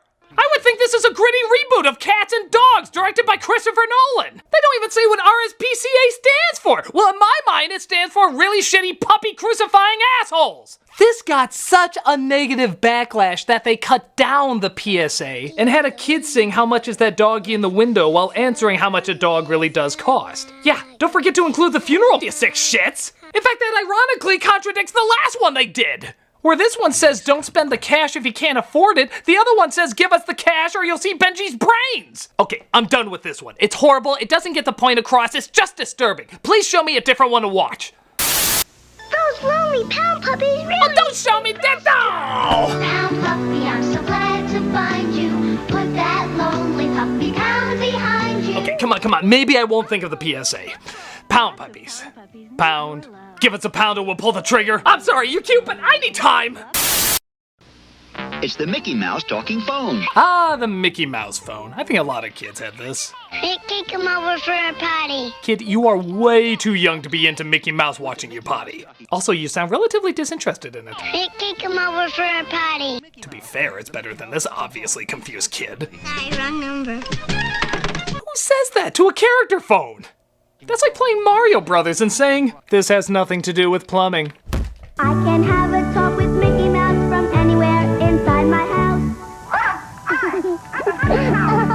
That was Mickey Mouse, huh? Sounds more like a drunken old lady shouting obscenities. Don't laugh at her, it only makes her drink more.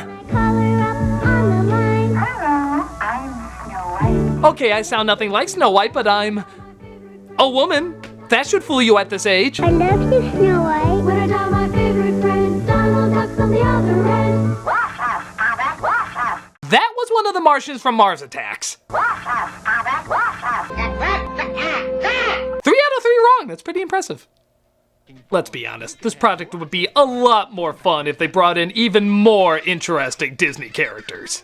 I think there's a good variety you can choose from. Hello, this is Bambi. My mother and I are... Hello, this is Judge Frodo. My sexual lust for gypsy girls half my age burns like hell's fire. Hello, we're the cast from Song of the South. Still a neat idea for a toy, just not advertised very well. Talk to 6 different Disney pals on the Mickey Mouse talking phone. Batteries not included from Hasbro Preschool. Hello, we the crows from Dumbo. Tiger puts arcade action in the palm of your hand. I think that's a lie. Games like Mega Man 2. Fight your way through 8 stages of play as you attempt to defeat the villainous Dr. Wily. Wow, what is this? One whole bit? Games like Double Dragon 2. Billy Lee returns as you use your incredible ninja acrobatics. Yeah, what acrobats are those? Extending one arm and one leg while your dick magically disappears? Extreme! Look at this. It's so lame they have to focus on the kids moving around because there's no excitement in the game itself. If you saw any kid moving like this while playing a Tiger game, you'd think he was having an epileptic episode. Defeat the ultimate villain, the Black Shadow Boss. The kid's so jacked up he gets excited about golf. Yeah, there's friggin' golf! But not just any golf, Lee Trevino's fighting golf. So you know they mean the real shit! Choose between 2 levels of difficulty as you select your own golf clubs, control the strength of your swing, and the direction of the ball. I'm already asleep hearing these exciting selections, and this kid's hopping all over the place. Video excitement in the palm of your hand. Yeah, that looks like a kid playing handheld golf over there. Also available, Batman, Afterburner, Super Sprint, and Simon's Quest. Piss on those games! This kid has Lee Trevino's fighting golf! And yes, your jealousy arouses me. As you complete 18 holes of championship golf. Dumb ad for a dumb product. Nothing much to it. Tiger LCD video games. Video excitement in the palm of your hand. Turn up the fun with ball sack. No, boy. Put the ball sack balloon in the sack. Blow it up now. Give it a whack. What? Turn up the fun with ball sack. Hit it. Hey, look. Ball sack sucked off a fire hydrant. That's too crazy for even me to make a joke about it. I don't think this could get more abstractly perverted. Up, spoke too soon. Here's my little buddy, the ball sack sprat. Ice Cube ball sacks are where it's at. Did he say Ice Cube ball sacks are where it's at? Ice Cube ball sacks are where it's at. Bye, Felicia. Okay, you know what? These commercials are innocent enough. I shouldn't read too many innuendos into them. It's immature and it's been done to death. I should really just grow the hell up. So, let's move on to the next one. The name of the game is Ball Buster. It's a family game, fun for children. And for adults, it's exciting. Oh, come on. You make strategic offensive and defensive moves, then try to bust your opponent's balls. Oh, come on! It's as easy as checkers. Except Kevin Spacey likes to play this one more. It's acting like pool. You're a ball buster. You know what you're doing. I know what that wink means. You know what you're doing. Ball buster. You know, it'd be easier to get through if the narrator didn't salivate every time he talked about it. Ball buster. And for adults, it's exciting. Try to bust your opponent's balls. Oh, I think I can hear his tongue on that one. A great new game from Mego. You know what, though? I think I did okay. Yeah, every year there's always a commercial like this with heavy sexual innuendos, and you know what? I think I stayed pretty mature. I'm patting myself on the back this year. I'm patting myself on the back. I'm a bigger person than I thought. What do you call the new water and ooze blasting oozinator? Nope. Nope, nope, nope, nope, no, no, no, no, no, no, no. Oh, yeah! Bleh! Oh my god! Gross! Ew! Disgusting! And of course, Awesome! the new Oozinator Blaster from Super Soaker. Nope, no. I am not saying a thing. I am not saying a thing. You hear me? Not a goddamn word. But you think way too highly of me if you think I'm not gonna re-edit this in a humorous way. Not saying a thing. Not saying a thing. Totally shut. Not saying a thing. You, your kids, and your Johnson. The Wonder Boner. My wife would like that. There, not a word. Final verdict, Oozinator is a fine commercial, it just has the misfortune of coming across the wrong way. I mean, damn it! Oozinator Blaster from Super Soaker. Oh, cut away, you green goblin dick!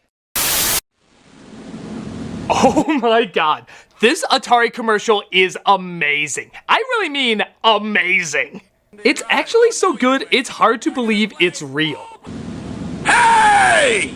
Yeah? You look like a real jerk. I already believe every commercial should start off that way. So what you doing? Well, Muffy, Buffy, Biff Jr. and I are going on our Sunday drive. Oh, no, you ain't. You're gonna play pole position! What? Whoa! What? Whoa! What? Whoa! What? Whoa! What? Whoa! What?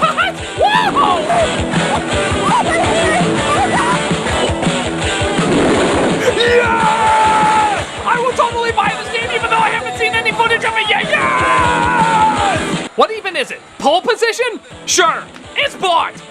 Actually, it looks really crappy. I don't care. It's bought. I have no idea why an explosion changed the logo on that sign, and I don't care. Pole position!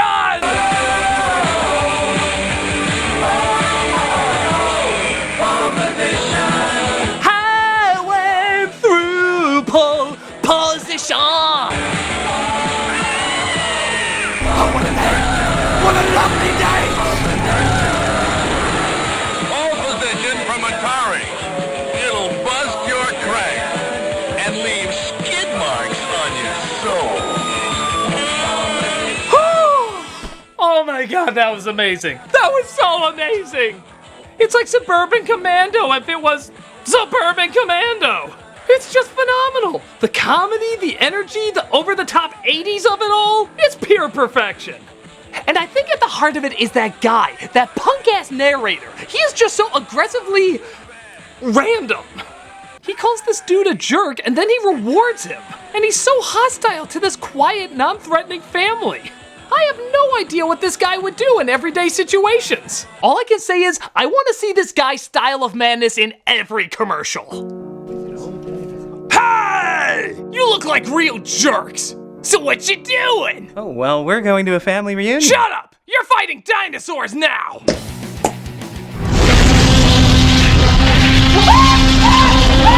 Hey, jerk! What you doing? I got sweet potato yams made from potatoes. Shut up! You're going up against killer skeletons! Hey, jerk! What you doing? Man, I've got some... Shut up! You're in a volcano! Hey, jerk! Shut up! Space! Hey, jerk! What you doing? Oh, I just made pie. Actually, it sounds really nice. It's apple pie. That's my favorite. Would you like a slice? Please. That's delicious. Oh, thank you. You know, the secret ingredient... Not to bring down the mood, but I think I killed your entire family. What? Yeah. I gave one to a T-Rex, a skeleton killed another, one of them melted, another's in space, I killed your dog. Pretty much everything you cherished is gone. Well, I'm sorry. I get carried away sometimes. But hey, have you ever played Atari Pole Position? No. It's a lot of fun. You should try it. Okay. Okay. Well, I'm gonna go away and be a voice. You had really nice pie. Sorry I killed your family. Okay. I'll check out Atari Pole Position. It's really good.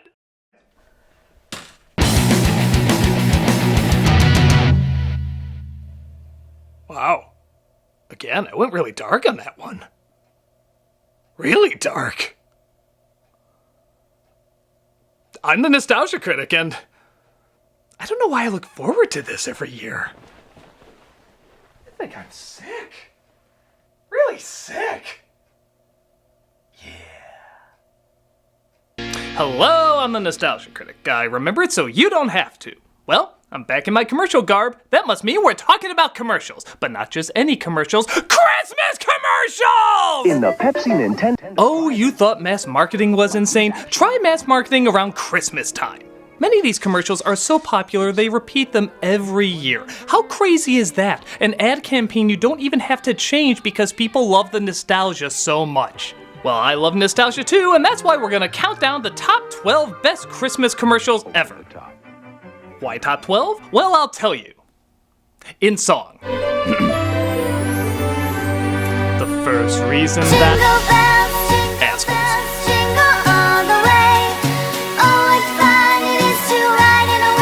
Number 12.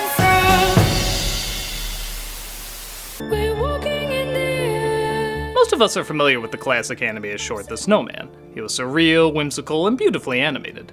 Well, a UK drink called Iron Brew did their own take on the classic short, and in this one, it isn't just magic that brings him to life, but the opening of the refreshing drink.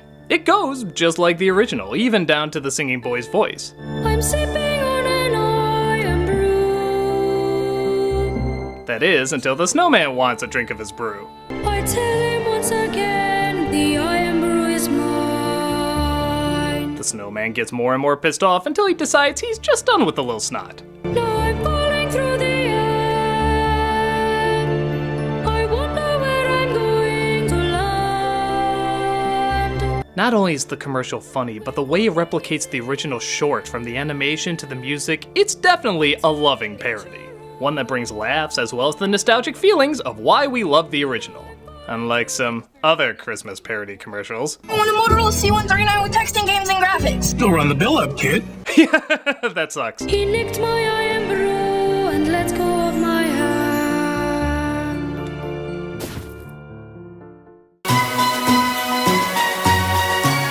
Number 11.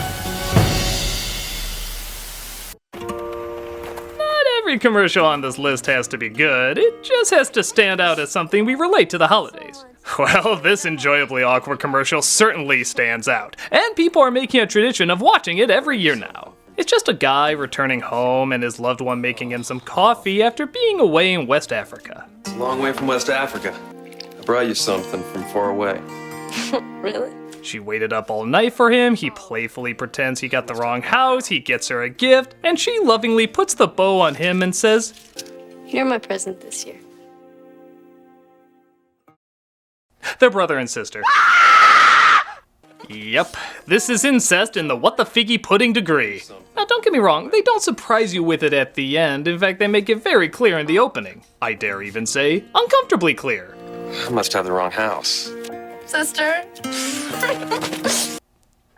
Who just says that? Who announces their connection to someone when they open the door? Sister? Confused! But even knowing that going in, and yes, you can take that in a different way, their body language, the way they talk, and just the all-around mood indicates that they're a couple. It's beyond creepy. Don't believe me? Just watch it with this music. What are you doing? You're my present this year.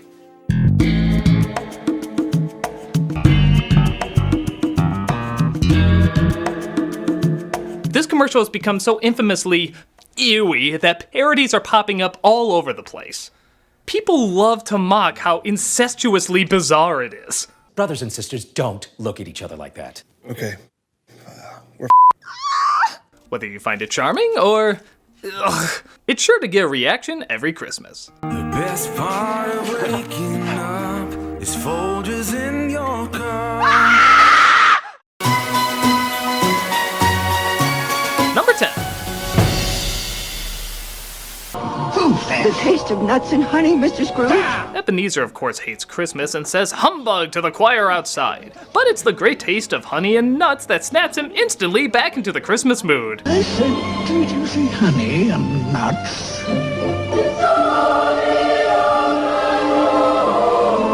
Merry Christmas, Mr. Scrooge.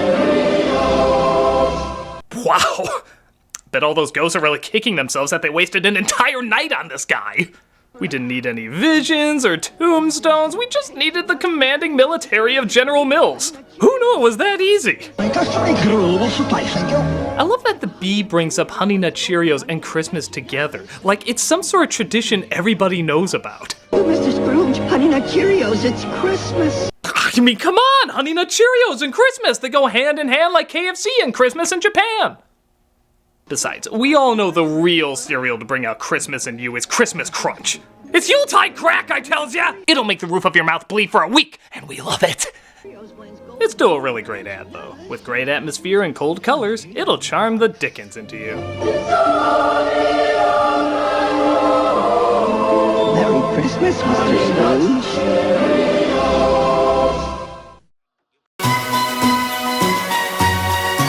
Number 9.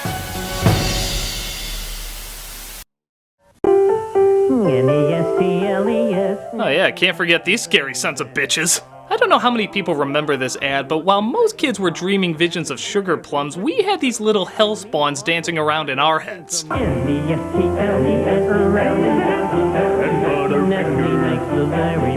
only were these things butt-freaky as sin, but their jingle was so catchy that many people reported ear bleedings with the blood spelling out the name Nestle. So even our bodily fluids knew how to spell it, it was that catchy! N-E-S-T-L-E-S, Nestle makes the very best. Why do these things only have teeth on their bottom jaws? They look like marshmallows that can somehow bite into your soul.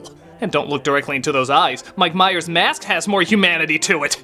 And just when you think it couldn't get any scarier, they fill the whole screen with them. Nestle makes the very best. Ah! Leave my dimension alone!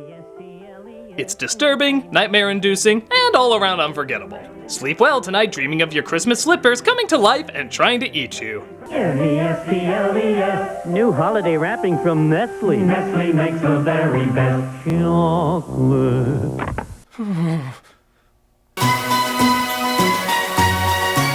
Number 8.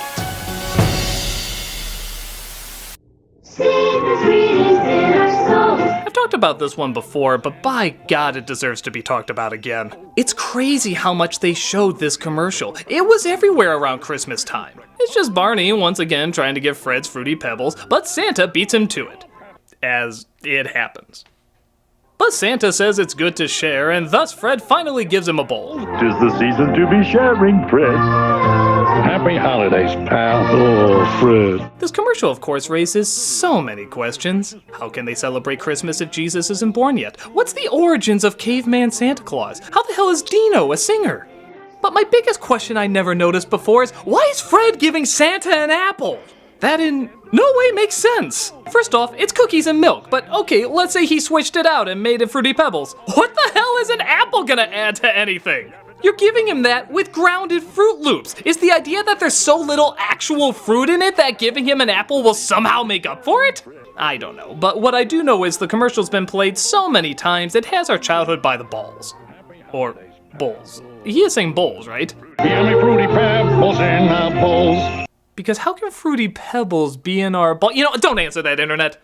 I said stop! My pebbles! Your pebbles! Regardless, it's still a lot of fun. Fruity and Cocoa Pebbles cereals, part of this nutritious breakfast. Ho, ho, ho, ho, ho, ho. Number 7.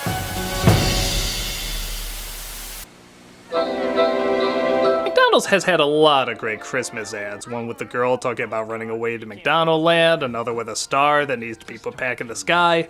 Even a Santa Claus the Movie tie-in. That must have paid off! But the one people seem to enjoy the most is the skating one. A bunch of kids go to the nicest ice rink set they've ever seen where they see a creepy-ass clown skating. He takes them for a spin, but one kid is having trouble keeping up. The kid is left out, Ronald seems to take off, the deer makes fun of him. But then Ronald comes back, picks him up, and gives him a magical moment because the music indicates it's a magical moment.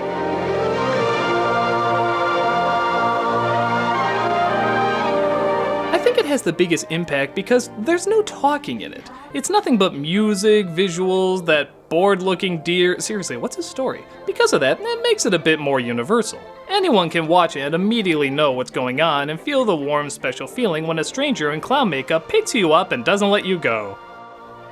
The commercial makes it sound a lot nicer than I do. It's a good ad that continues to bring a smile to a lot of people's faces. Happy holidays.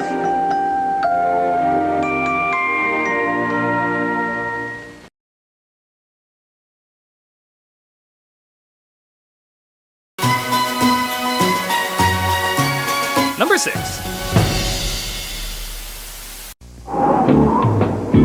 Another ad I've talked about before, but certainly deserves a spot on the list. In many respects, it's not even really a Christmas ad. Christmas is never mentioned. But the idea of a snowman coming in from the cold and getting warmed up by soup, how can this not lead to a lot of warm fuzzies that connect you with the holidays? I think what makes it work is the contrast. It's not just cold, it's sideways snow cold. And the inside isn't just warm, it's someone throwing a Norman Rockwell painting on the fireplace warm. The two extremes brought together equal the perfect mix that leaves an impression on your nostalgia. Plus, that damn impressive puppet. I mean, they did a really good job on that thing. The only question I ever had was, how did he actually eat the soup? It always cuts away before we could see it. Do the rocks open up? Do they form an open mouth? Where does the soup go when he needs to take a piss? Again, internet, don't answer that! A great ad to make you feel nice and cozy every time. Let it snow, let it snow. Number 5. This one just came out this year and already people can't stop talking about it. It's one of the oddest Christmas commercials to ever come out, and that's saying something. We see a man in the mountains recording something on his iPhone. He seems happy, hanging pictures of in-jokes on his wall when he suddenly gets up and goes down to the village. In a bizarre twist, it's the Frankenstein monster! Got us? But that's not where it stops. He goes in front of the town tree and puts 2 Christmas lights in his bolts. Clever? But it doesn't stop there. He starts singing There's No Place Like Home for the Holidays. Oh, there's no place like home. But then one of his lights goes out and everyone looks pissed. Stupid Frankenstein monster. I am so not impressed by anything. But then a girl goes up, fixes his light, she starts singing, and then everyone starts singing.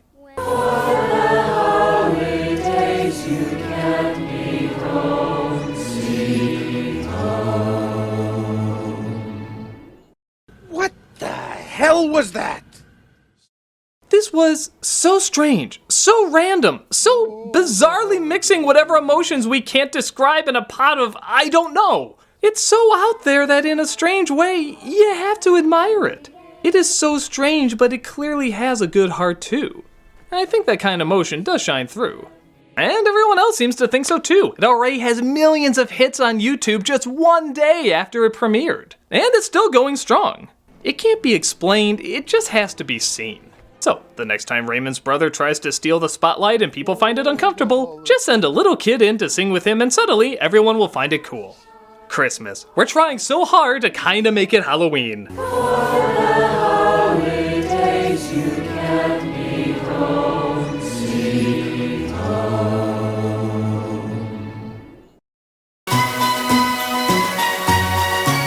Number 4.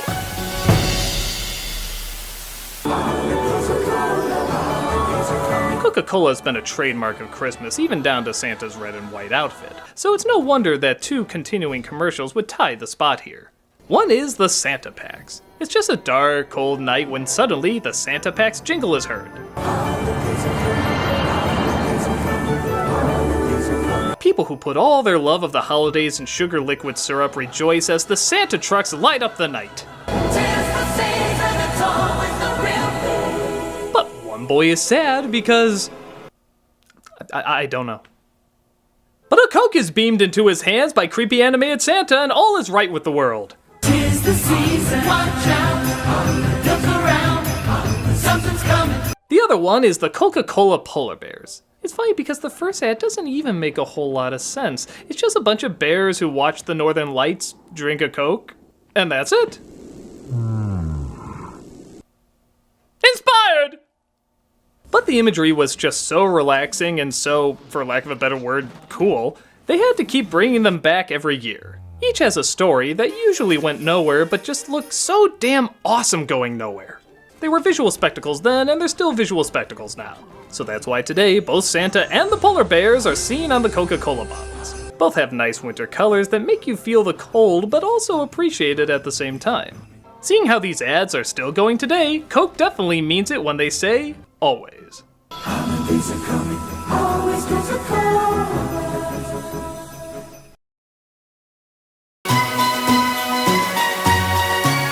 Number 3.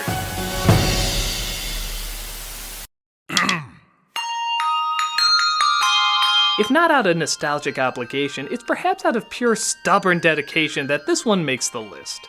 The Hershey Kisses ringing Wish You a Merry Christmas is Hershey's longest running ad, debuting in 1989 and still going strong today. To make the story behind it even more interesting, the brand manager, John Dunn, was tasked with making several whimsical Hershey commercials but was told not to do a Christmas one.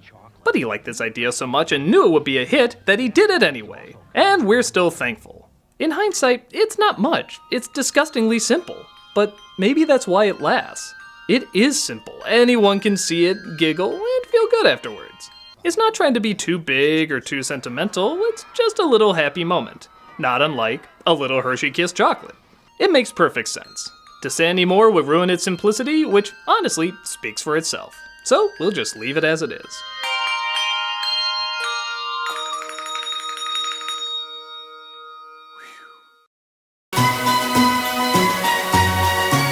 Number 2.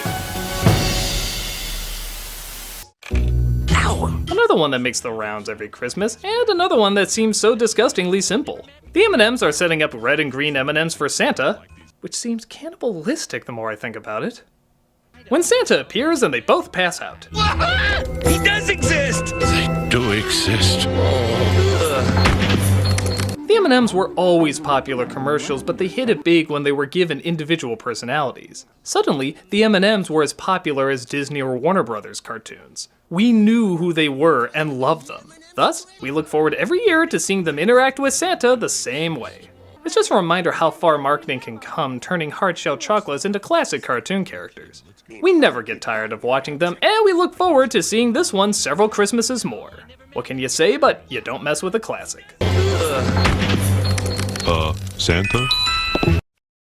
Now before we get to number 1, here are a few runners-up. The Budweiser horses. Some connect this to Christmas, so why not? Etika. A grandpa tries dying just to get the family together. That's pretty ballsy. But not as ballsy as Kmart's Jingle Bells, just for the shock that they got away with this at all. Santa on a Norelco razor, an oldie but a goodie. Amazon Prime's commercial where a real priest and a mon meet for tea, showing unity in religions. And Staples creating an insane snowman robot. Pretty hard not to get a laugh here. But alright, let's get to number 1. And the number 1 Christmas commercial is... Oh yeah, you better believe I'm doing this to you. Sainsbury has done a lot of emotional commercials in the past. The majority of them get millions of hits on YouTube. But the one that has to be the most powerful has to be their 2014 ad because it's based on an unbelievable true story. In 1914, on Christmas during World War I, battling sides decided to put aside their differences, stop killing each other, and go out in a sign of peace for one day. They suddenly went from trying to kill one another to treating each other like brothers. They shared stories, treats, presents, anything they had. To make the ad even more powerful, it was released exactly 100 years after the event took place. They actually tried so hard to get this right that they teamed up with the Royal British Legion to get the details down. There's even a making of the commercial on YouTube to show how hard they tried to get it. The chocolate bar as well was sold in stores, and the profits all went to the Royal British Legion to benefit their armed forces and their families. This ad so easily could have come across as manipulative or even corny, but they did everything in their power to make sure the proud message of that night wasn't lost. It's a powerful commercial that represents a powerful point in history. Well, their effort doesn't go unrecognized, and when you watch it, all you can think is, yeah, that's what Christmas is all about. Sleep in heaven shall peace.